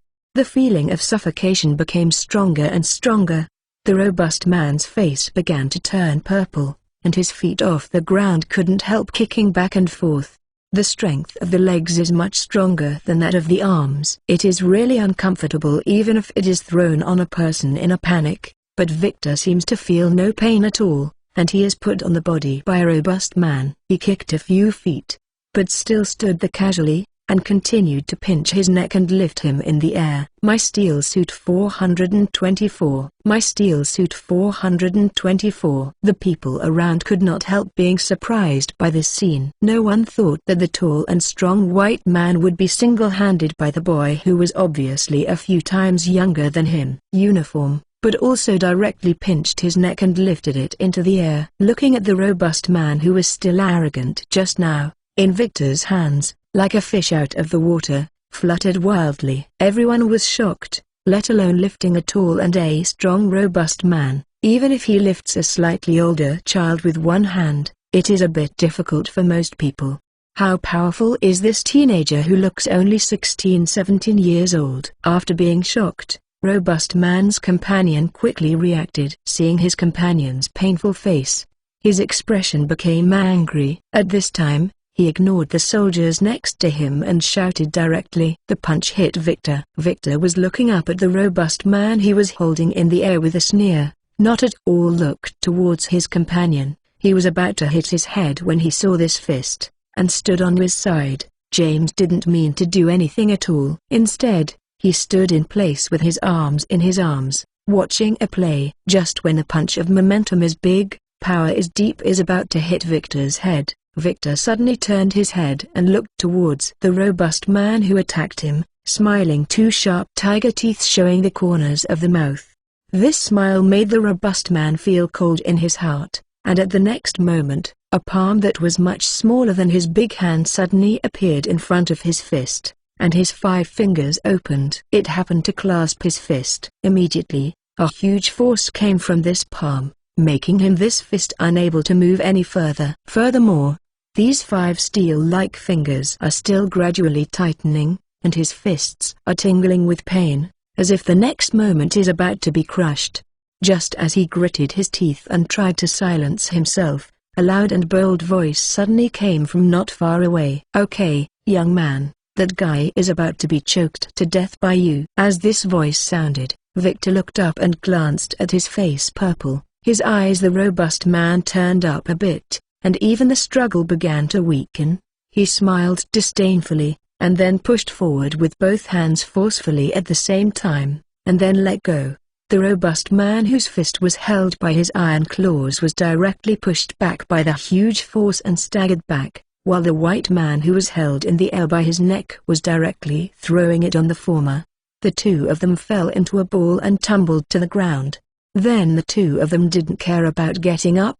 One clutched his neck and panted desperately, while the other held his right hand, which was pinched out with 5 clear fingerprints and was red and swollen. The half-angel is not getting strong. On both sides of their necks and on their fists, there were also 5 wounds scratched by Victor's sharp nails. Although the wounds were not deep, some bright red blood stains appeared. Although Victor's nails can stretch freely, even at the shortest time, the sharp tips of the nails still protrude a few millimeters from the fingertips. That's all. Start your hands. Even if you don't use it intentionally, you will inevitably scratch the opponent. The Victor at this time is completely different from the Victor in the movie. If it were the murderous Victor in the movie, these 2 big white men would have been killed by him at this time. It's not just such a simple lesson. This is also how Chen Mo took them early after they left home, taught them personally, and provided them with a large number of fighter clubs, while also teaching them the principles of life. This way, he didn't get lost in the strong animality that came out of his heart after his ability was awakened, and he looked at human life like weeds. Especially Victor, whose ability has been awakened since birth. His animality and desire to fight are actually stronger than James's. In the movie, it has become uninstructed and controlled, a ferocious wild beast. Now with Chen Mo's intervention, Victor has not been controlled by the animality in his heart. Although he is still warlike, He will not be as brutal and slaughter as in the movie, regardless of the reason, regardless of the weak. There is no principle and no bottom line, and ultimately become a tool of killing in the hands of others. These two robust men who took the initiative to provoke are just to clown that soul in Victor's eyes. Just give him a lesson, let him kill. Shenmue Lord will beat him. Remembering the superhuman speed that Shenmue taught them was so fast that they could not capture them, and the powerful force they could not resist, Victor's fierce eyes could not help but fluctuate, as if fierce old who saw the whip praised by the trainer. He was afraid for a while, for fear that he hadn't controlled his strength well just now, and shot the two people to death with too much shot, and quickly bowed his head and looked towards the two who fell to the ground. At this time, the two looked towards Victor no longer had the initial contempt. On the contrary, they were full of fear. From Victor, they personally felt the unmatched powerful force. I didn't dare to look down on the two of them anymore, and I didn't dare to provoke them anymore. I felt the concern that appeared in Victor's eyes, and even seemed to come up to help the two of them. The two felt trembling in fear and quickly helped. He got up from the ground, dashed back to the back of the line and queued up. Seeing that the two of them were running fast and there was nothing wrong with them, Victor finally let go of the heart that Victor had mentioned, and he patted his body with some dusty clothes just now, then turned his head and looked towards before the person who speaks. I saw an old man in his 60s, short and chubby, riding on the back of an old mare, move towards this temporary conscription point slowly, chewing in his mouth a straw. One leg was placed on the horse's back across the front saddle, and his clothes were sloppy and unruffled.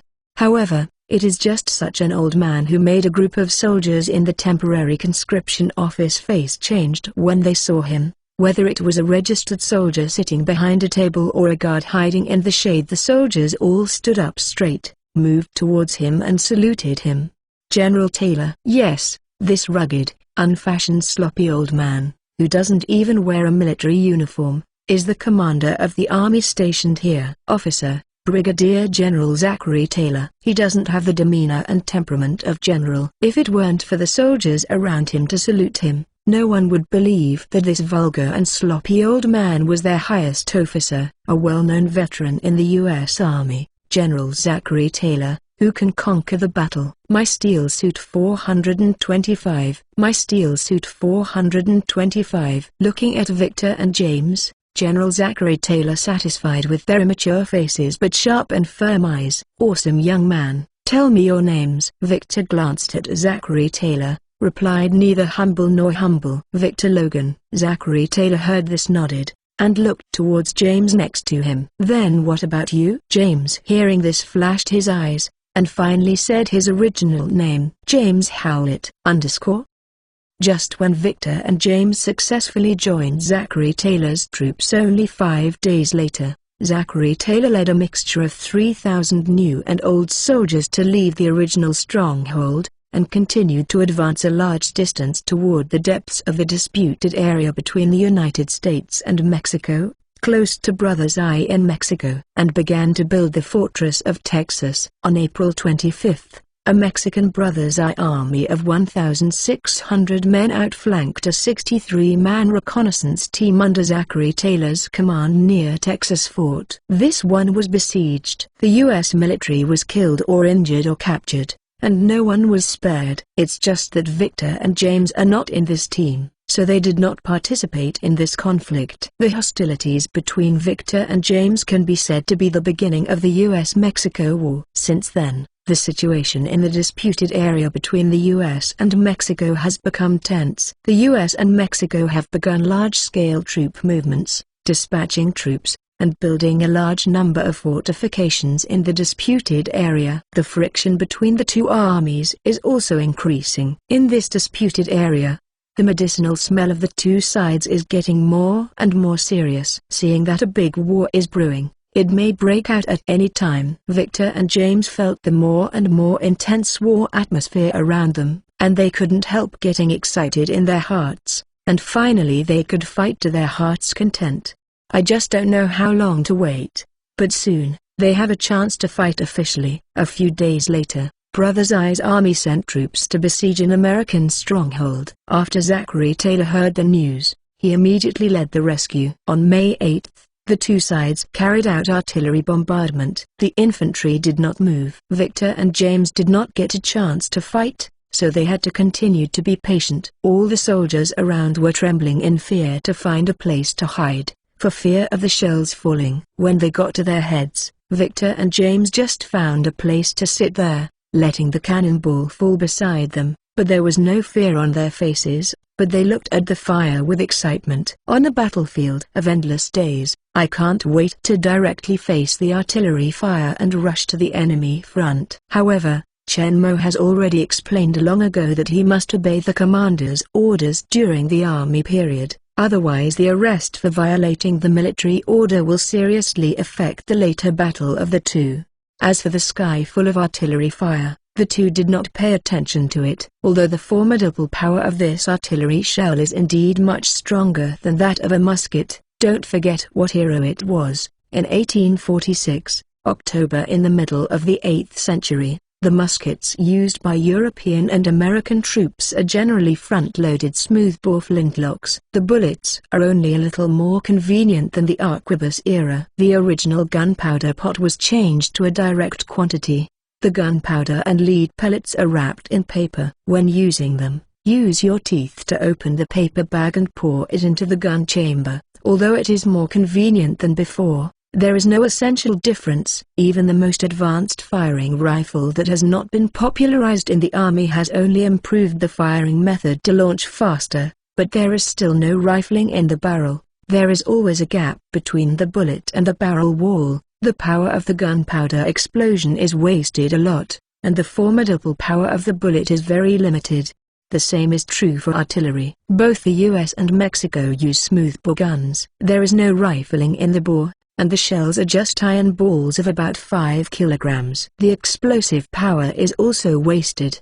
The formidable power of cannonballs is far from being able to match the later artillery mentioned on equal terms. Although the fired cannonballs can cause great damage to ordinary persons, turning the hit soldiers into flesh and blood stumps, they hit the skeleton muscles. Victor and James, both tougher and tougher than the ordinary person, were unable to destroy their bodies. At best they shattered their internal organs. But at this time, Victor and James' self-healing ability is much stronger than before. No matter how serious the injuries are, they can be completely recovered in a few minutes, so even if they are hit by these shells, they will not. There is a mortal danger, and even the battle strength will not drop too much.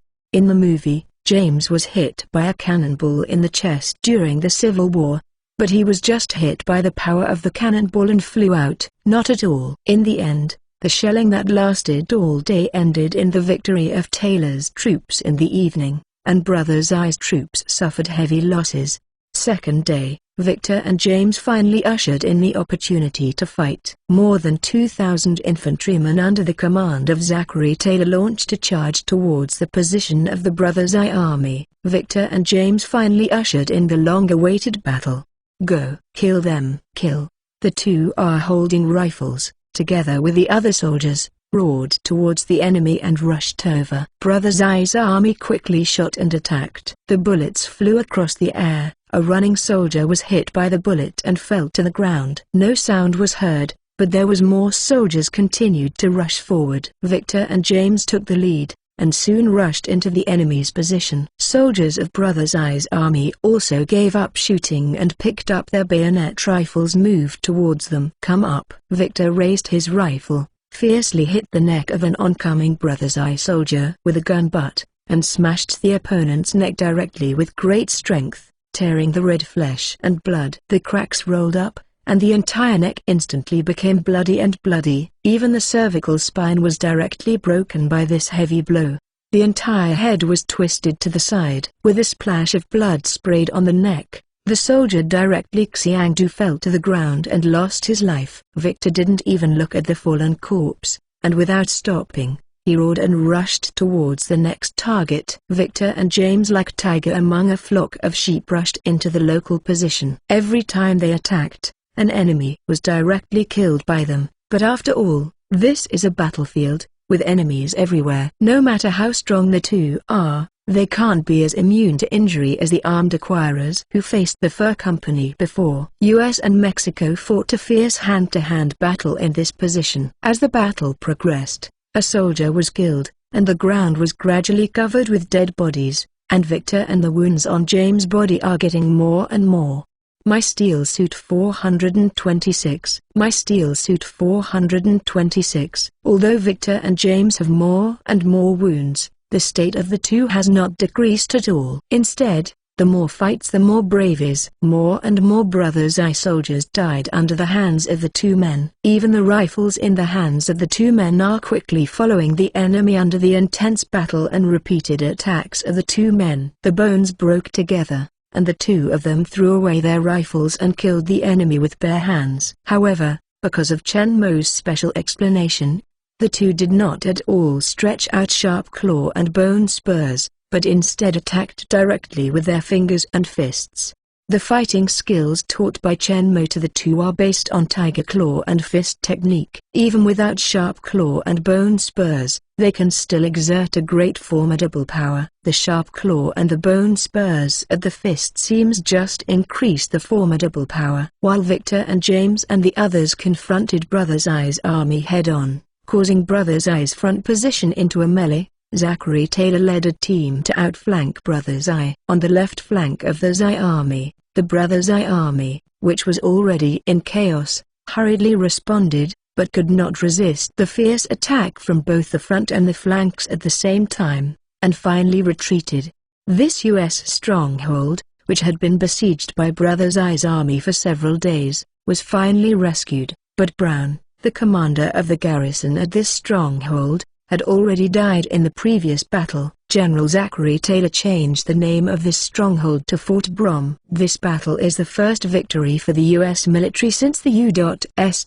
Mexico conflict. It not only boosted the morale of the U.S. military as well as in the country, but also made Zachary Taylor's reputation. He received the appointment of the President of the United States and was promoted to an honorary Major General. Just a few days later, on May 13, 1846, the United States officially declared war on Brothers Eye in Mexico. Zachary Taylor did not rush to take military action. Instead, he continued to expand his troops for several weeks. After making sufficient preparations, he led his troops to continue advancing into the disputed area. On the way, they fought fiercely with the Brothers Eye army they encountered. But Zachary Taylor, who seems to be a big boss, has been commanding New Oding and led the troops to eliminate the number. Numerous Mexican Brothers Eye troops took over many Mexican strongholds, and eventually crossed over the disputed area between the United States and Mexico, and went deep into the territory of Brothers Eye in Mexico. While Victor and James can be said to be like a fish back in water along the way, they are not happy. The hundreds of enemies on the opposite side can let them fight as much as they want, except that the sharp claw cannot be easily exposed. In addition to the bone spurs, you can fully display your own strength. The combat skills taught by Chen Mo have also been constantly improving in this time of high-intensity fierce combat, and they have become more and more in-depth. Moreover, in this battle of hundreds of thousands of people, both of them will inevitably be injured every time. After each battle, they will clearly feel their own upgrade. The speed of this increase is incomparable when fighting the group of armed civilians from the fur company in the dense Shiri Forest and Rocky Mountain Range. On the battlefield, the guns blasted, the bullets flew randomly, the smell of gunpowder smoke filled the entire battlefield, and the roars and killings of anger filled the ears of every soldier. No matter if he was timid or cowardly, every soldier on the battlefield will be infected by the atmosphere of this war. No one cares about life and death. Everyone on the battlefield has red eyes, holding muskets, and roaring at the enemy in front of him. Everyone has entered a violent state. Even if the enemy in front of you is taller, stronger, and fierce than yourself, at this moment, no one is timid, fearful, or shrinking. There is only one word in everyone's mind: kill. Even the fierce existence of Victor and James cannot make the enemy soldiers retreat, even if they are already lying around with the corpses of the incoming soldier. there will still be soldiers rushing forward. Launched an unfavorable attack on the two of them. The strength of the two of them is far beyond ordinary people. Facing the enemies that are constantly rushing up front and back, it is difficult to avoid being hit by these Ink army soldiers. Every time they fight, their arms, thighs, abdomen, chest, and back will all be covered with wounds, hit by bullets, and more often by enemy soldiers with bayonets stabbed out of the body. It's just that, whenever these soldiers stabbed two people with joy on their faces, thinking that they had killed an enemy as strong as a wild beast, the two would always use force at the next moment. A powerful punch broke their illusions and took their lives in their incredible horrified eyes. The two are powerful and brave in combat. They are at the forefront in every battle and kill countless enemies. Although they are ragged and covered with blood, they are always safe and sound. Note that Zachary Taylor admires the two. Although Victor and James are young, they are all the best soldiers he has seen in the past years in terms of strength, courage, and perseverance. They cannot help but love their talents in their hearts. Xin, I wanted to transfer the two to serve as guards, but they didn't appreciate it and insisted on going to the front line to kill the enemy.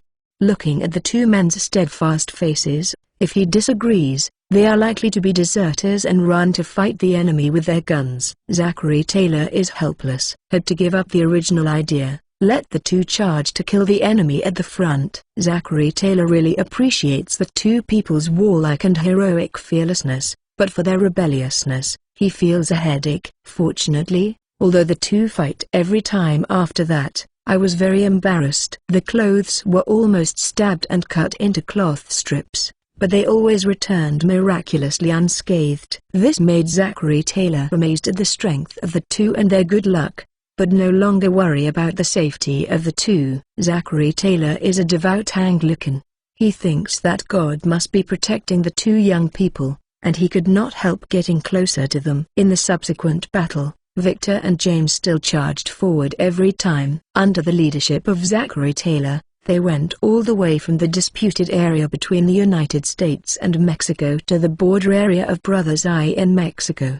The intensity of the battle is getting stronger and stronger, but under the command of Zachary Taylor, who looks like a vulgar and ordinary old farmer, but is calm, with a strong strategic vision and battlefield command ability, they repeatedly won the battle.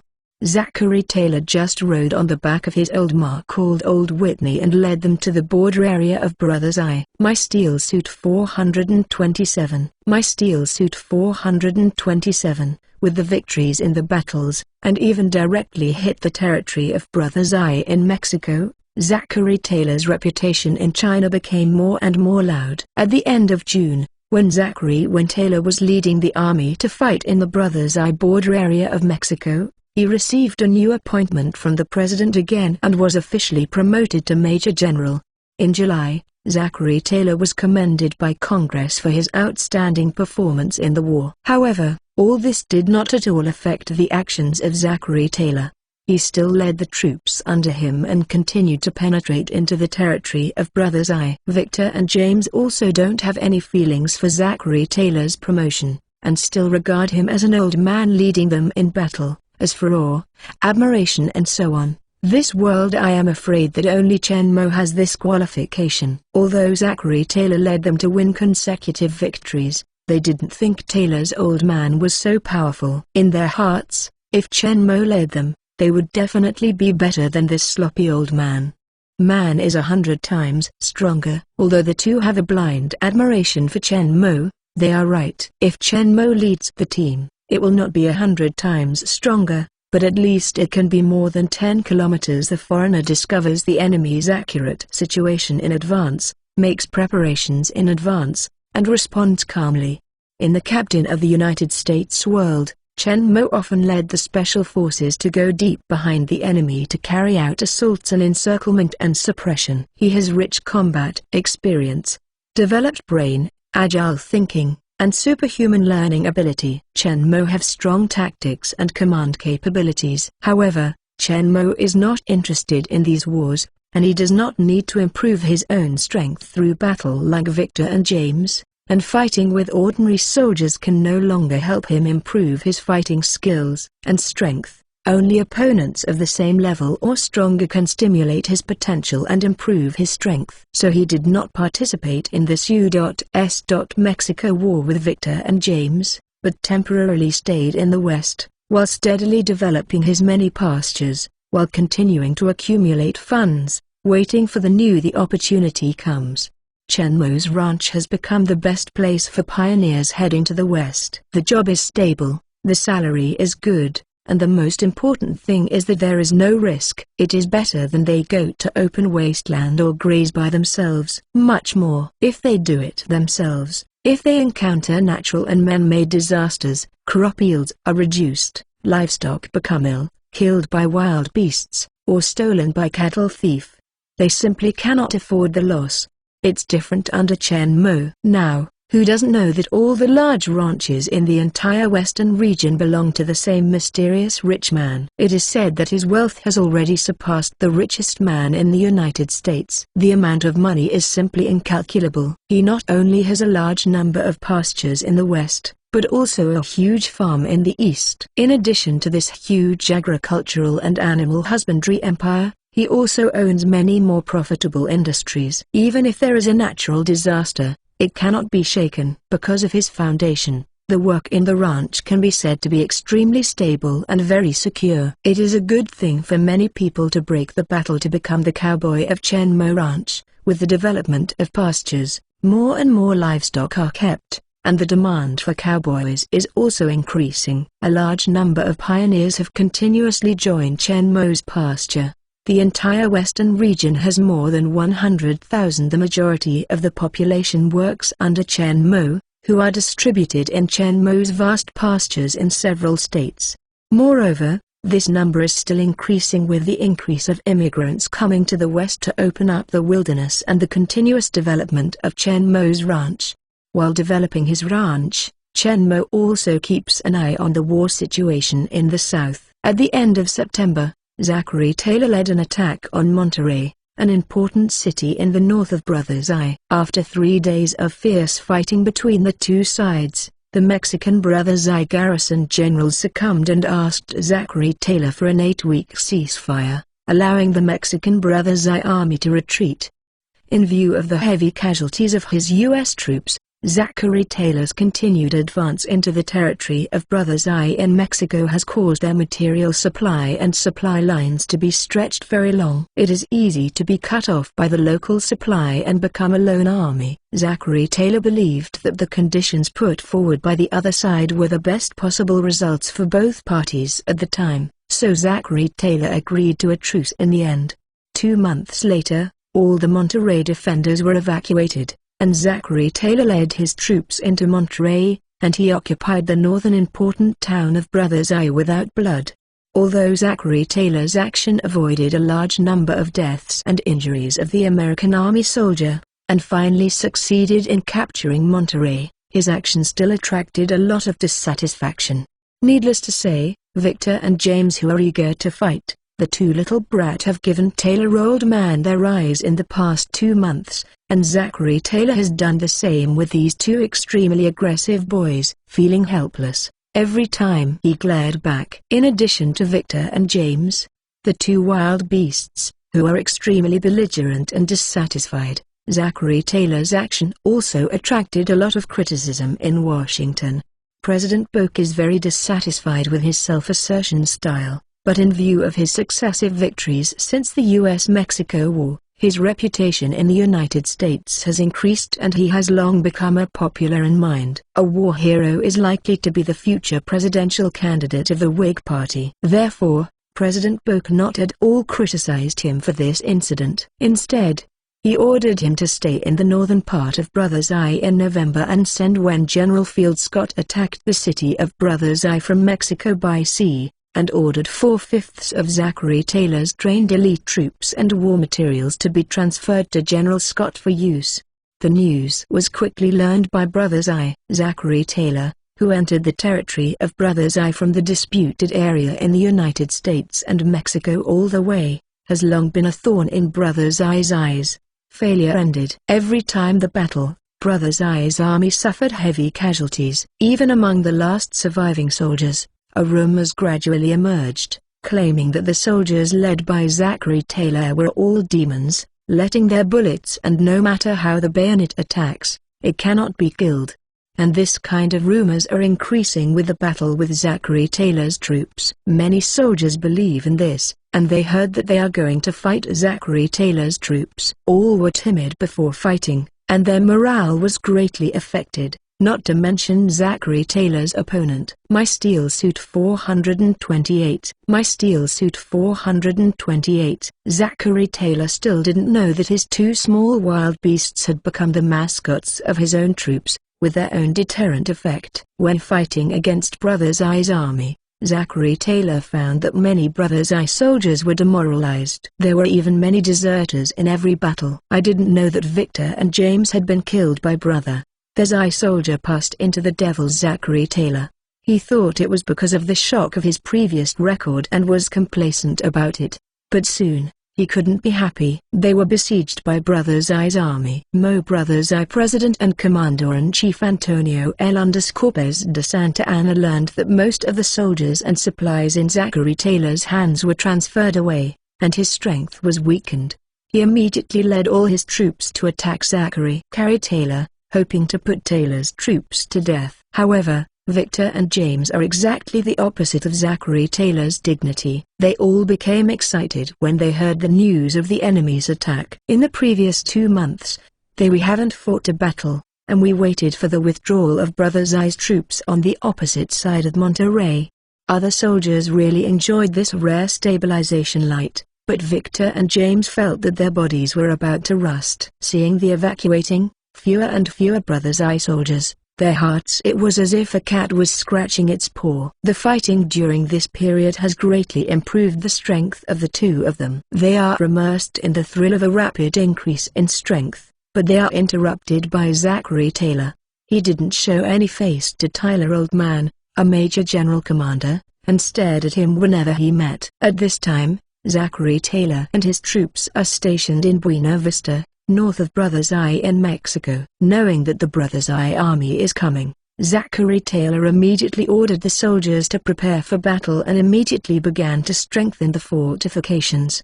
After the troops led by Antonio L. Pérez de Santa Anna arrived in Buena Vista, not at all rushed to attack, and Zachary Taylor, who circulated in the army, owned the Devil Warrior. The statement still had a certain impact on him, so he did not to act blindly without thinking, but first sent a small group of troops to test Zachary Taylor's troops. However, none of the troops he sent out came back alive. Antonio L. Pérez de Santa Anna couldn't help but become more cautious. He clearly has more soldiers than Zachary Taylor has, but he hasn't launched a total for a long time. Have been testing repeatedly. Zachary Taylor knew that he had far fewer troops than the enemy, and he would lose a lot in a direct battle, so he did not rush to launch a counterattack, but let Victor and James lead the team to cope with the tentative offensive from Brothers Eye, while seizing the time to continue to build and strengthen the fortifications, adjust the defense plan, and maximize the confidence of winning. After a long time of temptation, the anxiety in Antonio L. Pérez de Santa Anna's heart has not eased, but has become stronger. Although most of the tentative offensives ended in the destruction of the Brothers Eye army in Mexico, many soldiers survived for such a long time and fled back to the Brothers Eye military camp in Mexico. And from them, Antonio L. Pérez de Santa Anna heard the same description: the devil, powerful, fearless of swords and guns, cannot be killed. However, even if it confirmed the anxiety in his heart, Antonio L. Pérez de Santa Anna had to choose to continue. Up to now, no matter if the opponent is really a devil or some other reason, this battle can't be dragged on. Finally, on February 22, 1847, the Mexican Brothers Eye army launched a full-scale offensive, and the two sides launched a decisive battle. This battle brought the U.S.-Mexico War to its zenith. At this time, Brothers Eye had 20,000 soldiers, while Zachary Taylor's army had only more than 4,700. The battle lasted for 2 full days. Mo Brothers I has a large number of soldiers and has an absolute advantage in military strength. Zachary Taylor relies on perfect fortifications and defensive advantages to withstand Mo Brothers I. The army's fierce attack. After 2 days of fighting, both sides were exhausted. In the end, morale was low, but under the tactics of Antonio L. López de Santa Anna, it continued to decline. Finally, Brother Mosai's army was the first to be unable to hold on. There were more and more deserters, and the scales of victory gradually began to tilt. Antonio L. López de Santa Anna saw that the defeat was set, powerless, and had to give up the fight with hatred, and quickly retreated after dark, so that Zachary Taylor won the final victory in the battle. In this battle, the U.S. Army suffered 746 casualties, while the Mexican Army lost more than 2,000 people. Among them, hundreds of people died at the hands of Victor and James. When the battle was over and the Brothers I army retreated, the clothes on the 2 men had already turned into rags, full of bullet holes and damage. Rao is the 2 bodies with extraordinary strength and strong recovery ability. After these 2 consecutive days of fierce fighting, he was tired of gasping for breath, and his body was soaked with sweat. Different from other soldiers who also attacked alternately, soldiers who are too exhausted can rest in the position and recover their strength. As for sleeping, there is no need to think about it. While Victor and James fought from the moment they started to the end, and they simply never stopped. That is to say, the 2 have special physique, and their powerful self-healing ability brings super recovery speed, and their physical strength is almost infinite, otherwise they would have been exhausted in this fierce battle if they were not killed by bullets. But it's worth it to be so tired. In just these 2 days of fighting, the improvement of the 2 people's strength can be worthy of the previous months of fighting, which shows the intensity of this battle. The eyes of the 2 looked towards Zachary Taylor are finally not as angry as before, but a touch of softness is added. Chen Mo Lord is right. Following this old fellow, you don't have to be afraid that there will be no battle. Fighting this time is simply so enjoyable. Feeling the change in the eyes of Victor and James looking towards him, Zachary Taylor felt helpless. These 2 crazy little brat. With this decisive victory, Zachary Taylor became the biggest hero in the U.S.-Mexico War. In recognition of his achievements, Congress awarded him a gold quality medal. At this point, the U.S.-Mexico War has come to an end. General Winfield Scott led his troops to attack Brothers I City in Mexico from the sea, and successfully breached the city wall, penetrated into Brothers I City in Mexico, and controlled the entire city for military control. Subsequently, under pressure from the U.S. military, President Antonio L. López de Santa Anna, who was defeated by Zachary Taylor and fleeing, was removed from office. On November 11, 1847, Anjo was elected as the interim president of Brothers I, and the 2 sides were preparing for peace talks. My Steel Suit 429. My Steel Suit 429. At this point, the U.S.-Mexico War can be said to have ended, and the military operations between the 2 sides have completely stopped, waiting for peace talks, and the rest is the matter between the politicians.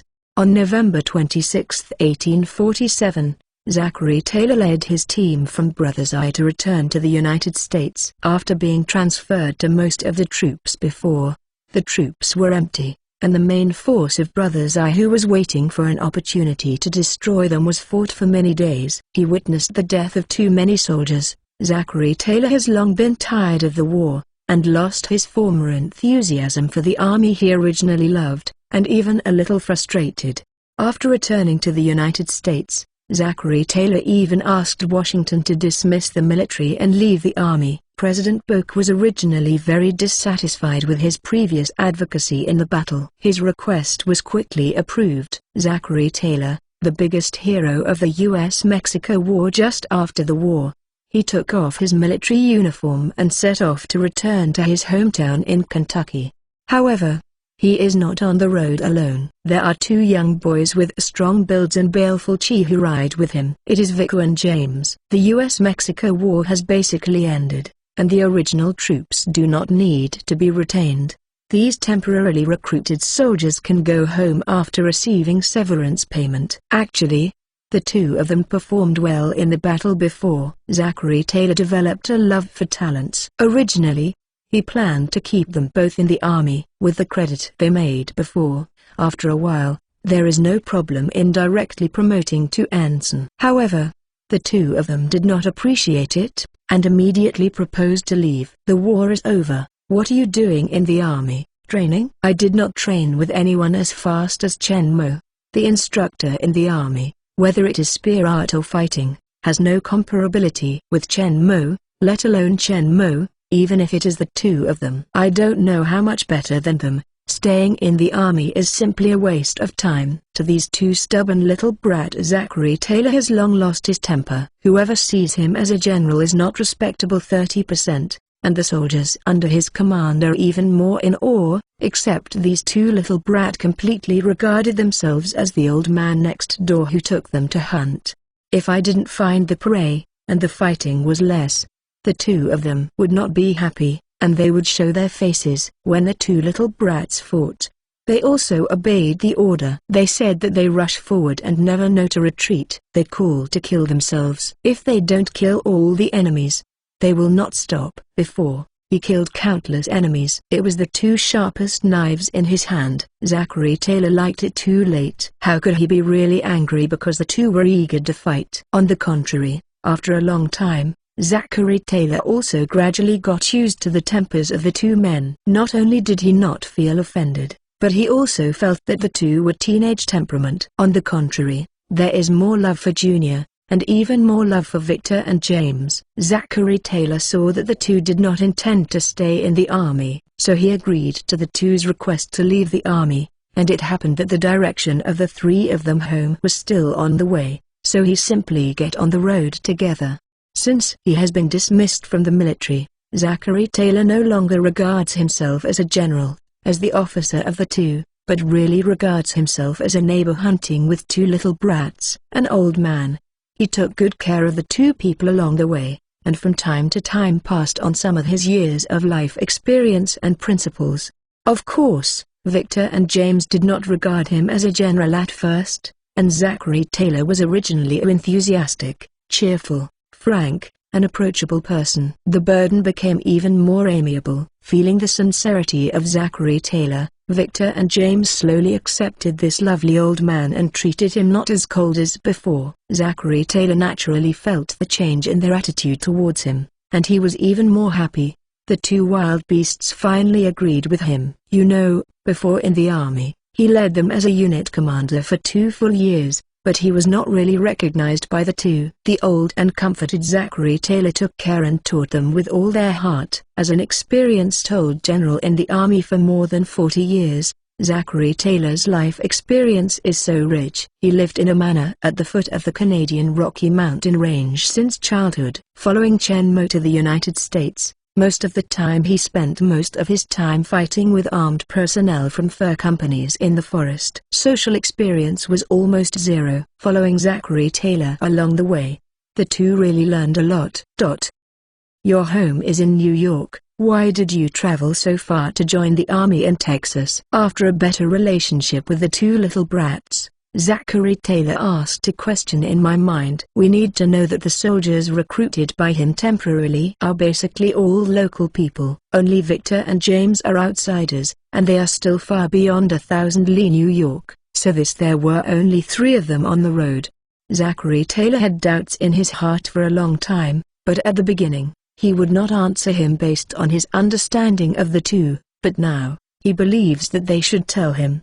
Sure enough, Victor and James hearing this looked at each other, thinking that Chen Mo not at all told them to keep it secret, and there was nothing to hide about this matter, so Victor said, "We like to fight, Lord sent someone to send us here." Zachary Taylor is hearing this curiously. Lord? Yes, we are both Lord's followers. Victor and James raised their heads proudly, as if this is something to be proud of. Zachary Taylor looked at the two men mentioning the Lord with obviously reverent gaze, and couldn't help but be full of curiosity about this mysterious lord.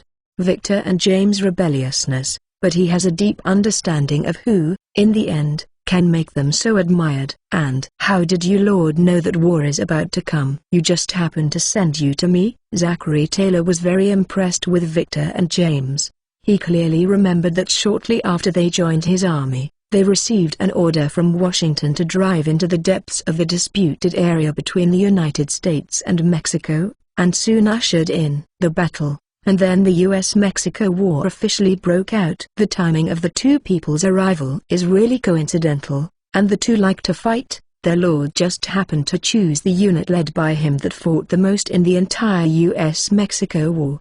If all this is a coincidence, isn't that a coincidence? My steel suit 430. My steel suit 430. Victor and James heard Zachary Taylor's question, but they did not have the same doubts like him, but were full of admiration and pride, since Chen Mo appeared on the night of their escape from the moment in front of them. Chen Mo's image in their mind has always been an omnipotent existence, like a god, seems to be a prophet, nothing can escape his eyes.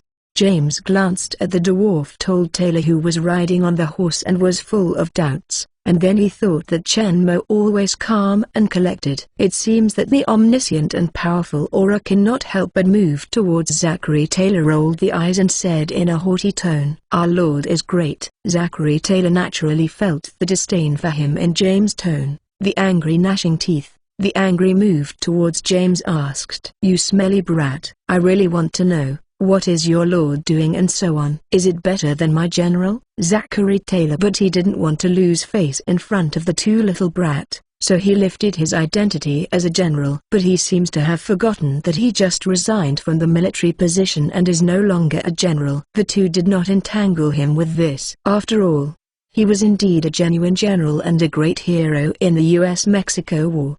He has a higher reputation in the army and national in mind, but even so, in the hearts of Victor and James, he is still far behind Chen Mo. "Taylor, old man, you can't even beat us, and you still want to compare with us, Lord?" "You, talking about Victor, the words are ruthless." Zachary Taylor lifted up and put it away and wanted to beat this guy to death, but as Victor said, he was not two little brats' opponents at all. So he had to slap his raised hand on the broad horseback of old Whitney under his hip.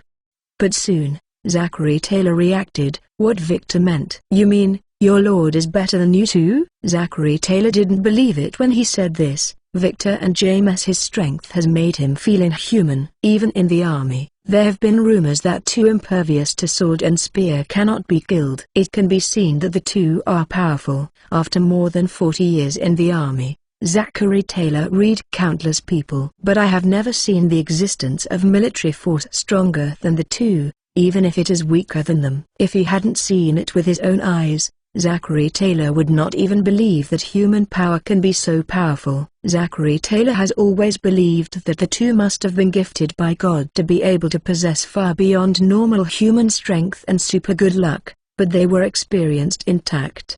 Now I heard that the two of them even said that someone is stronger than them, and Zachary Taylor is naturally unacceptable. The strength of Victor and James is inhuman enough. What kind of existence is stronger than them? Legendary demigod? But that seems to be Greek mythology, right? They believe in God in the Anglican Church. Withdrawing the thoughts of throwing away, Zachary Taylor could not help but look towards the two. Seeing that Victor and James were nodded at the same time, Zachary Taylor, who had a certain understanding of the two, knew that they disdained to lie. He had to accept the fact that someone was really better than these two violent beasts. "Is he doing and so on?" Zachary Taylor's face turned straight, and he asked them seriously, his heart for the one of the two. "The curiosity of Lord has become stronger than ever. Our Lord is a farmer." James' answer is still full of pride. It seems that as long as it is Chen Mo, even if he is a robber, he will speak proudly in a proud tone. "Farmer? I am also a farmer, okay." Listen to James saying that mysterious Lord is a farmer. Zachary Taylor sighed in at the same time of relief. "I can't help but feel like comparing. Why don't you go to Kentucky with me? My cotton plantation is very big." It seems casual, but Zachary Taylor is still real. I really hope that Victor and James can go back with him. He still likes the two who are straightforward and bold. However, He also knew that it was basically impossible for the two to talk about the Lord. "How big is your plantation?" James, hearing this, asked. Sure enough, the two of them directly ignored his previous sentence, as if they didn't even think about it, which made him feel disappointed.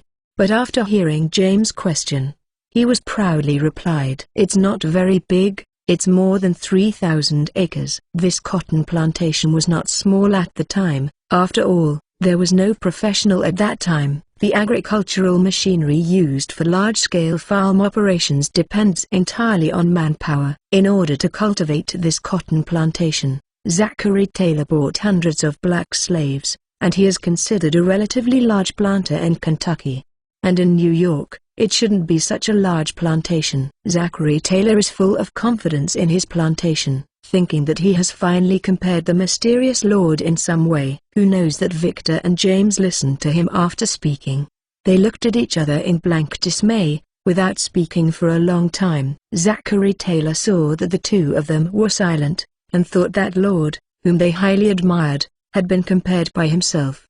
The two said sorry, and urged proudly, "Why don't you speak anymore? How big is your Lord's farm?" James listened to his question, turned his head and looked over, in the heart probably estimated this. Then he spoke slowly. "It's not too big, it's more than 10,000 times yours." Zachary Taylor, hearing this, stared wide-eyed, looking at James with a serious face. He turned his head and looked at Victor, who showed two sharp tiger teeth and took pleasure in other people's misfortune, and his heart was in a mess. "You are afraid that you are not kidding me, underscore?" In January 1848, the United States and Mexico officially started peace talks. On February 2nd, the two sides signed a peace agreement. Brothers I ceded Texas and Brothers I in New Mexico. The territorial area ceded to the United States by regions such as California, etc. exceeds half of the total territory of Brothers I in Mexico, exceeding 1.9 million square kilometers. This two-year war ended with the victory of the United States. California, Nevada, Utah, Colorado, Arizona, Brothers I, Wyoming and other places have become American territories. A new wave of Western development has started again, and Chen Mo has not fallen behind. In other words, Chen Mo is leading many pioneers to develop the Western region. Huge pastures, farms, and mines have been established on the newly acquired land in the West. My Steel Suit 431. My Steel Suit 431. The power of Chen Mo has again begun a large-scale expansion in the West. Actually, what James said to Zachary Taylor's 10,000 times is still a conservative estimate. 100,000 times may be less than hundreds of times, but there are still tens of thousands of times. The whole western part of the country is generally good. It was all taken up by Chen Mo, plus the huge expansion of the southwest part now ceded by Brothers I in Mexico. Hundreds, thousand times would only be a matter of time. Today's capitalists in the north have focused their attention on high-end fields such as industry, real estate, and finance, while the slave owners of the southern plantation are closely guarding their plantations and slaves. Chen Mo takes advantage of this. The Gap ate all these lands in the West and quickly grew into the largest rancher and big landowner in the United States in just 2 years. A large number of people who originally lived here and immigrants from other places flocked to Chen Mo after discovering that joining Chen Mo's men is much better than digging in the soil. The people who came to the West during this period were hard-working poor people. As long as they have food and clothing, and the lives of themselves and their families are guaranteed, they will cherish this job very much. Whether it is a cowboy, farmers, or miners, all work diligently, and Chen Mo is not stingy to give them the generous rewards they deserve. Chen Mo's enclosure is not only for enclosure, he also has a deeper purpose, and more than one. These wild lands in the western United States are vast but sparsely populated. They belong to undeveloped, desolate areas. Although they belong to the United States, they are not joined as federal states, but simply the area is divided into several regions. Each of these regions is the size of several other states, but the population is not as large as that of a city in the central and eastern regions. Although these western regions are desolate and backward, in the future, more than a dozen independent states will be established, and there are strict requirements from region to state. When these regions were established, the U.S. government issued a written federal decree that stipulated the conditions for establishing states in these regions.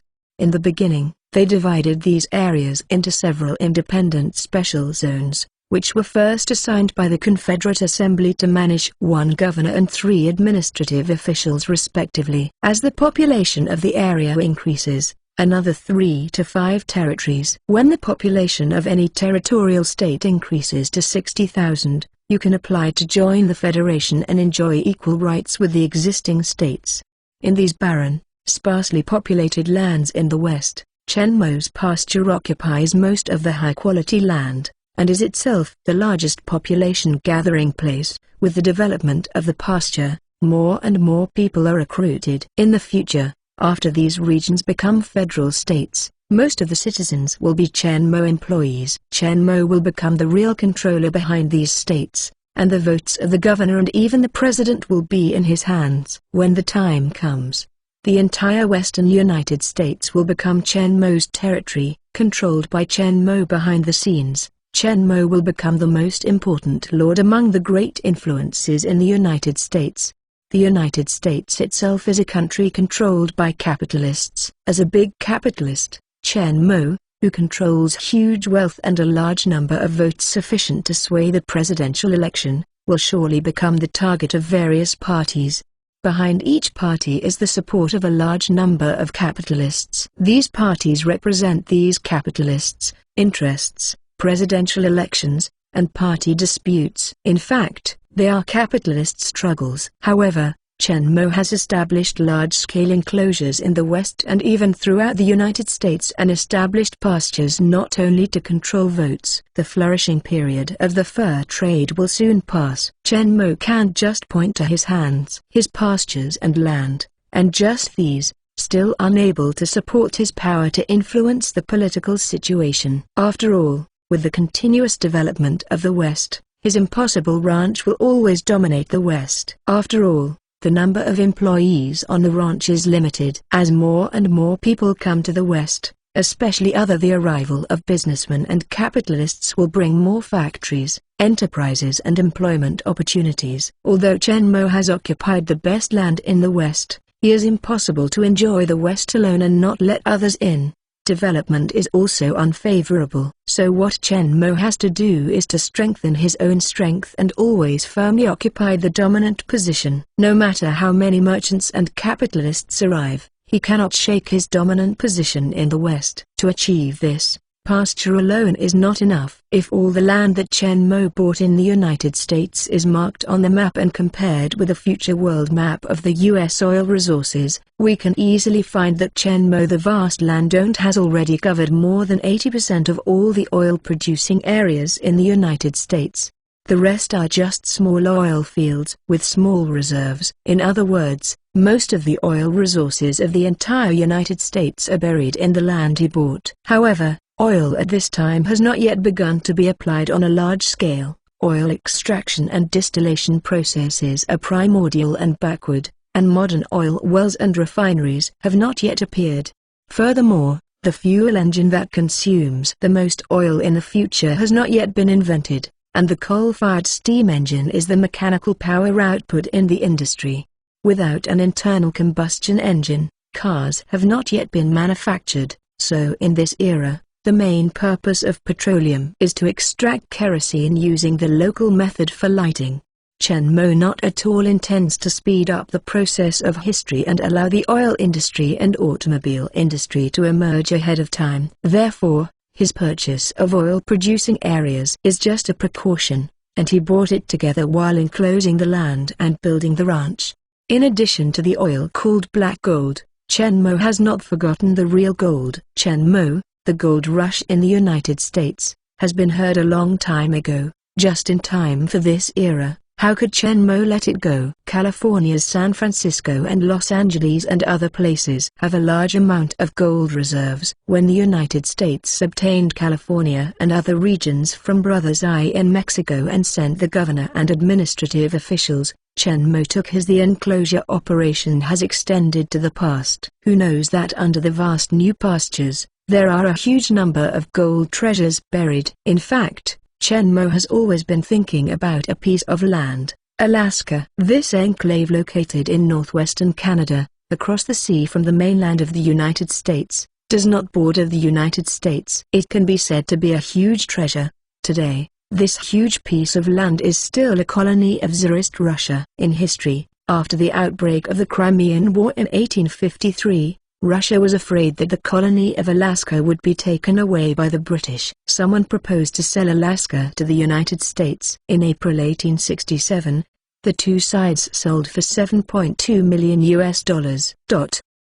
My Steel Suit 432. My Steel Suit 432. As the largest state in the United States in the future, Alaska is rich in forest and animal resources, rich in mineral resources such as gold, silver, and coal, and, underground, Alaska the reserves are extremely rich in oil and natural gas.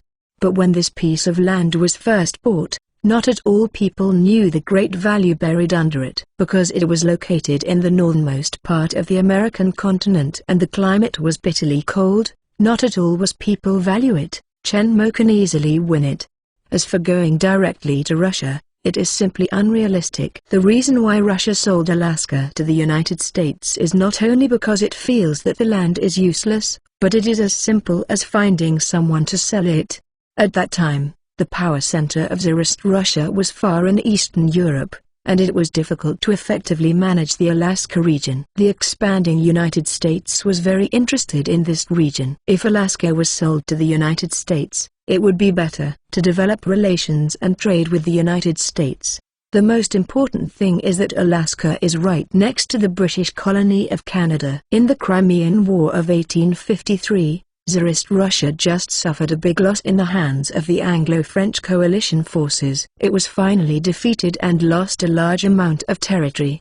The newly enthroned Alexander II was very afraid of the British and French coalition forces. Russia the Tsar thought that if there was another battle with Britain, he might not even be able to defend Alaska, and Alaska is very close to Siberia. If the British use this as a springboard to break into Russia, the consequences will be disastrous. So they need a strong great influence who can fight against the powerful Britain to help them guard this eastern barrier. The United States is a force that can be used to contain Britain. The United States was originally a British colony, but it literally achieved armed independence from the powerful British rule. The U.S. Army and Navy can compete with the United Kingdom, and many European countries do not dare to expect it. As far as Alaska itself is concerned, the Russian Tsar at the time also thought it was useless. Alaska is too far away from Russia, and there is no income. It is completely a burden of losing money. It is better to sell it to the United States to make some money, and to use the United States to block the British threat to Russia. Therefore, the sale of Alaska by Tsarist Russia to the United States still has national strategic considerations. It is completely impossible for Chen Mo to buy Alaska directly from Tsarist Russia, nor is it necessary. He does not intend to establish a nation in this world. In order to prevent the historical trend from being affected, Chen Mo does not intend to change these major events involving national territory and war, waiting for the United States to buy from Russia going to Alaska. It's the same with his shots. Zachary Taylor worked desperately on the battlefield to lay a huge new territory for the United States, but Chen Mo easily included these lands with the fingers of Chen Mo. What he paid, but it is some money that is just numbers to him. Zachary Taylor didn't know that his victory was stolen by Chen Mo. He quarreled with Victor and James along the way and quickly entered the territory of Kentucky. These three people, two young, don't know how venerable old, and one old doesn't know how to love young. Yes, although Victor and James seem to be 18-19 years old, but the actual age is only 14-15 years old, and he is not an adult at all, so he can be regarded as young. The two sides have been arguing around Chen Mo along the way. Zachary Taylor was unwilling to be compared and looked down upon by the two little brats, while Victor and James resolutely defended their lord. Almost comparable to fanboy, Chen Mo is simply omnipotent in their hearts. Zachary Taylor knew that his financial resources were not better than Chen Mo, so he boasted about other aspects of himself. He thinks that as a general, he is naturally more uncommon martial heroism than a rich man, but he learns that Chen Mo is tall and strong, handsome and majestic.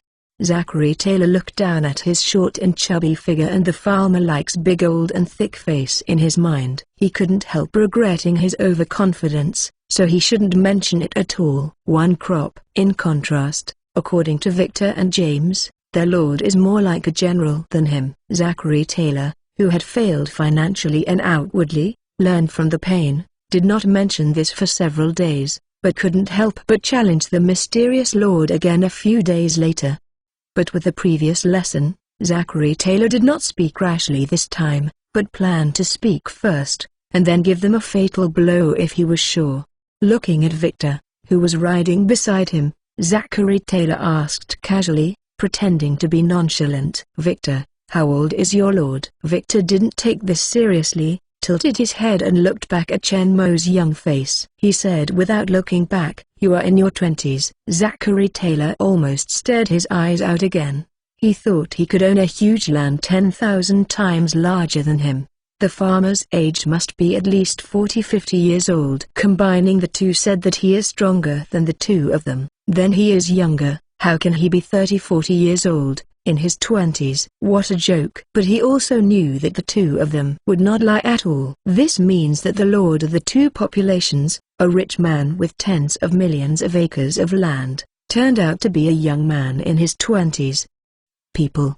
When I was in my 20s, I was still an ordinary soldier in the Kentucky militia. Zachary Taylor was silent on his old ma for a long time, and finally accepted this fact. But he couldn't help but feel proud again. A young man in his 20s, even if it's amazing, and there are definitely many things that are inferior to me. After all, I haven't lived in vain for more than 60 years. Zachary Taylor immediately stopped concealing his purpose and declared war on the two children. "Then he certainly doesn't have as many places as I've been." Zachary Taylor held his big head proudly, and seemed to say something amazing. It seems. Victor and James, hearing this, looked at each other in blank dismay. The corners of their mouths could not help but evoke a smile at the same time. "If you want to fight, then fight.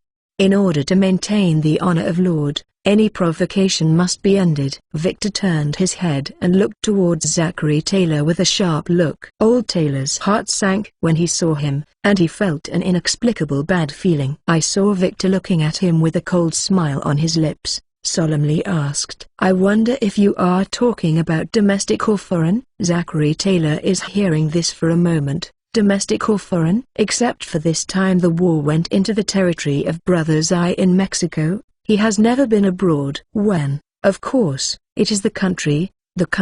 My steel suit 433. My steel suit 433. The smile at the corner of Victor's mouth began to enlarge. "In China, Lord, we have basically walked all over the country, because his ranches are all over the country, and every state has his land."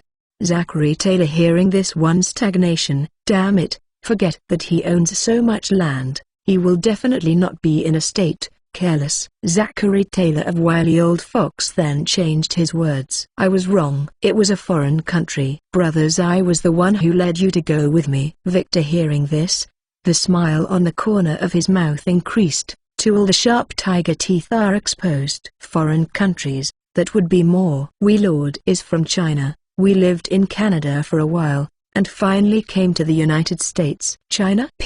Zachary Taylor didn't know this before. "Yes, we lord are Chinese." James, who was riding on a black steed, explained. It turned out to be a Chinese. Zachary Taylor has heard of that mysterious country. It is said that it is guarded by a powerful beast called a river crab. Novelists are very secretive about it, so Zachary Taylor is also not too understanding. But Zachary Taylor did not admit defeat. "There are a lot of places I've been to, but after all he is young and has limited experience, so he let you two little brat travel alone. This is going out. There are many things to pay attention to, so let me be well teach you guys." Zachary Taylor's tone barely fell, only to find that Victor and James suddenly caught the reins. James reached out and grabbed his reins and took his old Whitney also stopped. "What's wrong?" Zachary Taylor looked at the two of them, unfathomable mystery. Could it be that they could not say that I, fly into the rage out of humiliation, plan to do something to me? "There is an ambush ahead." James' words dispelled his fancy thinking, but it made him a little unfathomable mystery, and he couldn't help but turn his head and look towards the road ahead. This is a straight dirt road. There are a lot of big trees growing on both sides of the road, but it is not dense. If someone hides inside, it is easy to find. He looked carefully for a long time, but found that the road ahead was normal, no different from what they had walked before, and there was no place suitable for ambush. He could not help but look towards the two with a proud look. "Let me just say it, you young people have too little experience and always like to make a fuss about nothing. Obviously there is no place to ambush, so rest assured to follow me," Zachary Taylor said, planning to urge the horse to move forward, but James firmly grasped the rein, and he couldn't move at all. Just as he turned his head and looked towards James helplessly, the corner of his eyes found a firelight blooming not far away. Almost at the same time, a huge gunfire accompanied the firelight. In his ears, musket. Just when Zachary Taylor thought he was over this time, a sturdy silhouette quickly flashed from his side to in front of him, blocking the front of the bullet. "Don't!" Zachary Taylor shouted anxiously, but it was too late. Only hearing the sound of a bullet entering the flesh sounded in front of him. The silhouette that leapt from his side fell on his horseback, and Zachary Taylor quickly looked down. It was just talking to him just now, telling him that there was an ambush ahead of James, and took his rein. But before his expression of grief and annoyance appeared on his face, he was shocked to find that James, who fell on his saddle, seemed to be completely okay. He sat up quickly, not tall, but very strong. The broad body completely blocked him behind him. It's too late to consider why he can act so agile as if nothing happened after being shot. Zachary Taylor didn't want James to continue to block the gun. He was shot and survived, but that doesn't mean one more shot will be fine. But when he stretched out his hand to push James down and block him with his body, he found that no matter how hard he tried, he couldn't shake the opponent. Just as James jumped from his horse to the back of Zachary Taylor's horse and used his body to block a shot that was shot at old Taylor in time, he rode on another horse. Victor moved too. When the gun shot just now, he had clearly found the location of the person who shot. The gun flame that lit up suddenly came from the dense canopy of a big tree 10 meters away. I saw Victor's hands pressed hard on the saddle, and his whole body jumped up from the horse's back and fell across the horse's head, moved towards the ground in front.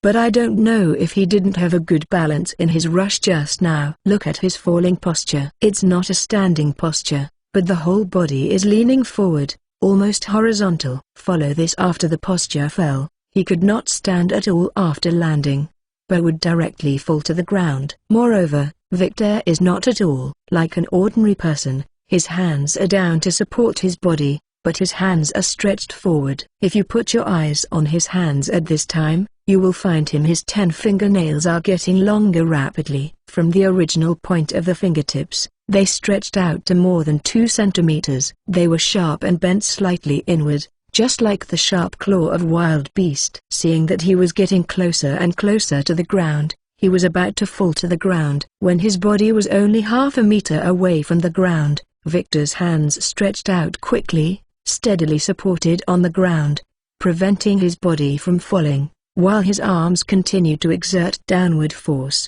pushing his body to accelerate forward and rushing forward. The body that was only half a meter above the ground also had the strength of his arms. Pushed to rise again, his hands also left the ground, but there were 10 more deep claw marks on the originally flat ground. However, the upward thrust of both arms only acts on the upper body, and Victor's lower body continues to fall towards the ground. While his arms were exerting force just now, His legs that were stretched backwards were also retracted forward. His upper body just left the ground under the strength of his arms. His feet also fell down quickly and touched the ground. As soon as his feet hit the ground, Victor's thick and powerful legs slammed into force, and the tremendous force struck two shallow pits directly under his feet.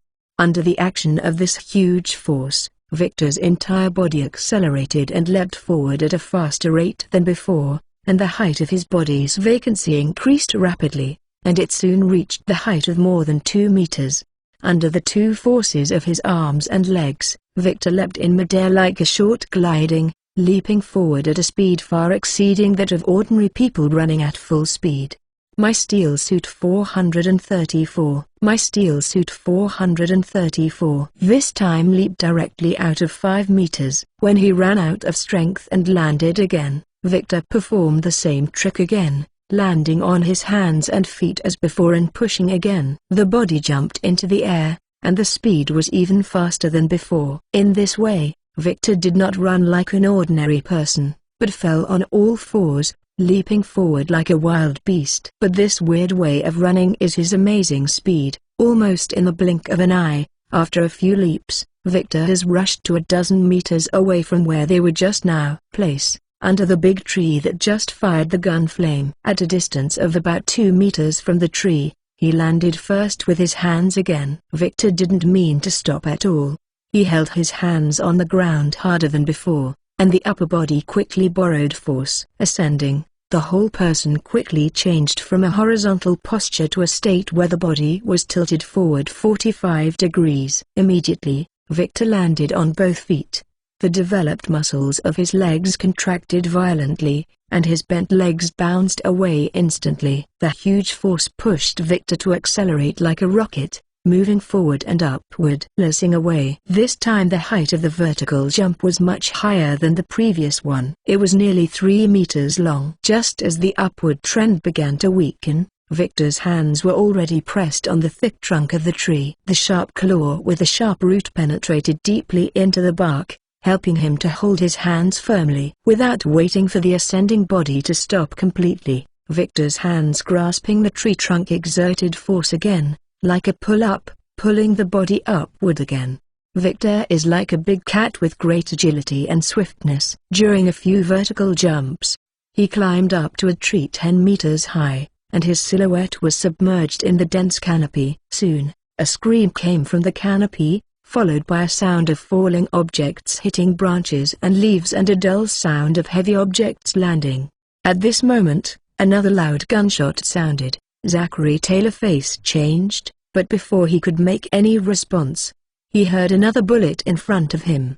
James. Zachary Taylor's complexion greatly changed, yelling excitedly, holding James' shoulders with both hands, trying to get him out of front. Pulling it apart, he found that it was still of no avail, and he couldn't pull James at all. Then he was surprised to find that James, who was shot again, turned his head casually, moved towards him with a gentle smile. Zachary Taylor. It is impossible to associate this smile with the person who had been shot twice. "Are you all right? Get out of the way and hide." Without thinking about what is going on, Zachary Taylor urges James to. After seeing James smile at him, he turned back again and looked towards the front.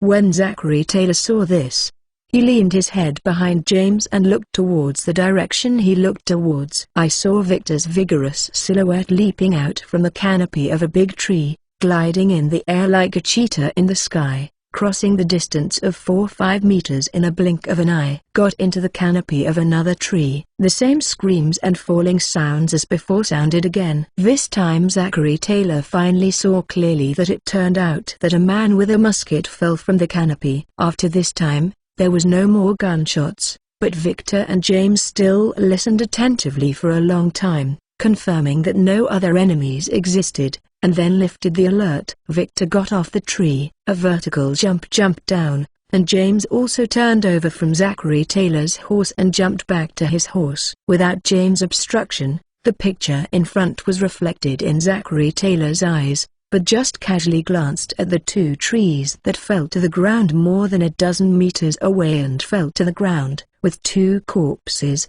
Zachary Taylor quickly turned his head and moved towards returning to his immediately. James asked with concern, "Boy, are you okay?" James felt Zachary Taylor's worry, moved towards. He smiled indifferently, and looked down to see that he was shot twice by bullets. The blouse with holes stretched out his hands and grabbed it on the top of the placket. With a forceful pull, the sturdy fabric was torn directly under his tremendous force, revealing the strong hidden under the clothes, as full as cast iron. The explosive muscles. "Have you forgotten that I am an impervious to sword and spear devil warrior?" James said casually, like a joke. But after watching James pull off his clothes, the exposed chest, Zachary Taylor was stared wide-eyed in shock.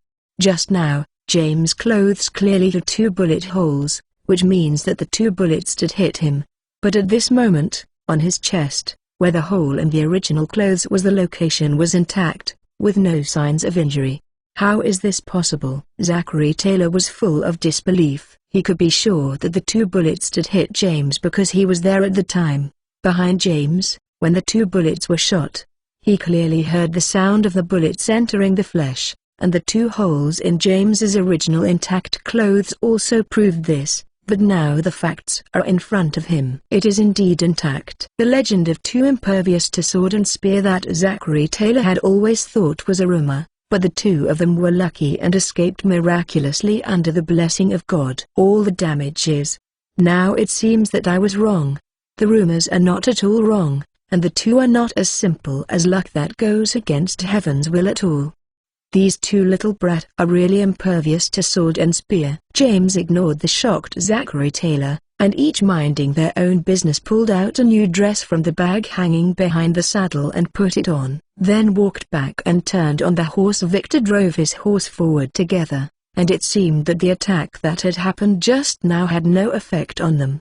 "How do you know that there are enemies on the tree?" Seeing that neither of them meant to explain, Zachary Taylor had to temporarily suppress the shock and doubt in his heart and beat. The horse followed along. After approaching, Zachary Taylor glanced at the bodies of two attackers who were obviously dressed as bandits, and then asked, another doubt in his mind. You must know that he himself didn't notice any abnormality just now, which made Zachary Taylor, who had just boasted of extensive experience in front of the two children, feel very embarrassed.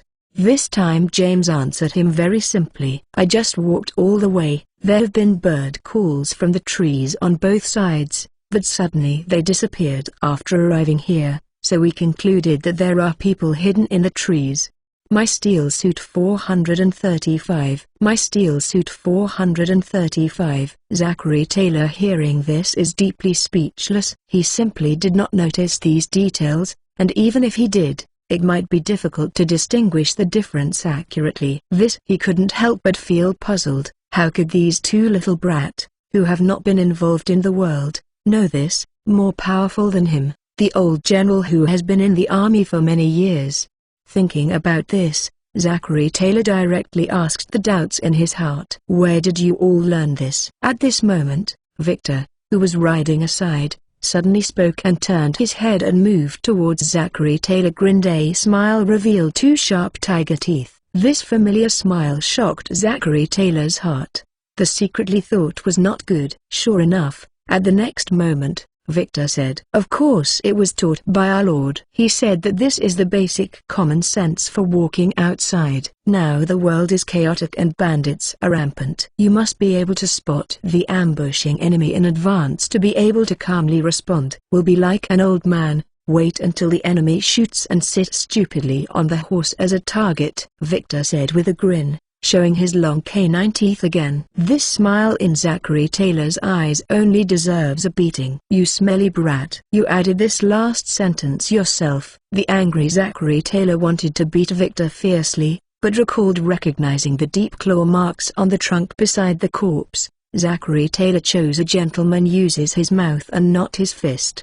However, these two little brats are too vengeful. They said before that their lord's experience is not as good as their own. They have not forgotten until now, and they immediately gave themselves a strong counterattack when they seized the opportunity. Victor looked at the angry old tailor with a triumphant smile, turned his head to look at James, and both of them had a hint of happiness in their eyes. "In a small way, let you provoke our Lord, and you won't kill you." Poor Zachary Taylor was so old that he had just escaped the attack of robbers, and was furious with his two life-saving benefactors. He was directly injured and almost wanted to vomit blood. Zachary Taylor was so angry that they ignored them for a long time and rode behind them alone. Actually, Zachary Taylor is not really angry, including constantly comparing with Chen Mo. It is just a joke, playing with two little brat. Don't look at him wearing military uniforms and sloppy clothes. For many years, he doesn't have the grace of a general at all,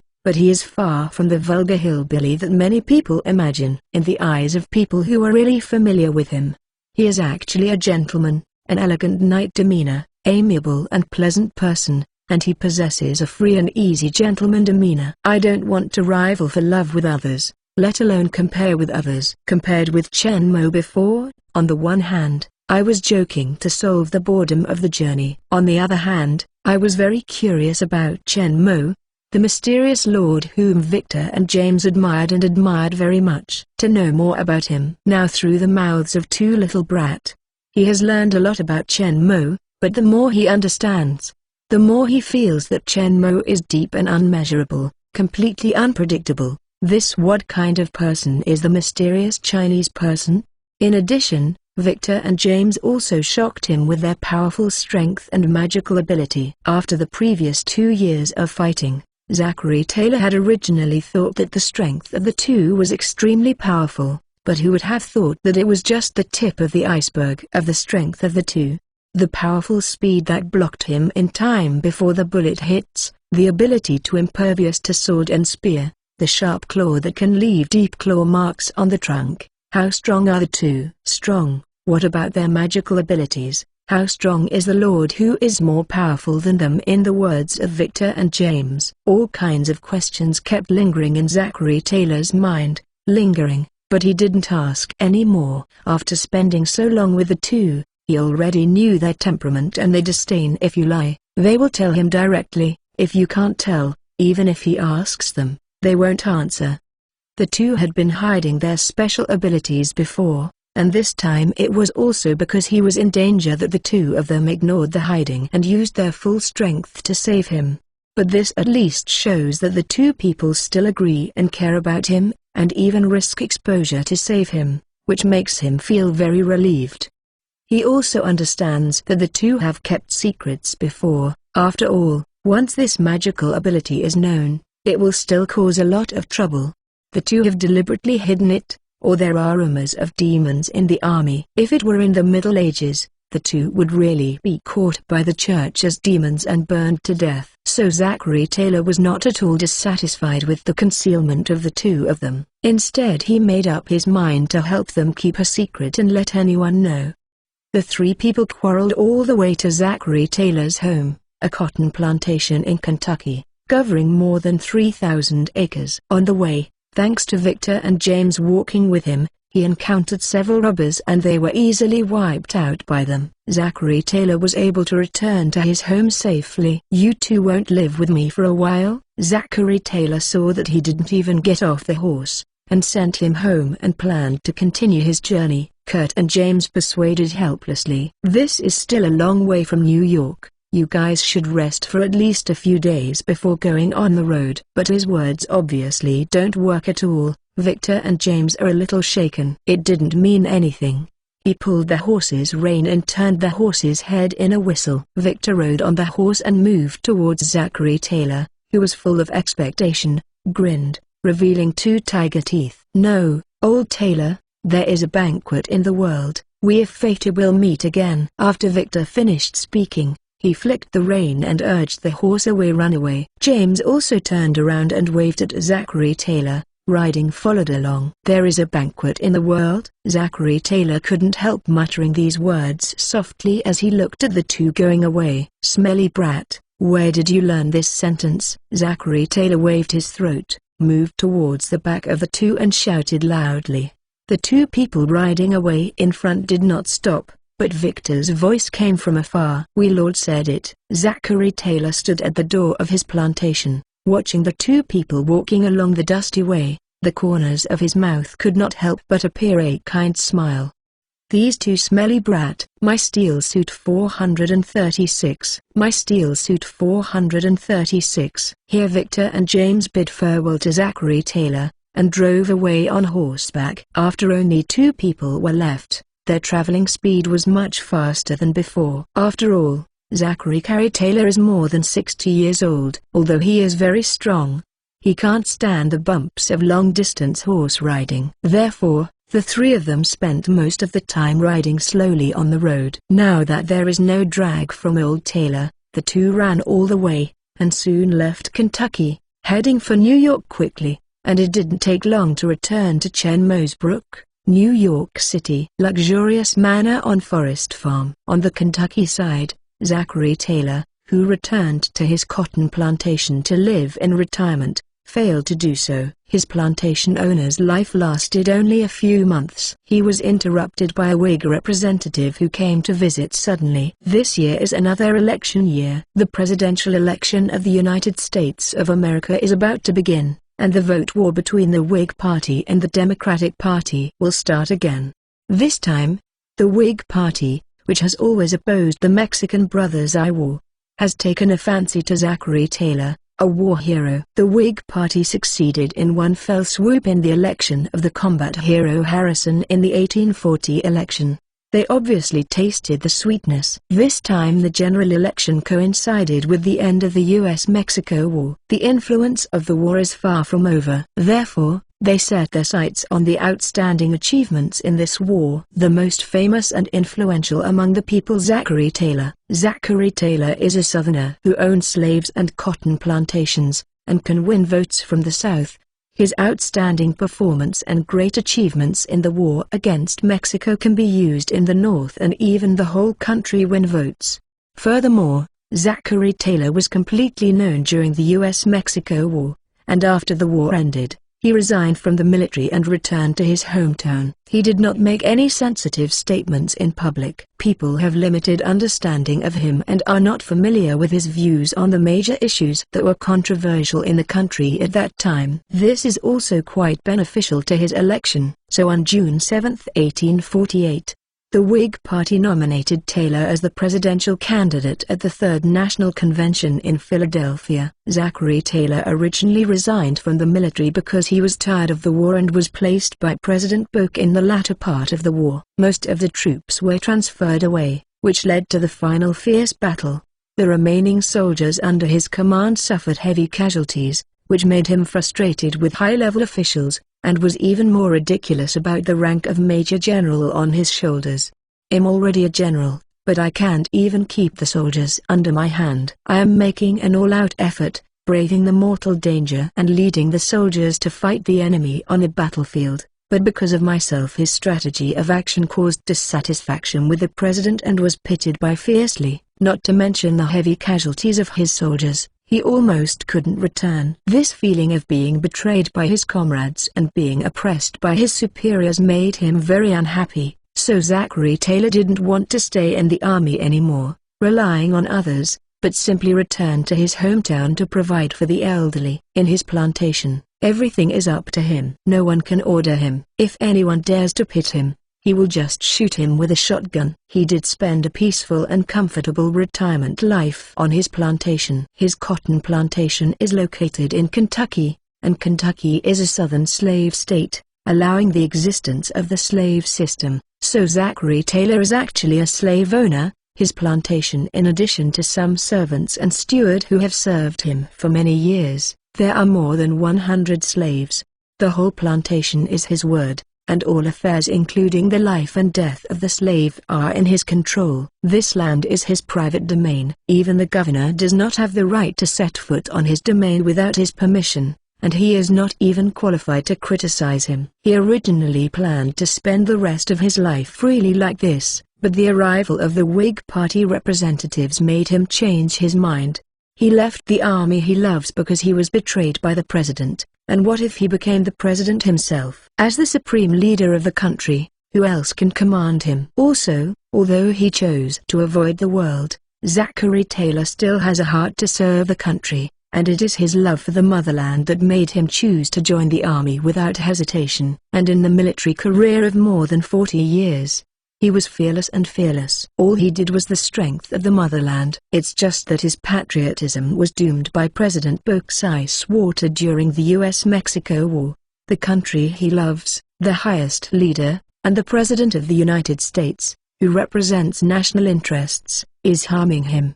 Despite the blow, Zachary Taylor chose to return home after his job. Now, the opportunity for the Whig Party to become the president is before him. If he can really become the president and lead the United States, he can better serve the motherland. Thinking of this, the patriotic heart that had been silent for many days couldn't help but burn again in Zachary Taylor's chest. No more hesitation, Zachary Taylor quickly made up his mind to fight this time. Second day, he packed up his things and set off for Washington, starting his presidential campaign journey. The first thing Zachary Taylor started was not to speak everywhere to get votes, but to raise campaign funds. Due to the late preparation time, in addition to the Whig Party providing Zachary Taylor's campaign funds are far less than his rival Lewis Cass. When Zachary Taylor started to raise campaign funds with the help of the campaign committee prepared by the Whig Party, a huge donation from New York made his campaign funds instantaneous become incomparably sufficient, far surpassing Lewis Cass, enough for him to successfully complete the entire campaign, and to achieve the limit of publicity. As a bad-spoken soldier, Zachary Taylor's most troublesome campaign fundraising was completed with ease. The owner of this huge political donation did not come in person, but sent one of his representatives, Tom. In his campaign office in Washington, Zachary Taylor met with the representative of the big benefactor. Looking at the young man wearing a straight suit in front of him, with a serious and rigorous expression, revealing a sense of moral elites, Zachary Taylor couldn't help but ask his doubts. "Your boss is who?" "He donated such a large sum of money. I don't know what he wants." When asked this sentence, Zachary Taylor, the look on his face is solemn. My Steel Suit 437. My Steel Suit 437. Political donations are not as simple as donations. In a conventional sense, political donations, that is, campaign donations, are free support provided by supporters of presidential candidates to candidates they support. All citizens of the country can make donations to candidates who are in line with their own demands and political opinions and hope that his election will succeed. But usually the donation of an ordinary person is a few dollars or even a few cents. Although there are many ordinary persons making donations across the country, the total donation to these ordinary persons usually only accounts for a small part of the candidate's campaign funds. The real big money comes from the capitalists. The political contributions of capitalists to presidential candidates are not charitable donations, but an investment behavior that requires returns. After candidates receive political donations, they will return political benefits to the benefactors after they are in power, so that the benefactors can profit. In other words, capitalists who provide large sums of money to presidential candidates all have their own demands, and they need candidates to fulfill their demands after they are successfully elected. And this huge donation made Zachary Taylor feel a little dignified, not knowing what the other party would want. He told himself in the heart that if the other party's request violated the interests of citizens and the country, he would not agree to it even if he did not want the funds. Hearing Zachary Taylor's question, Tom met his probing eyes, replied neither humble nor humble. "General Taylor, this money from our boss is not a political donation, but a gratuitous donation to support your presidential campaign, not at all demands." Tom's words make Zachary Taylor couldn't help but was taken aback. He thought about all possible answers, but he didn't think of this. "Why?" Zachary Taylor couldn't help but ask in confusion. Tom slightly smiled, looking at Zachary Taylor slowly said, "Our boss said, thank you for taking care of Victor and James over the past 2 years. It's him, P. As expected by the Whig Party, the U.S.-Mexico War has just passed. The greatest hero in the entire war, the well-known war hero Zachary Taylor, has a huge influence in the minds of the people. In addition to the various advantages mentioned above, the operation of the internal forces of the Whig Party, and this large campaign fund from New York, Zachary Taylor successfully defeated Lewis Cass and was elected served as President of the United States 12th. After Taylor came to power, he first dealt with the Cuban issue. The slave masters in the southern United States have long coveted Cuba. They see this as a new source of supplementary slave labor. President Polk once wanted to buy an island in Cuba from Spain. In 1849, the southern United States expansionists and the main slave forces supported a Cuban adventurer to organize an expedition near New Orleans to go to Cuba to incite rebellion, and prepare to use Cuba as a slave state in the future. And to the United States, President Taylor was worried that this would cause great disputes in the country, so on August 11, 1849, he issued a proclamation on the Cuban issue, declaring that the U.S. government has the responsibility to abide by the treaty and prevent its citizens from infringing upon friendly countries. He warned American citizens not to participate in illegal activities in armed expeditions against Cuba. The plan of the expedition team collapsed and died. This is the first time Zachary Taylor has confronted the main force of the Southern plantation slave. Actually, Zachary Taylor himself is actually a member of the slave master of the Southern plantation. From his own interests, he should have supported this inciting action against Cuba, but the slave master is just him. It's just an identity. In the past 40 years, he has spent most of his time in the army, and that huge cotton plantation is just one of his industries. He doesn't at all spend too much time on himself. His slave is far less harsh and brutal than other slave masters. Now that he has become the president, he has to consider from the perspective of national interests. The war against Brothers I in Mexico has just ended. What we should do now is to digest the gains of this war, not to be greedy. Continuing to launch aggression will not at all benefit the stability and development of the country. The only real benefits are these southern slave owners who urgently need a large number of slaves to expand the scale of their plantations. This behavior of Zachary Taylor caused dissatisfaction among some southern planters who believed that he had betrayed the South and turned to the Northerners. At this time, Zachary Taylor is facing another big problem: whether the slave system will be implemented in the newly acquired California, New Mexico Brothers I, Utah and other lands acquired by the United States after the Mexican War. The slave owners of the southern plantations and the northern bourgeoisie have been fighting fiercely over the issue of slavery for a long time.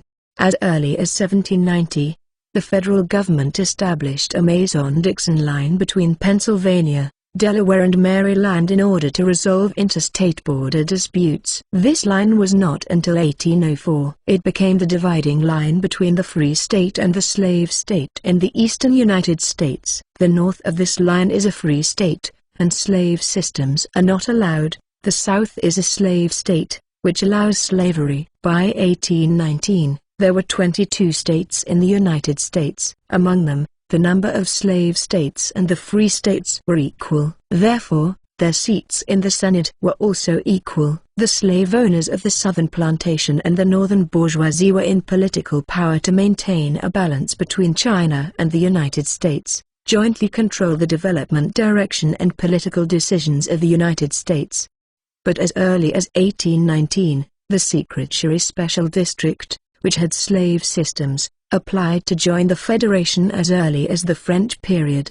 So there was a dispute in Congress about whether Chile should join the Federation as a free state or a slave state. At the end of the same year, the northern region requested that a main region be separated as a free state to join the Union. Finally, Congress reached the Chile Compromise in 1820. Chile was a slave state and Maine joined the Union as a free state, maintaining the balance of power in the Senate and dividing the free state. The boundary with the slave state is set at 36 degrees 30 minutes north latitude. When Zachary Taylor became president, the northern states were in a period of high sentiment against the slave system. Whether the largest tracts of new land acquired after the U.S.-Mexico War joined the Union as a slave state or a free state has become a key factor in the expansion of the contradiction between the North and the South. The most pressing issue facing Zachary Taylor is the status of California and New Mexico. Brothers I. California demanded to join the Union as a free state, and Brothers I in New Mexico also demanded that slaves be banned. These demands immediately heated up the struggle between the North and the South. Congress is also arguing about the slave system, and opinions are very divided. Even the guard who chooses a gatekeeper must investigate its attitude towards the slave system. My Steel Suit 438. My Steel Suit 438. From January to May 1850, Congress launched a big debate on whether to implement the slave system on the new land. This is one of the famous debates in American history. During the meeting, some congressmen brought their weapons to attend the meeting. They sometimes fought at the meeting. The fierce struggle was evident.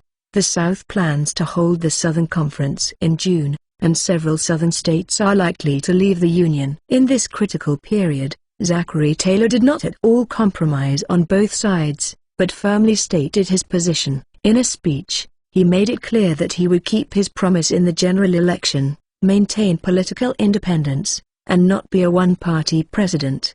Although he is a Southerner and has many slaves, he advocates maintaining the unity of the Federation from the perspective of national interests. Zachary Taylor proposed that the existing slave system in the country can be maintained, but it is forbidden to extend the slave system to new regions. He suggested that California and other places should be admitted to the Union as a free state as soon as possible, and he also vowed to personally lead the army to use military force to maintain federal unity when necessary.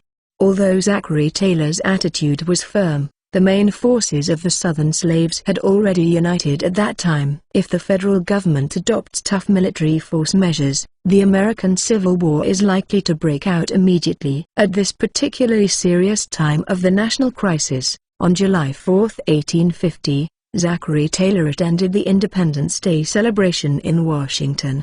The commemorative event was held outdoors. He was born in the Army and listened to various patriotic speeches for more than 2 hours under the scorching sun. He did not leave the venue early. After the rally, he walked in the strong sunlight, walked alone a long section of the road. After returning to the White House, Zachary Taylor felt thirsty and hungry. "This damn weather." "There is no cloud at all," Zachary Taylor complained, and took off his suit jacket and vest directly with his hands. Pulling off the bow tie on the collar, he instantly went from the well-dressed president to the old image of the disheveled old general. The only difference was that the clothes were cleaner, not as sloppy as they were in the army. Stomach rumbling with hunger, sitting down on the sofa, Zachary Taylor only feels thirsty, and at the same time he is already hungry. "Hurry up and bring me something to eat." "And water." Mr. President Taylor's request was quickly conveyed. The waiter in the White House brought him a jug of ice milk and a large plate of bright red cherries. Zachary Taylor,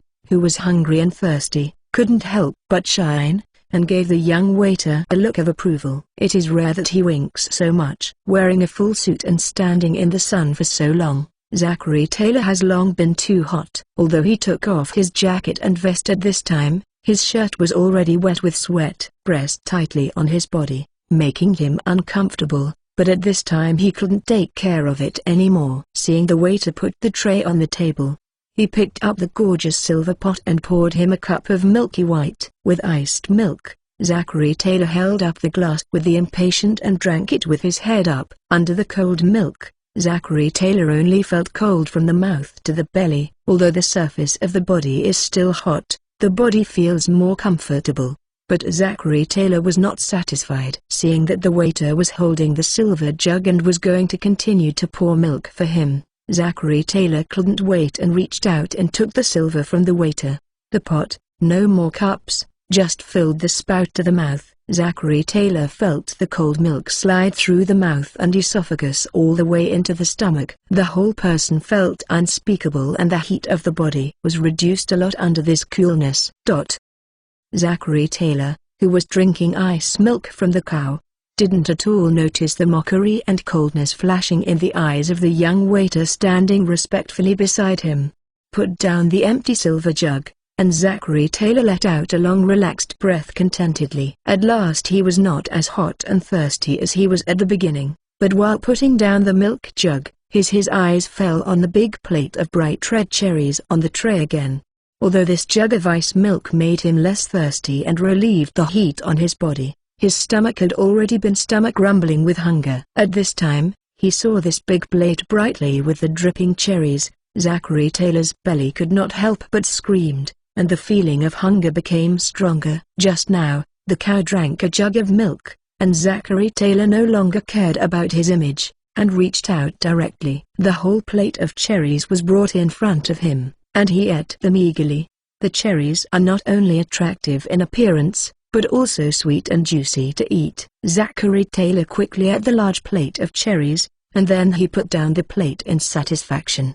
He leaned back on the back of the sofa and panted comfortably. Comfortable. Zachary Taylor was indeed comfortable at this moment, but he soon became uncomfortable. Later in the same day, his stomach began to rustle loudly, followed by severe abdominal pain. The president's health doctor Alexander S. Wotherspoon in the White House quickly rushed to examine him, and finally diagnosed his illness as cholera and gave him calomel and opium. Second day, President Zachary Taylor's condition not only improved greatly, but he was also able to handle some important matters. However, the president's doctors quickly realized the seriousness of the problem because they could not explain and stop the president's rising body temperature. On July 8, the doctors reported that the president had a high fever and was in serious condition. Although Zachary Taylor had estimated that he was impossible to recover, he survived the night with military perseverance. On July 9, Zachary Taylor felt the bad condition of his body and realized that his life was dying and he might not be able to survive tonight. Lying on the hospital bed, Zachary Taylor's complexion pale glowed with a strange blush. Using his last strength, he said his last words that night. "I am about to die. I look forward to serving God as soon as possible. I have been faithfully doing my best to perform all my duties. I have a clear conscience about this. My only regret is that I will have to leave my friends." After saying this, Zachary Taylor could not help but see the faces of Victor and James. What did these two smelly brats say when they left? "If fate will meet again, look, there is no such fate in this life, so see you in the next life." Amidst a loud scream, Zachary Taylor's vision gradually turned dark, his thoughts gradually blurred, and he finally lost consciousness. My Steel Suit 439. My Steel Suit 439. Zachary Taylor, the 12th President of the United States who has only trifling for 16 months and is only 66 years old, is like the old hero Harrison 9 years ago. Died in a sick couch. After the death of President Taylor, Congress finally passed the compromise bill proposed by the Whig Party leader Henry Clay and the others. This bill decides to join California as a free state to the federal state, and establishes the Brothers and Utah districts of New Mexico at the same time. It temporarily does not enact a law on whether to allow slave systems, and prohibits slave transactions in the District of Columbia. Stronger laws help slave masters seize fleeing slaves. In the seemingly eternal darkness and silence, a little faint and hazy light suddenly appeared, and as the light spread, a blur of the voice gradually sounded in this dead silence, and became clearer and clearer. Look, his eyes moved. The blood can really bring people back to life. Who am I? This is Zachary Taylor. American 12th is the president. The two voices just now are so familiar. And, am I not dead? Zachary Taylor's consciousness returned from nothingness. He gradually remembered the previous events. Didn't he die of illness? The feeling of death and the boundless darkness and silence convinced him that he was not at all wrong. So what is going on now? Have you come to heaven? Feeling the dim light in front of him, Zachary Taylor tried hard to eyes open to see exactly where it was. Under his constant attempts and hard work, it seems that he has finally regained control of his body. His heavy eyelids slowly opened, and a white ceiling came into his eyes first, and in the corner of his eye, there seemed to be a few silhouettes reminiscent of the familiar voice heard in the dimness. Zachary Taylor couldn't help turning his eyes while working hard at the same time. Lifts the head. Come look towards the direction where the silhouettes are. After waking up from the darkness of death, Zachary Taylor gradually regained control of his body, and he also felt that he seemed to be lying on a bed. With his efforts, Zachary Taylor finally saw a few silhouettes standing in front of the bed. Two of them are Victor and James, whom he is very familiar with. "Why are you two here? Are you guys?" Although Zachary Taylor is still a little weak, his voice still reveals that he is strong deep concern. Obviously, he thought this place was heaven, and the presence of Victor and James did not mean that they had become dead like him. "This is our house, of course we are here." Victor looked at Zachary Taylor, who was alive on the bed, grinning with two sharp tiger teeth, said with sarcasm, "I said if fate will meet again, it seems we are still very destined." Victor's tone not at all makes Zachary Taylor angry. He has long been accustomed to Victor's sharp-tongued. What he cares about is the meaning of Victor's words. Recalling the two words I heard before, Zachary Taylor couldn't help but widened his eyes in shock, moved towards the two people, asked in disbelief, "You mean, I'm not dead?" Victor gently shook the head. "No, you are dead." Looking at the full of doubt and confusion on Zachary Taylor's face, Victor couldn't help but smile triumphantly, and then continued, "It's just that you have been resurrected by our Lord." Lord. Resurrection. These two sensitive words made Zachary Taylor couldn't help but turn his attention from Victor and James to the tall and majestic silhouette standing beside them. Is this the omnipotent Lord of the Two Little Brat? Was he really resurrected by him? For his own death, Zachary Taylor didn't at all have any questions. He experienced the whole process personally, endured the pain of the disease, and clearly felt the whole process of entering death. Those feelings you can't fake it, especially the seemingly endless nothingness and darkness. It seems a long time has passed, and it seems to be just a momentary feeling of time disorder. He can be sure that he is not in a coma or asleep, because that feeling is completely different, as far as Zachary Taylor himself is concerned. He actually believed in the fact that he was resurrected after his death. Moreover, these words are from Victor. Although this smelly brat is unscrupulous, always loves to fight against himself, and especially likes to see himself flat. But he and James have never lied to themselves, so this word came out of Victor. Zachary Taylor still believed it very much. "It seems that I really died of illness in the White House, and was resurrected by the mysterious Lord in front of me." Thinking of this, Zachary Taylor couldn't help but look carefully at the long-known Lord. The first feeling the other party gives him is that he is strong. This kind of power does not only refer to the height and body shape, but also the unique imposing manner exuding from the opponent. Although his expression is plain, Zachary Taylor can feel a kind of powerful majesty, which can only be produced by occupying a high position for a long time, controlling the powerful power and the life and death of countless people. The unique temperament is what an ordinary person imitates and impossible to copy anyway. Zachary Taylor has been in the army for more than 40 years. He has been a major general and commanded the army. Eventually he became the President of the United States, leading the entire United States. He is also considered to be a long-standing high position, and he controls an extremely large power, but neither he himself nor the higher-ranking officials, aristocrats and nobles he has seen at home and abroad, are far less powerful than the people in front of him that seem to control the entire world. He doesn't think this is his illusion or that the other party is acting, although he doesn't know how to explain the other party's powerful majesty. Is the other party better than the President of the United States or the King of a country? Powerful? He wants to see the answer in Chen Mo's eyes, but when he puts his gaze on Chen Mo's eyes, it seems to contain the entire world, as deep as the entire universe. The pitch-black eyes made him almost lost himself. These eyes seemed to be able to clearly understand everything. Zachary Taylor felt that his thoughts and his heart were completely exposed to the other party, and there was no secret at all. Away from Chen Mo, Zachary Taylor's face has not changed much, but his heart is like the sea in a rainstorm, setting off a stormy sea, which cannot be calmed for a long time. What kind of existence is this Lord of Victor and James? My steel suit 440. My steel suit 440. At this time, Zachary Taylor completely believed what Victor and James had said to him. Their Lord was stronger than them, and he was almost omnipotent. In the past, Zachary Taylor felt that there might be an exaggeration under the blind worship of two people. At that time, he only thought that the Lord was just stronger than two ominous beasts.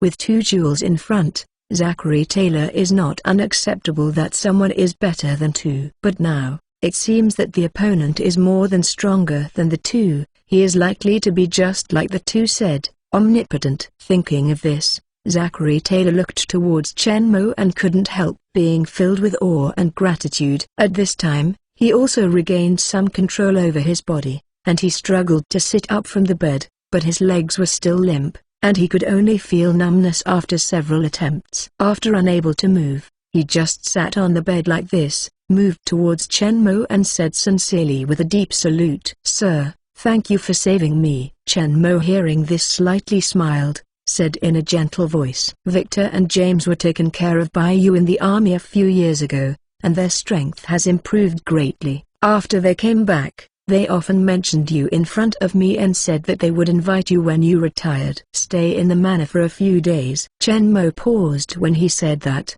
Zachary Taylor could not help but look towards Victor and James, who were on the side, but found that both of them had turned their heads and looked towards elsewhere. It seemed that sorry met his gaze. Zachary Taylor couldn't help showing a smile of relief. Even these two smelly brats still have a bit of conscience, knowing that they are thinking about themselves, and planning to invite themselves as a guest.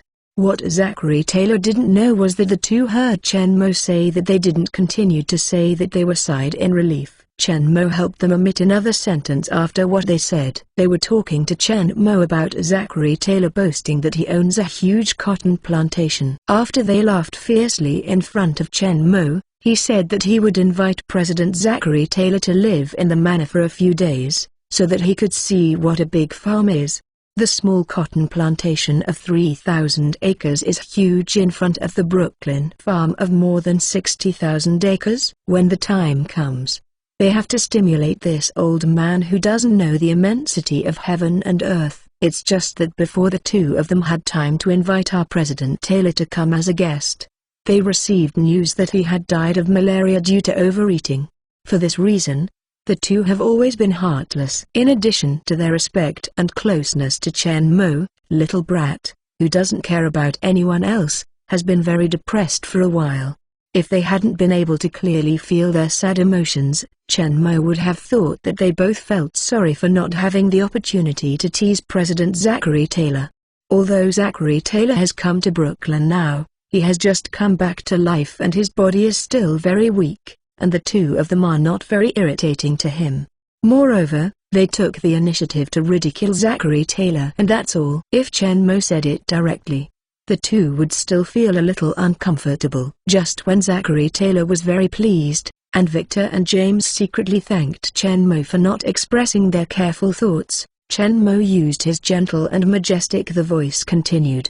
"You are also one of their few friends. I naturally can't watch you being killed by others." Zachary Taylor heard Chen Mo's last sentence. He was a little proud in his heart, but when he listened to Chen Mo's words, his expression couldn't help but change.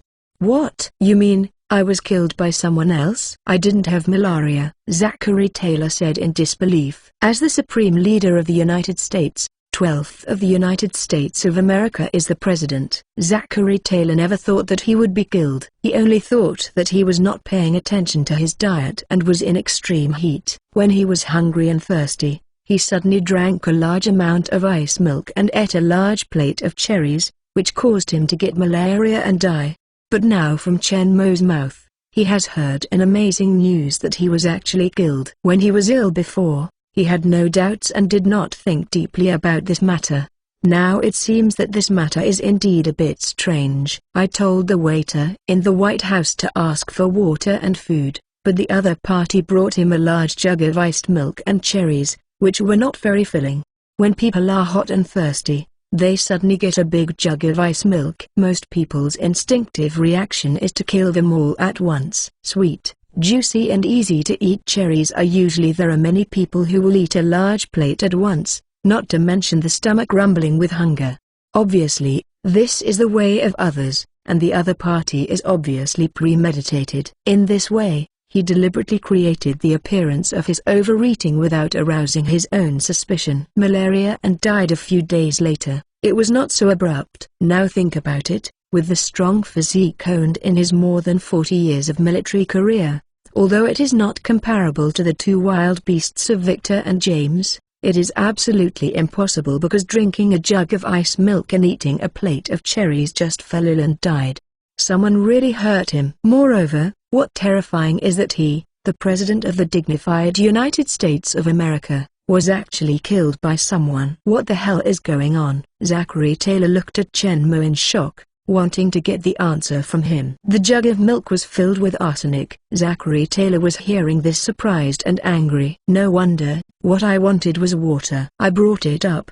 But it is milk. Only by adding it to milk can the existence of arsenic be covered. Who the hell? Zachary Taylor asked angrily. Since taking office as president, he has always put national interests first and never considered his personal gains or losses. Didn't expect to end up in the end. How can he not be sad, not angry? Thinking of what he had done during the time he was president, an answer popped up in Zachary Taylor's mind. Are those slaves in the South? Zachary Taylor himself is also a plantation slave in the South, but after he became the President of the United States, he benefited from national interests. From the perspective of, he still realized that the slave system was a serious obstacle to the development of American industry, economy and society. My Steel Suit 441. My Steel Suit 441. As president, Zachary Taylor gave up his own interests without the slightest hesitation and resolutely resisted the expansion of the slave system in the United States. Obviously, his position and decision-making not only harmed his own interests, but also allowed him to stand on the opposite side of the slave masters of other southern plantations.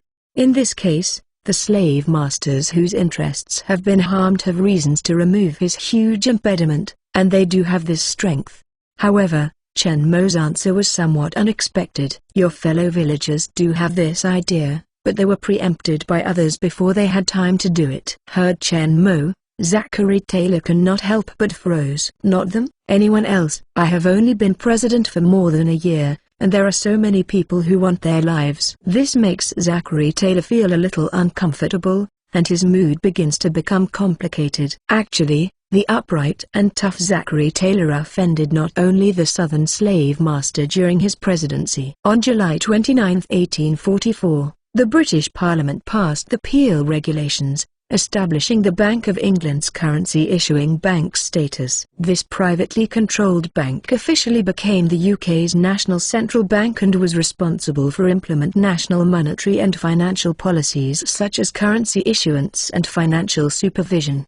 In any country, whoever controls the money supply is the absolute master of all industries and commerce. At this point, the British economy has been controlled by bankers. The goal of international bankers is obviously not just the United Kingdom. The United States, a former British colony, is a rapidly developing emerging power that has become a piece of fat in the eyes of bankers since the beginning of independence. Meet.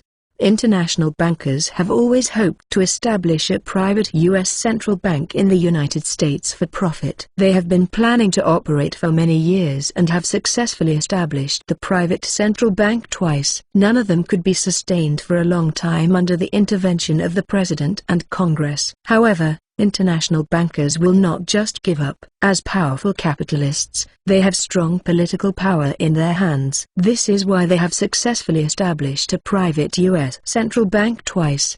The establishment of a private central bank is imperative. In the face of huge interests and rights, any people and forces who stand in front of them will be wiped out. Whether it is a congressman or the president. Even the previous 9th president, William Henry Harrison, who was also a war hero, died suddenly 1 month after assuming office, and he was inseparable from these international bankers.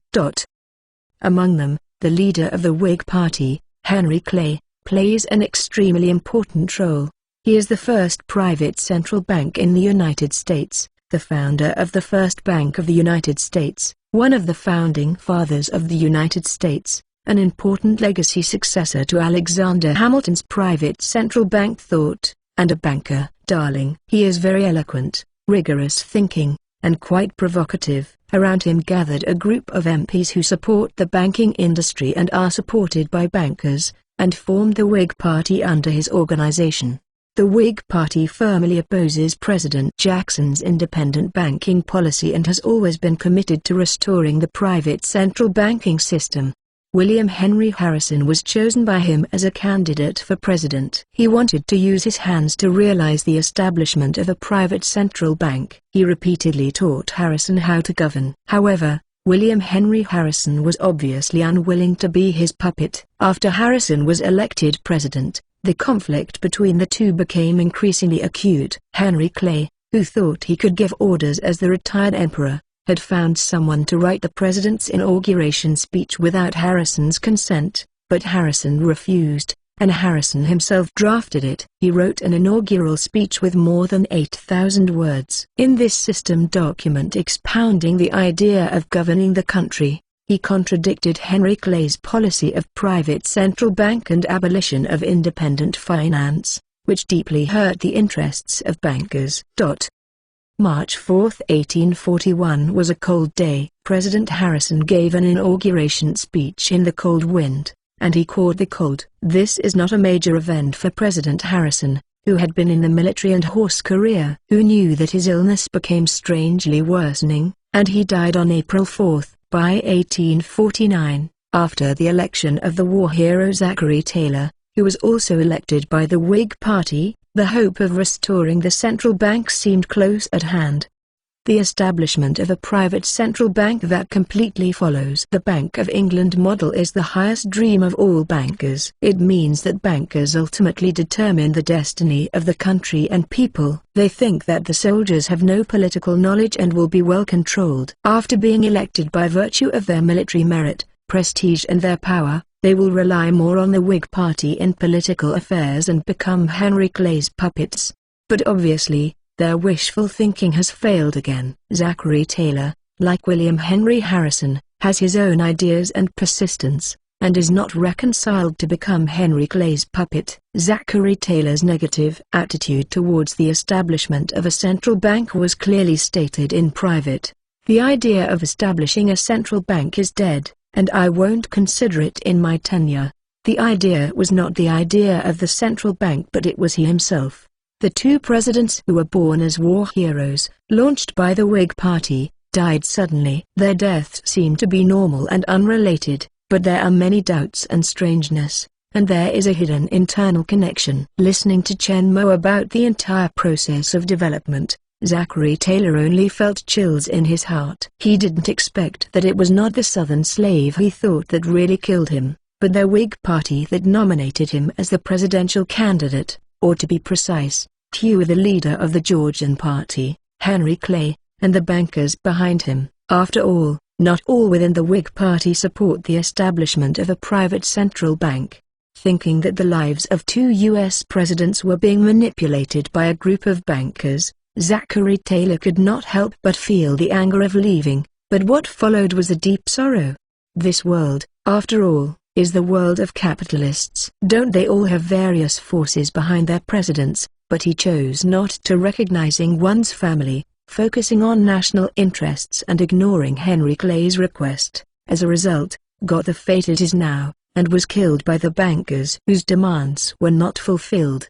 Even if there is no banker, there are other capitalists, factory owners, farmers, and slave owners to control the United States. My Steel Suit 442. My Steel Suit 442. The current Congress is not controlled by the capitalists in the North and the slaves of the plantation in the South. How can his power alone be the opponent of these great influences? As Chen Mo said, Henry Clay just robbed the Southern slave masters and attacked him in advance. Even without him, his Southern Old Feng villages would not let him go. Zachary Taylor deeply felt the terrifying politics, which was far from simple as he intended. Even if he abandons his personal gains and losses and puts national interests first, he will eventually violate the interests of others and make them want to get rid of them quickly.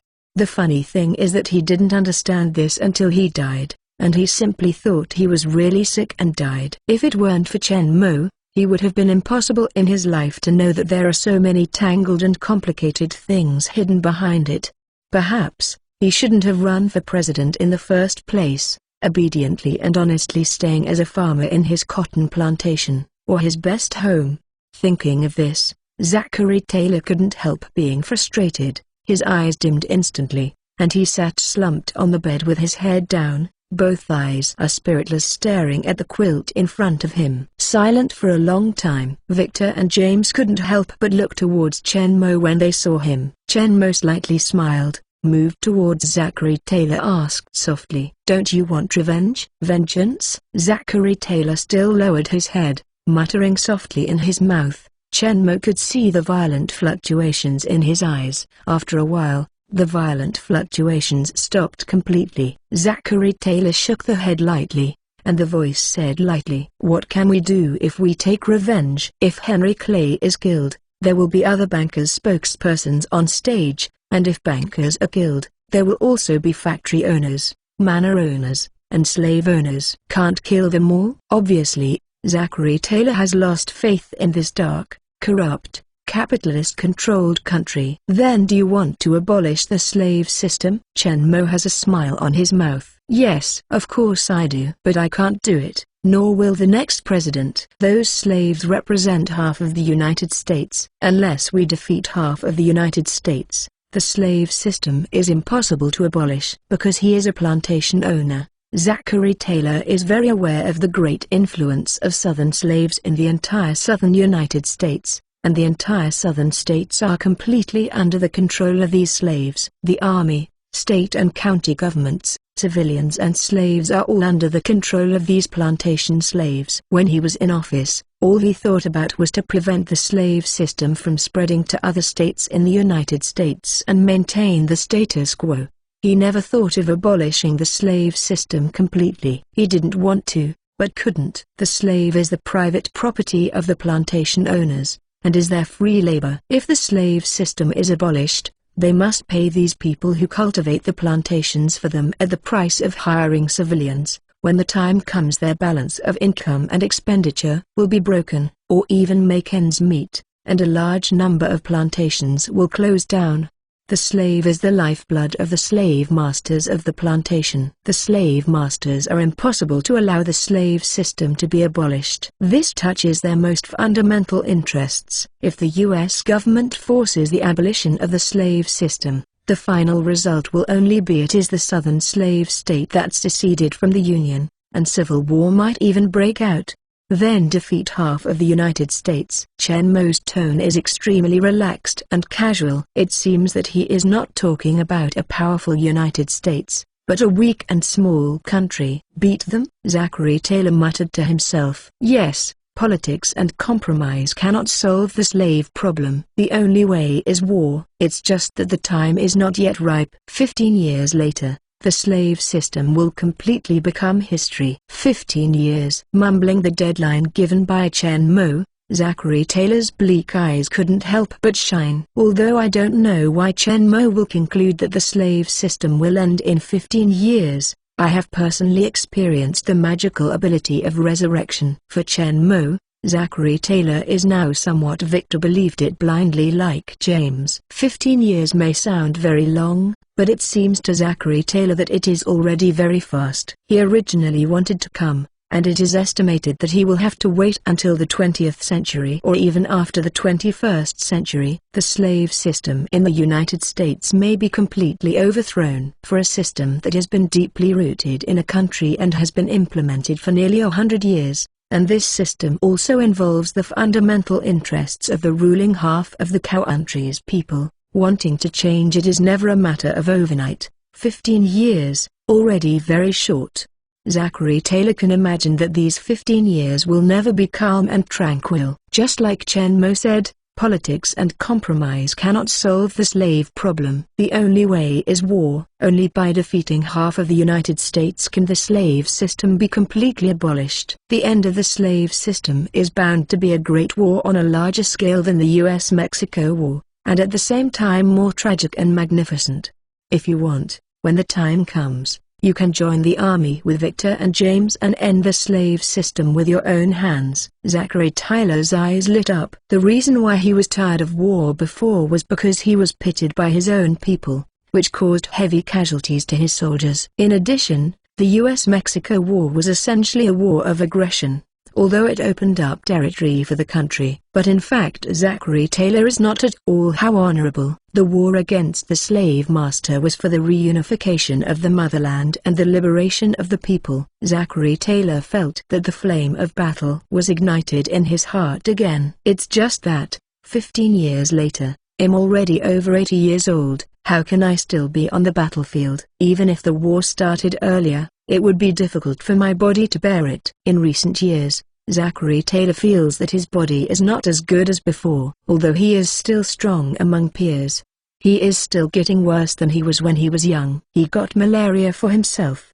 and then died in just a few days, not at all suspected reasons. Furthermore, it is hard to say whether he will live to that day. In this day and age, there are not many people who can live to be 80. Chen Mo looked at Zachary Taylor's eyes that quickly became dim after being bright, and felt the loss and regret in his heart. It was easy to see through his mind. The body is not a problem. I can bring you back from the dead, and I can naturally restore you to youth. In fact, you now have eternal life. What? My steel suit 443. My steel suit 443. Zachary Taylor can no longer consider things 15 years from now. Eternal life?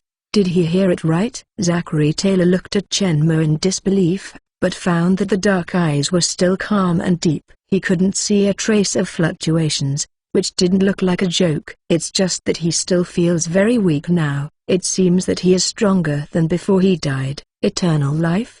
How is this possible? But Chen Mo did successfully resurrect him after he had died. Since the dead can be resurrected, eternal life does not seem to be completely impossible. Feeling the violent fluctuations in Zachary Taylor's heart, Chen Mo slightly smiled. You have just woke up now. Your body is still very weak, but it will not be long before you fully recover. You will find your body changes. Zachary Taylor was nodded in doubt, but listened to Chen Mo's voice and continued. As for the bankers, said Chen Mo's mouth with a sneer, the establishment of the central bank will happen sooner or later.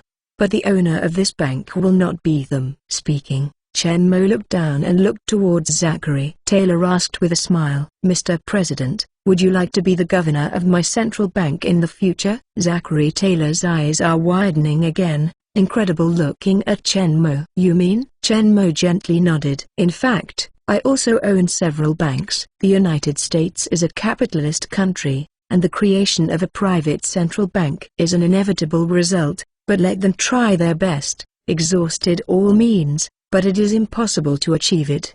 The establishment of the U.S. Central Bank may not be until the next century. Today's bankers will not survive that day, and their children and grandchildren don't think about getting involved. The Central Bank of the United States and the Federal Reserve will not be officially established in 1913 until the United States has experienced several financial crises, and the controller behind the Fed, the future large consortiums such as Rockefeller and Morgan Stanley have not yet appeared or have just begun to develop.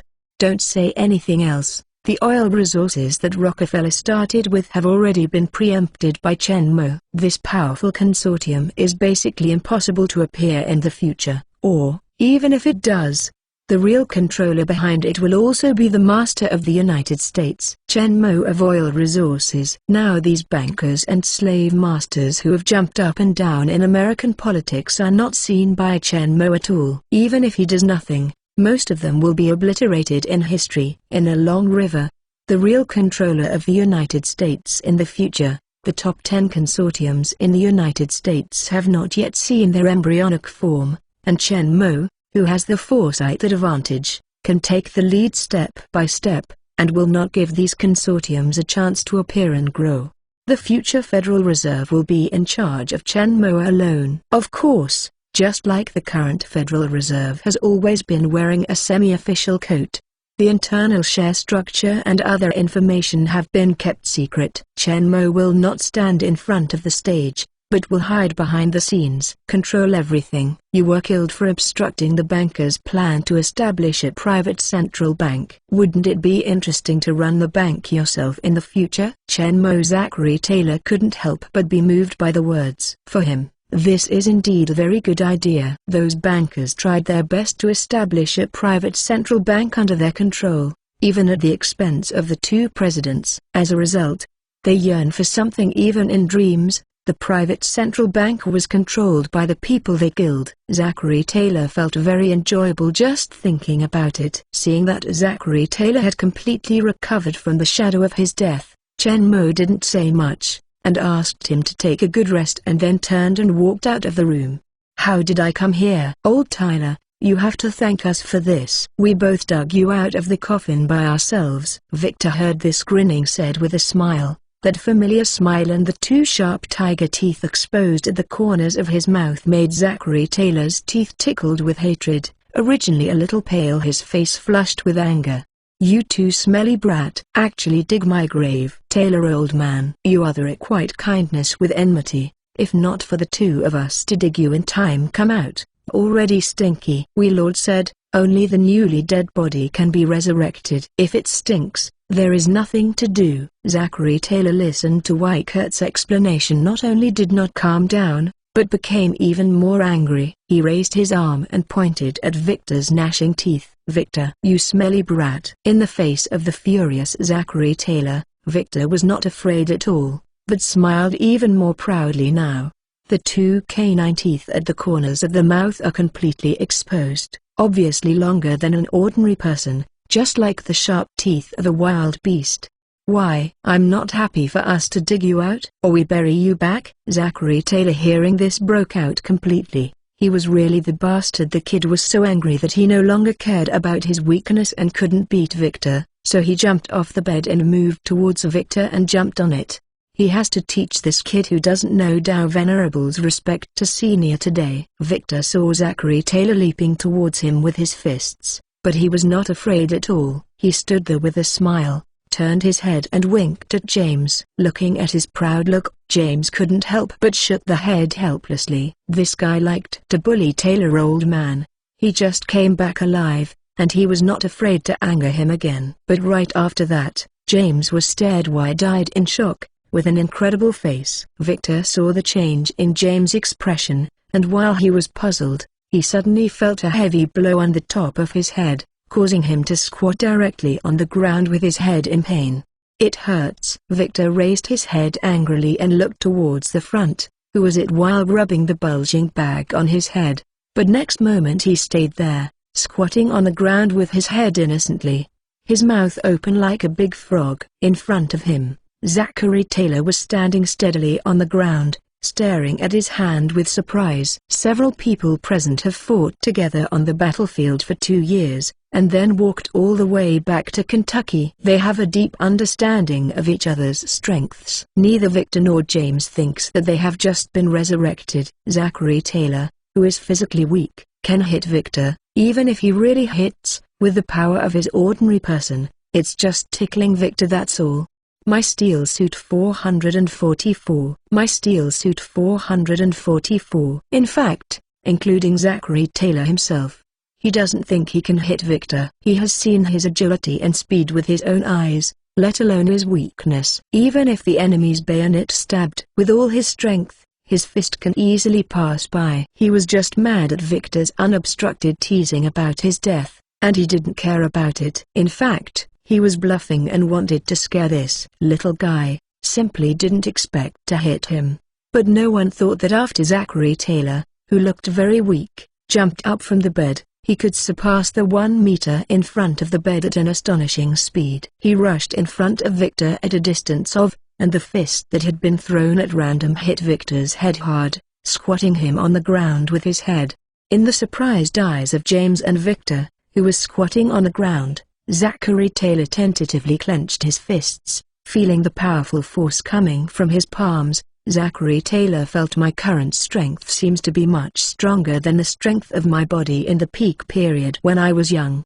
What the hell is going on? Looking at his powerful arm, Zachary Taylor couldn't help but recall the words Chen Mo had just said. Resurrect him who has died. Clearly know the cause of his death and a series of reasons behind it. 15 years later, defeat half of the United States, end the slave system. Can restore his youth. Give him eternal life. In the next century, establish the Central Bank of the United States and become its sole owner. There is also the sentence, you have just woke up now, and your body is still very weak, but it will not take long until you fully recover. You will find your body changes.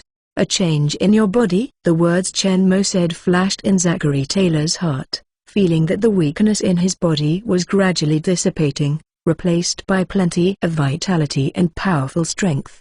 Zachary Taylor lowered his arms, looked towards Victor, who was still squatting on the ground, holding his head in his hands and looking at him in surprise. A kind smile came out from the corner of his mouth.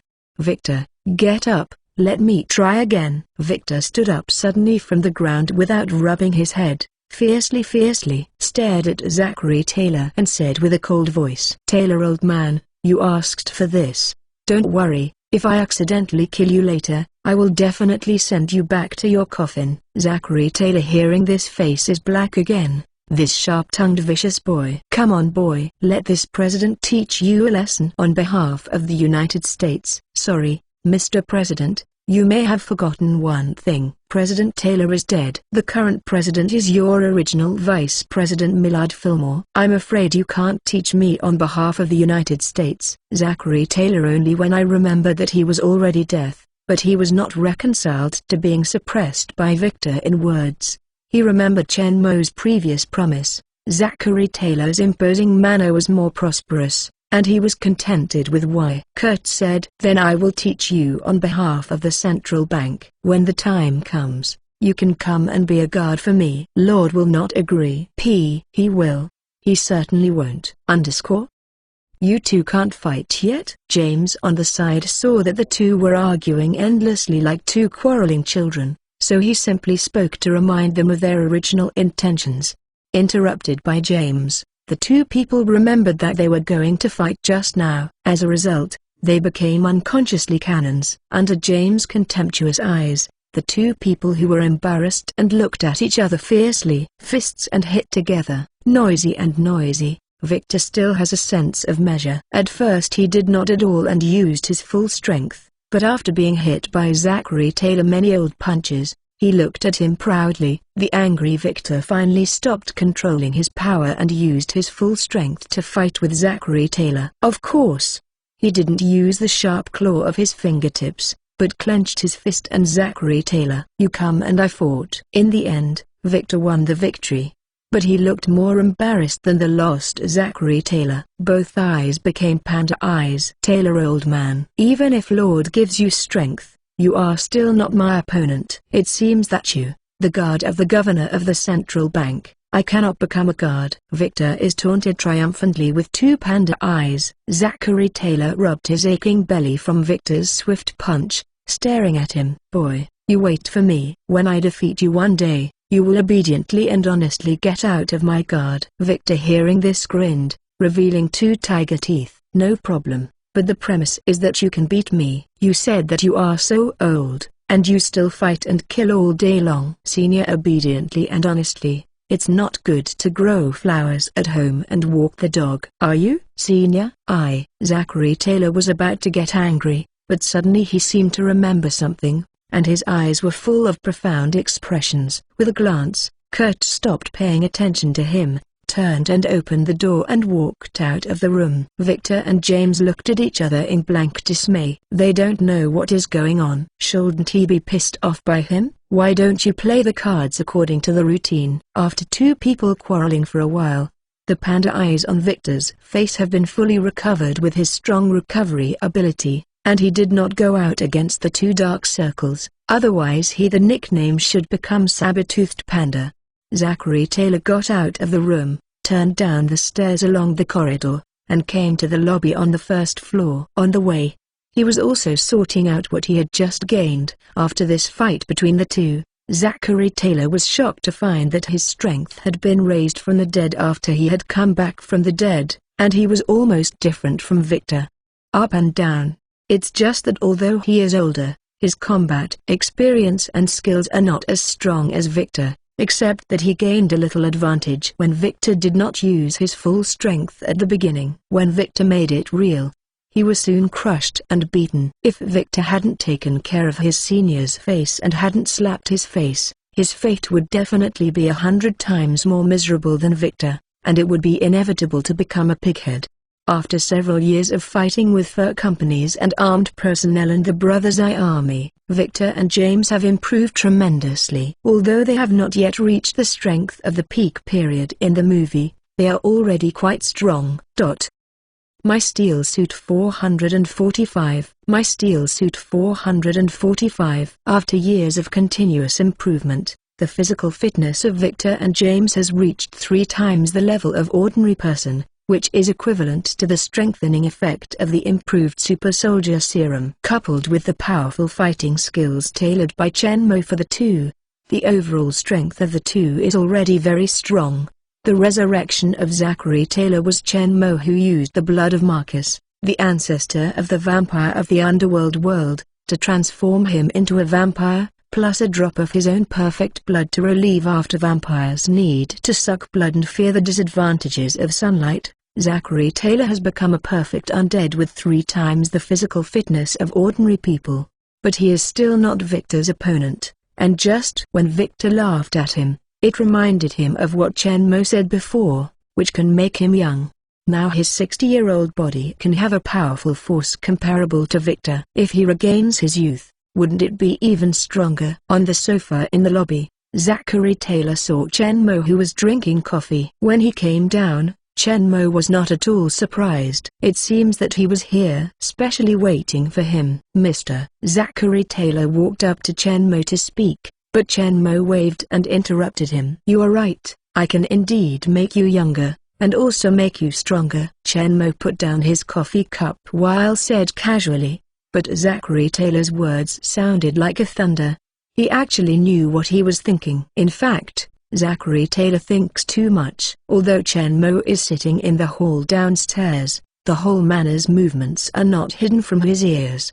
The two fights, the arguing with Chen Mo was all in his ears, and with the feeling of the subtle body of Zachary Taylor, he guessed his thoughts were simply too simple. Under Zachary Taylor's awe-inspiring gaze, Chen Mo gently put the coffee cup back on the coffee table, retracted his hand and leaned back on the back of the sofa. Until then, Chen Mo's eyes finally looked towards Zachary Taylor. So, are you ready? Zachary Taylor was hearing this for a moment. So fast? But he still nodded vigorously. Chen Mo raised his hand to signal Zachary Taylor to sit on the side sofa. Zachary Taylor sat down on the large and comfortable single sofa beside Chen Mo's right hand, full of looking at Chen Mo curiously. He didn't know what happened when he was resurrected before. This time, he didn't know what Chen Mo would do. In front of him, Chen Mo slowly stretched out his right hand and spread it out in front of him. Under the curious gaze of Zachary Taylor, a cigar-sized, exquisite and shiny silver metal column, the thing just appeared out of thin air on Chen Mo's empty palm. Zachary Taylor couldn't help but eyes shrank, and looked up towards Chen Mo with a horrified face.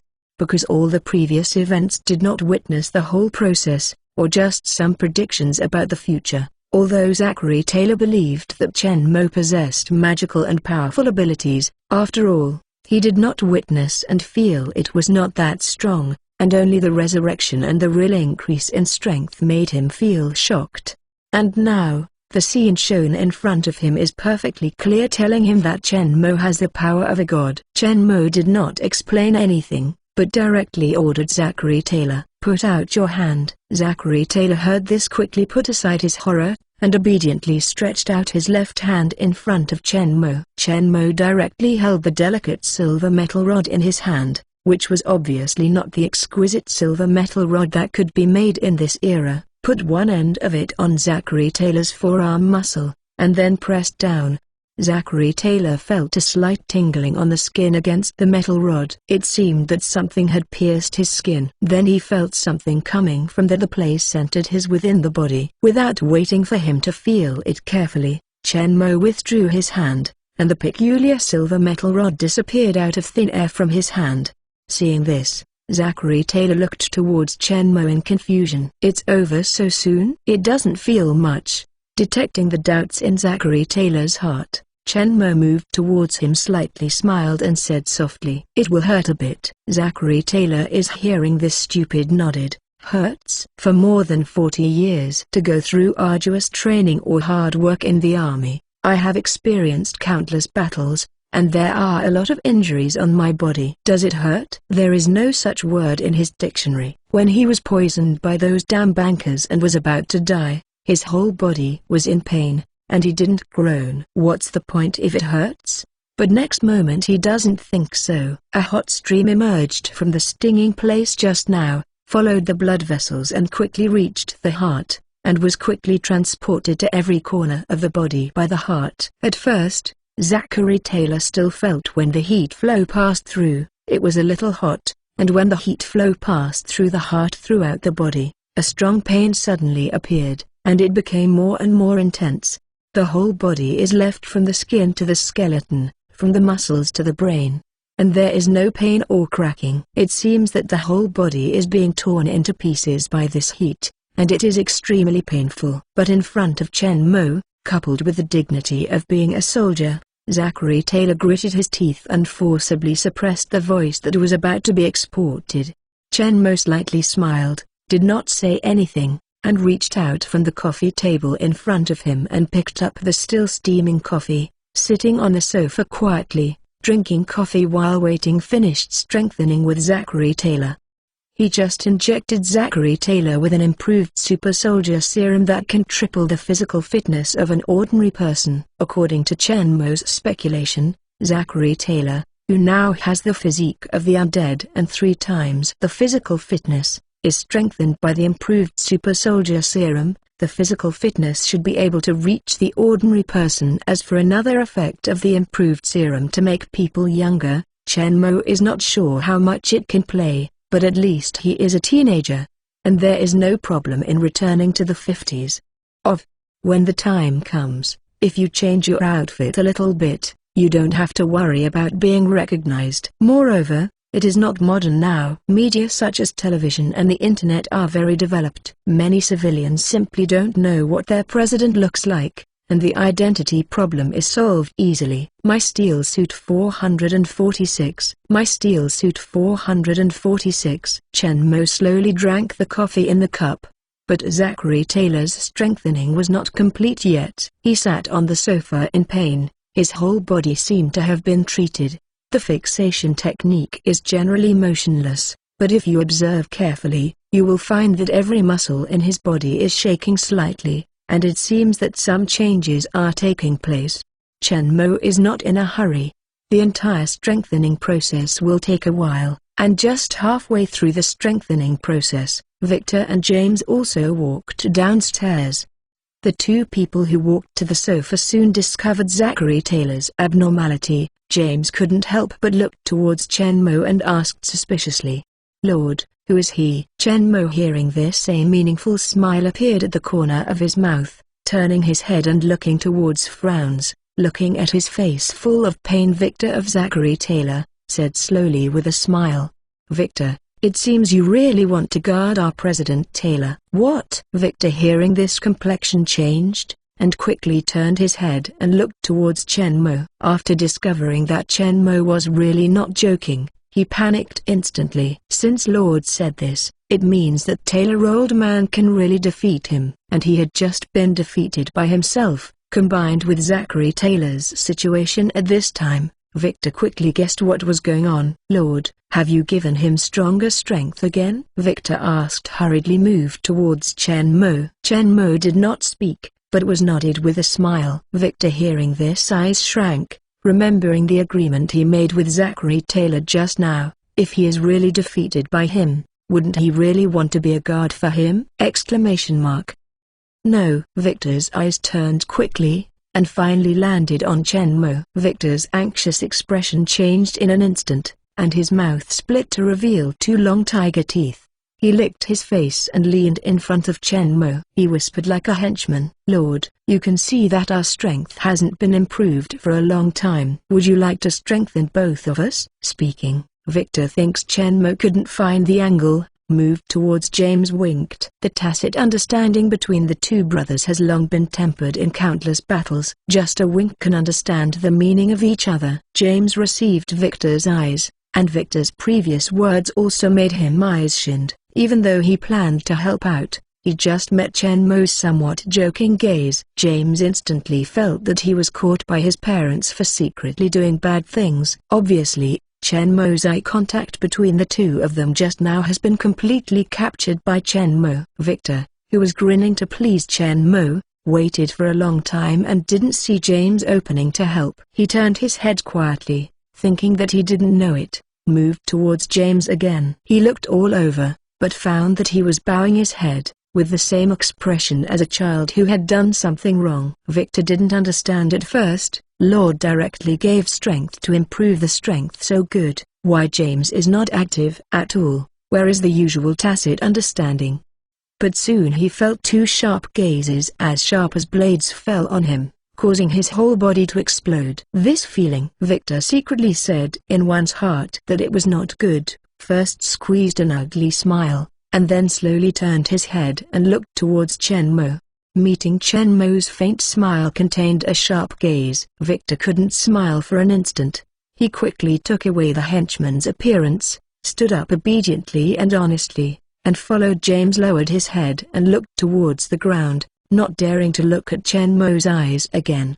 You two have been working together to bully Tyler all day, and he deserves to be taught a lesson by him. Chen Mo pointed at the two of them with an angry expression. Seeing that they both stood obediently, bowed their heads and said nothing, their faces were full of guilt, and the attitude of admitting their mistakes was very good, so they let them go, and turned to comfort.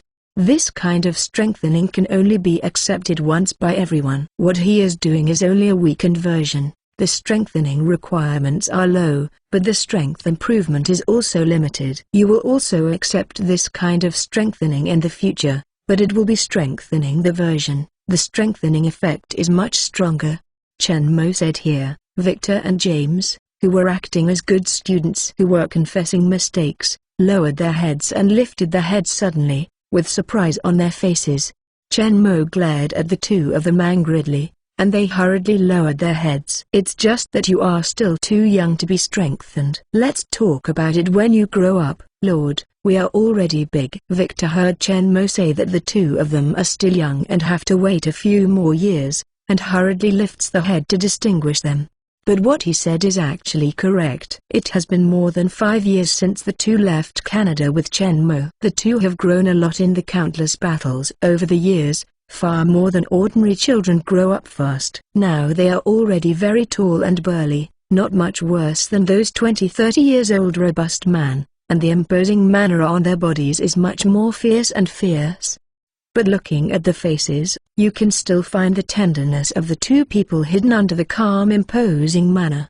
The older Victor has just grown up, while the younger James is less than 18 years old. The bodies of the two have not fully grown, and there is still a lot of growth in all aspects of height and body shape, space, so it is not suitable for super soldier serum enhancement now. Faced with Victor's discrimination, Chen Mo swept his eyes, and the other party was instantly miserable, losing the courage to continue fighting, and bowed his head obediently.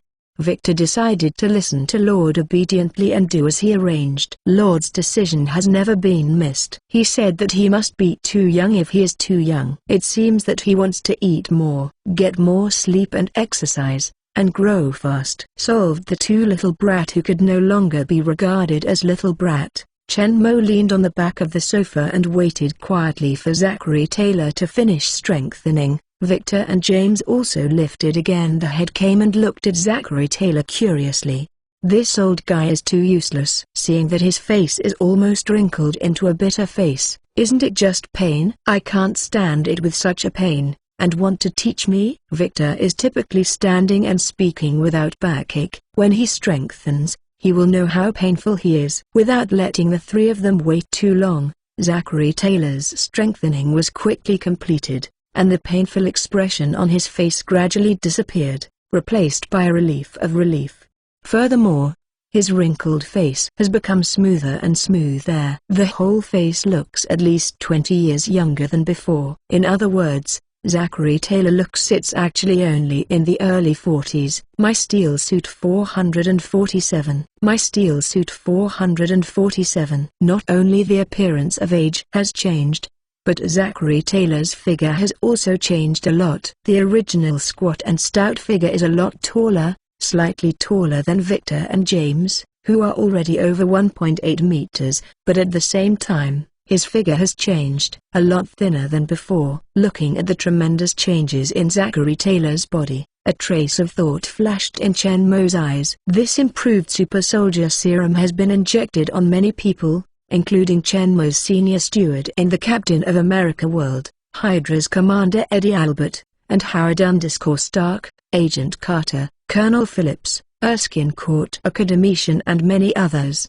But the changes in them are not that big. The young Agent Carter has basically not changed much in appearance, but his body is more vigorous, while the old Albert and Colonel Phillips and Erskine older people such as Court Academician looked like they were only a teenager after being strengthened, and Zachary Taylor's face changed significantly more than them. In terms of height, the improved super soldier serum does not improve much, basically only a few centimeters, not particularly obvious, and the body is only slightly stronger than the original. Therefore, the appearance of this improved serum is not at all as big as the original and enhanced serum. But now, these changes in Zachary Taylor are obviously beyond the normal effects of the improved serum, and the difference between him and other people who receive reinforcement is that he has been transformed into an undead by the blood of the ancestor of the vampire Marcus and the perfect blood of Chen Mo. This huge change that happened to him was obviously due to the dual effects of the undead blood and the super soldier serum, which produced an effect of 1 + 1 greater than 2. But this is actually a good thing for him. Let's not talk about whether the improvement of strength will also be enhanced. The huge change in appearance is very helpful for him to change his identity and start a new life. Even if you meet an acquaintance, you don't have to worry about being discovered. Chen Mo was also worried that Zachary Taylor could not withstand the great pain of the original super soldier serum, so he chose to use it with higher safety. But the appearance change effect was less effective. To strengthen. Under the gaze of Chen Mo, James and Victor, Zachary Taylor, who has completed the super soldier enhancement, slowly opened his eyes. The eyes that had become cloudy due to old age were now but as bright and clear as a young man. It seems that the dust in the heart has been completely washed away, and the whole person's body and mind is rejuvenated again. After becoming taller and thinner, Zachary Taylor's appearance has become a lot more handsome. At this time, he does not seem to have the vulgar feeling of a farmer at all, but instead gives people a calm gentleman, the feeling of social elites. I glanced at the three people present. Zachary Taylor, who had just finished strengthening and was still a little weak, raised his hands slowly in front of him, and carefully looked at these obviously stubby hands. With more slender and powerful hands, there was a strong excitement in his eyes. He can feel that not only his hands, but his whole body has undergone great changes, which is very different from before. Supporting the armrests of the sofa with both hands, slowly standing up from the sofa, Zachary Taylor clearly felt that his vision was completely different from before, and the angle of view was significantly higher than before. The scene I saw was much clearer. Without waiting for Zachary Taylor to perceive his own changes carefully, a strong sense of hunger suddenly emerged from his stomach. Gulu. Gulu. A series of loud gulu sounds rang in his stomach, and Chen Mo, Victor and James next to him all heard clearly this sound is as loud as a drum. Zachary Taylor couldn't help but feel sorry, but Chen Mo's words quickly dispelled his embarrassment. This strengthening consumes a lot of energy within the body, and even the fat in your body is burned out, and it does not seem to be enough. You are in urgent need of replenishing energy now. Speaking, Chen Mo turned his head and looked towards Victor. Victor, take Tyler to the restaurant for dinner, and let the kitchen prepare more steaks. Okay, Lord. Victor glancing at Zachary Taylor, he turned to take the lead and walked towards the restaurant. Zachary Taylor moved towards Chen Mo, slightly bent over to say hello, and followed Victor to the restaurant. Soon, Victor understood what Chen Mo meant by prepare more steak. Zachary Taylor is like a hungry wolf who has been hungry for a long time, quickly destroying the steaks brought by the chef. The chef can't keep up with the speed of his elimination. Victor watched Zachary Taylor's amazing speed in destroying a steak in a few mouthfuls,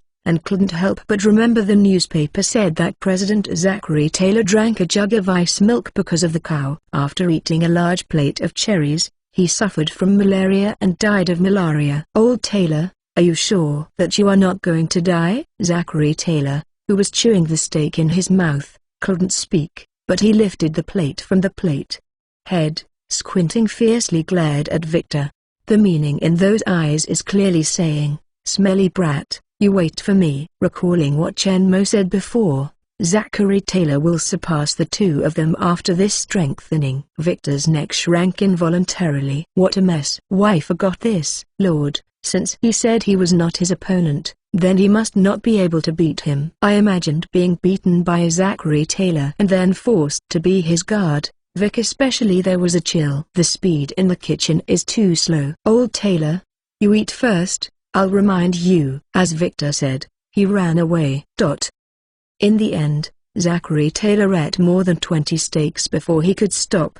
These beefs were quickly digested after entering the stomach and turned into nutrients and energy to supplement Zachary Taylor's body. Short of the gap, his slightly lean figure after strengthening also quickly swelled up. Although not as strong as Victor and James, he was also muscular, and every muscle was sharp and full of strength. Due to the dual effects of the undead blood and the improved super soldier serum, the effect of this strengthening is much stronger than that of the simple improved serum. The height and body type have greatly changed, so the energy the consumption is huge. Also fortunately, although Zachary Taylor was originally short, he was very strong and slightly fat, so he was able to rely on his original energy and burn fat to successfully complete most of the strengthening until now that there is sufficient nutritional supplement. The whole fortification is completely completed. My Steel Suit 448. My Steel Suit 448. Now, after the blood enhancement of the ancestors of vampires Marcus and Chen Mo, and the improved super soldier serum enhancement, Zachary Taylor's hungry appearance has undergone a huge change from before. The original height of less than 1.7 meters has increased to nearly 1.8 meters. The body has also changed from the previous short and fat to slender and strong. The face is more than 20 years younger than before, and the temperament is even more pronounced. After a great change, it has become more sharp and powerful and full of vigor. Resurrected from the dead, Zachary Taylor, whose appearance has changed drastically, can no longer return to the White House. In fact, even if he can, he does not want to return to the dark land full of conspiracy, struggle, and plot against. In this way, Zachary Taylor lived in Chen Mo's Brooklyn Manor and saw the magic of Chen Mo. Zachary Taylor was also in awe of Chen Mo. Since I stayed in the manor, I plan to participate in the upcoming war to conquer half of the United States and completely smash the slave system, as he said, and manage the central bank, Zaka, for him in the future. Lee Taylor also corrected his mentality, and the name Chen Mo became boss. After joining Chen Mo's subordinates, Zachary Taylor knew how terrifying Chen Mo's strength was. The entire surrounding area of New York, with the exception of downtown New York, the land of more than 700 square kilometers, is actually Chen Mo's territory. And this is just a tip of the iceberg of the land owned by Chen Mo. Every state in the United States has a large amount of land belonging to Chen Mo, especially the western region that is still under development. Almost all the high-quality land is in his pocket, and the total area of the land he owns must be calculated in units of tens of thousands of square kilometers. The combined area of these lands even exceeds the total area of a state in the United States. His own 3,000 acres, but a small cotton plantation of 12 square kilometers, is just a drop in the ocean in front of this huge land. At the beginning, Victor said that Chen Mo owns only one piece of land. One boy. In fact, not only did he not exaggerate, he also said that it was less. Looking at the two tiger teeth exposed at the corners of Victor's mouth, who was so tempted to give him a detailed account of Chen Mo's land. Zachary Taylor was annoyed and couldn't help but remember that he was there. The scene of bragging in front of the two of them, their faces couldn't help but feel a little hot. It's not good to compare myself with, and I have to compare with Chen Mo. While Victor's enthusiastic narration is not over, since Zachary Taylor has joined their lord's subordinates, he can be regarded as his own, and there is no need to hide many things from him. Remembering when Zachary Taylor provokes Chen Mo on his way home, Victor decided to tell him all about Chen Mo's strength. These unimaginable lands of ordinary people are only a small part of the wealth in Chen Mo's hands. Let's not talk about the oil buried under these lands. After all, the oil industry has not yet begun to develop, but the large-scale gold mines that have begun to be exploited today are astronomical. Digital. Other mines, iron ore and other mineral deposits are even more numerous. Now the Industrial Revolution in the north of the United States has basically been completed. A large number of mechanized factories that use steam engines to power the machines have been built, and cotton gins, sewing machines, tractors, and steamships have been used on a large scale. At the same time, the manufacture of a large number of machines and the use of steam engines have greatly increased the demand for steel and coal. Chen Mo, who has the foresight advantage, has taken a large amount of coal and iron. In the ore-producing area, many large-scale steel plants, machinery manufacturing plants and shipyards have been built. When many capitalists were vying to establish factories, Chen Mo started directly from the source and intercepted the huge industrial dividends at the top of the Industrial Revolution. In addition, after several years of development, the fur trade in the Missouri, Mississippi, and Rocky Mountain Range areas is completely monopolized by the Indian tribes subdued by Chen Mo, and the annual fur trade generates extremely amazing profits.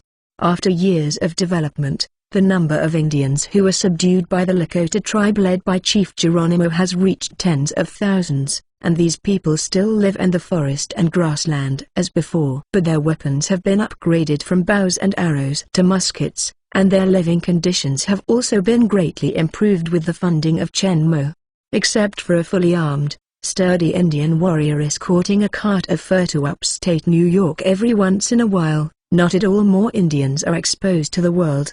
Because these Indian tribes' activities have been completely monopolized by Chen Mo, outsiders can't get in at all, and they don't know anything about the conditions and changes inside. So in the eyes of others, Chen Mo the only Indians who were subdued were the original weak Indian tribe.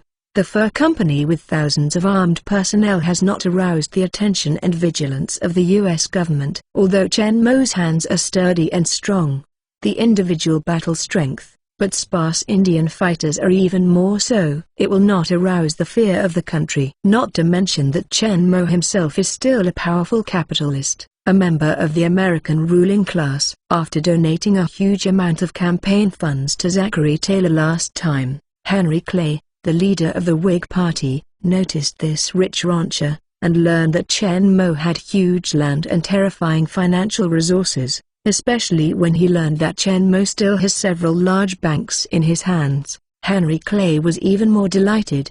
One of the core goals of the Whig Party under his leadership is to urge Congress to create a private central bank and implement a business-oriented monetary policy led by the new central bank. This is what all bankers pursue, in line with their interests, so they are natural allies. So Henry Clay quickly contacted Chen Mo and wanted to draw him into the Whig Party and become a member of their interest group. Chen Mo is not very interested in the Whig Party itself. This party controlled by bankers will not exist for too long. Since its creation in 1832, it has been in the history of the United States. In total, they only existed for 25 years. Although they successfully fostered 2 presidents, they failed to turn them into puppets to achieve the political goals they pursued. After the successive deaths of President Harrison and President Taylor, the power of the Whig Party has shown signs of decline, and some non-bankers in the party have gradually discovered some problems. The Whig compromise of the leader of the Whig Party,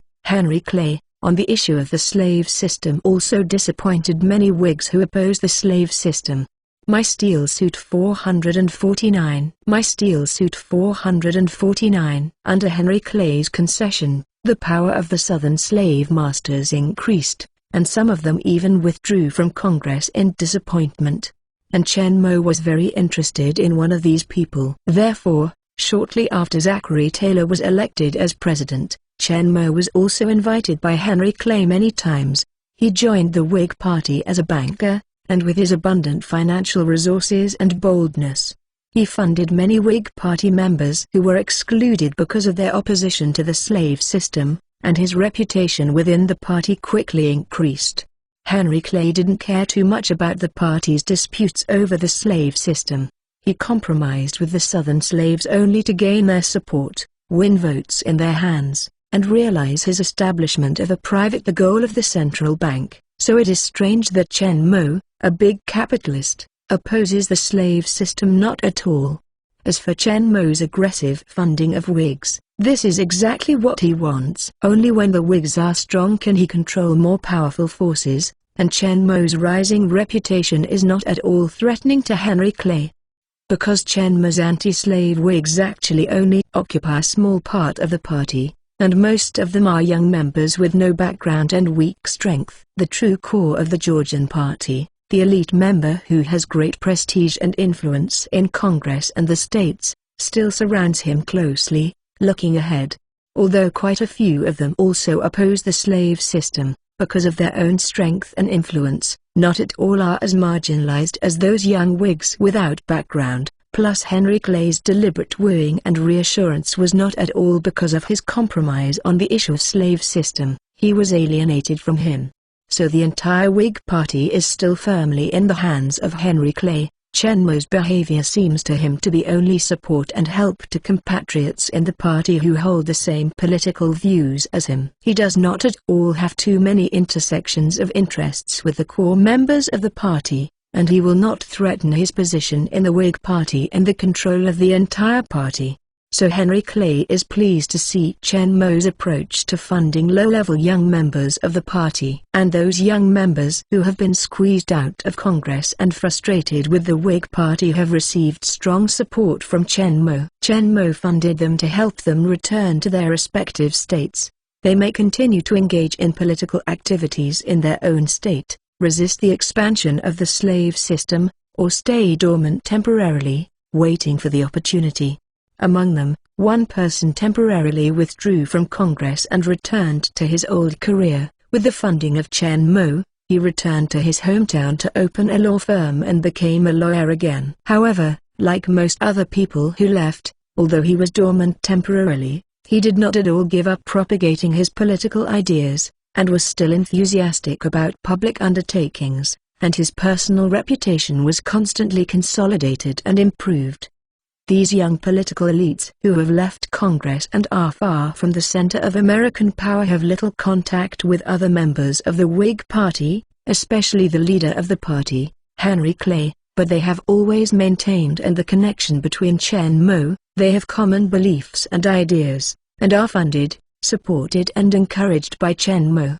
Under the influence of Chen Mo, they firmly believe that the abolition of the slave system is imperative, and there will be a battle between the North and the South. Today's temporary dormancy is only for the outbreak of the critical moment in the future, and their goal will eventually be achieved!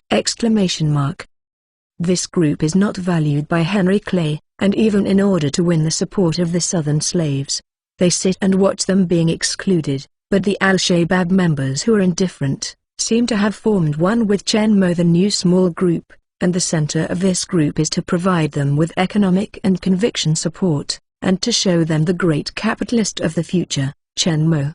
Not only the young political elites who left Congress, more and more members of the Whig Party, who were squeezed out and opposed to the slave system, have joined because of the growing power of the Southern slaves. Coming from this small circle, with Chen Mo's support and comfort, he hibernated quietly. All of them, including Chen Mo who is behind them, are waiting for the time to come. By 1852, in the 14th presidential election, the split between the Whig members who prospered and opposed slavery was completely revealed. The former Vice President Millard Fillmore, who took over as president after Zachary Taylor's death, has caused many opposition in the Whig Party because of his consistent compromise on the North-South issue. The dissatisfaction of the slaves, the power of these people is enough to make him directly lose the opportunity to obtain the party's nomination. Finally, in view of the victory of the previous two elections, Henry Clay tried to repeat the previous victory and once again nominated a war hero, General Winfield Scott, as the presidential candidate. However, there is an old saying in the mysterious ancient Chinese state, and it must not be repeated again and again. This time, the Whig Party ushered in a complete and huge defeat. At the time, it only won in the 31 states of the United States. With the votes of the 4 states, they lost terribly at an absolute disadvantage, and everyone in the party lamented that the Whig Party was over. And during the campaign, there was a major event. The founder and leader of the Whig Party, Henry Clay, passed away, and those supporters who were still closely around him lost the backbone in an instant. Without Henry Clay's coordination and operation in the middle, various problems and contradictions have been revealed. The problems of the central bank and the slave system have deepened the contradictions within the Whig Party, and soon it became a mess of scattered sand, each acting independently. The Whig Party in name only. At this time, the group of young political elites united by Chen Mo became a united and powerful force. But compared to the original Whig Party and the Democratic Party, they were still very weak. However, while the Whig Party is gradually declining, this small group centered on Chen Mo is gradually becoming stronger, and more Whigs who oppose the slave system have joined in. Even the core members of the original Whig Party who had some influence in Congress. After all, politics is still a collective game. Without the backing of the powerful Whig Party, their life in Congress will not be easy. They are attacked and suppressed by supporters from within and outside the party. It made them eager to find a new group to fight the enemy together. At this time, the Chen Mo group, which has already formed a group, united and helped each other, has fallen apart and has become a scattered Whig Party, and has always adhered to the same philosophy as the Chen Mo group, has become their best choice. My Steel Suit 450. My Steel Suit 450. In this way, under the multiple pressures of the Southern slaves, hostile parties, and supporters of the former Whig Party, those in their Whig Party who opposed the slave system gradually turned to Chen Mo as the core and largest supporter of the group, and the strength of Chen Mo group continues to increase. And Chen Mo, with his strong financial resources surpassing the richest man in the United States and the huge prestige he has won in their Whig Party over the years, as well as his control of the core youth party members of the group, firmly occupy the dominance of the group. After uniting again, they finally resisted the attacks of slaveryists and gained a firm foothold in Congress. In fact, it is not only the division within their Whig Party, but also the conflict within the Democratic Party that won the election because of the slave system. The opposition between the capitalists of the North and the slaves of the South is becoming more and more fierce. Members representing the interests of the two parties are arguing in Congress. Even the members of the North and the South within the two parties are in constant conflicts, and the cohesion of the parties has never been unprecedented. The reduction. This kind of chaos within the party lasted until 1854. After several years of savings, the conflicts within the party finally broke out. In July 1854, under the promotion of Chen Mo behind the scenes, the Northern Whig Party and the anti-slaveryists in the Northern Democratic Party and other parties opposed to the slave system formed a new party, the Republican Party, and it is their current common pursuit to base the value of the party on individual freedom and national unity, and to prevent the expansion of the slave system in the Western region, and even to further eliminate the slave system completely. The main members of the Republican Party are representatives of the Northern bourgeoisie, composed of business owners in the Northeast who oppose the slave system and representatives of agricultural entrepreneurs in the Midwest and development states. The Democratic Party after the split mainly represents plantations, the interests of the master and entrepreneurs who are connected to the Southern slave master. As for the Whig Party, It is already in name only. Most of the members have joined the Republican Party and the Democratic Party. The remaining people have no effect on the political situation. The Georgian Party declined completely. As the largest farmer, rancher, factory owner, and capitalist in the northern United States, the number of farmers, cowboys, workers, and employees hired by him is measured in hundreds of thousands, and the wealth, personnel, and political power he controls and newly formed the Republican Party is even more dominant. However, Chen Mo not at all stepped up to lead this emerging party. Instead, he chose to continue to stand behind the scenes, but he pushed the young, talented people he had always strongly supported and cultivated before the stage. During the previous dormant period, Chen Mo deliberately continued to enhance his prestige and influence in the circle he formed, and there was a faint tendency to cultivate him as his spokesperson. And this young, talented people who came from a poor background and completely relied on self-study to become a lawyer, became a state legislator at the age of 25, and was elected to the House of Representatives at the age of 37. The young, talented people did not disappoint Chen Mo's training and expectations. With his own abilities and personal charisma, not only has his influence in his own state increased, his reputation in the small circle formed by Chen Mo has also gradually increased, and he has become a group leader.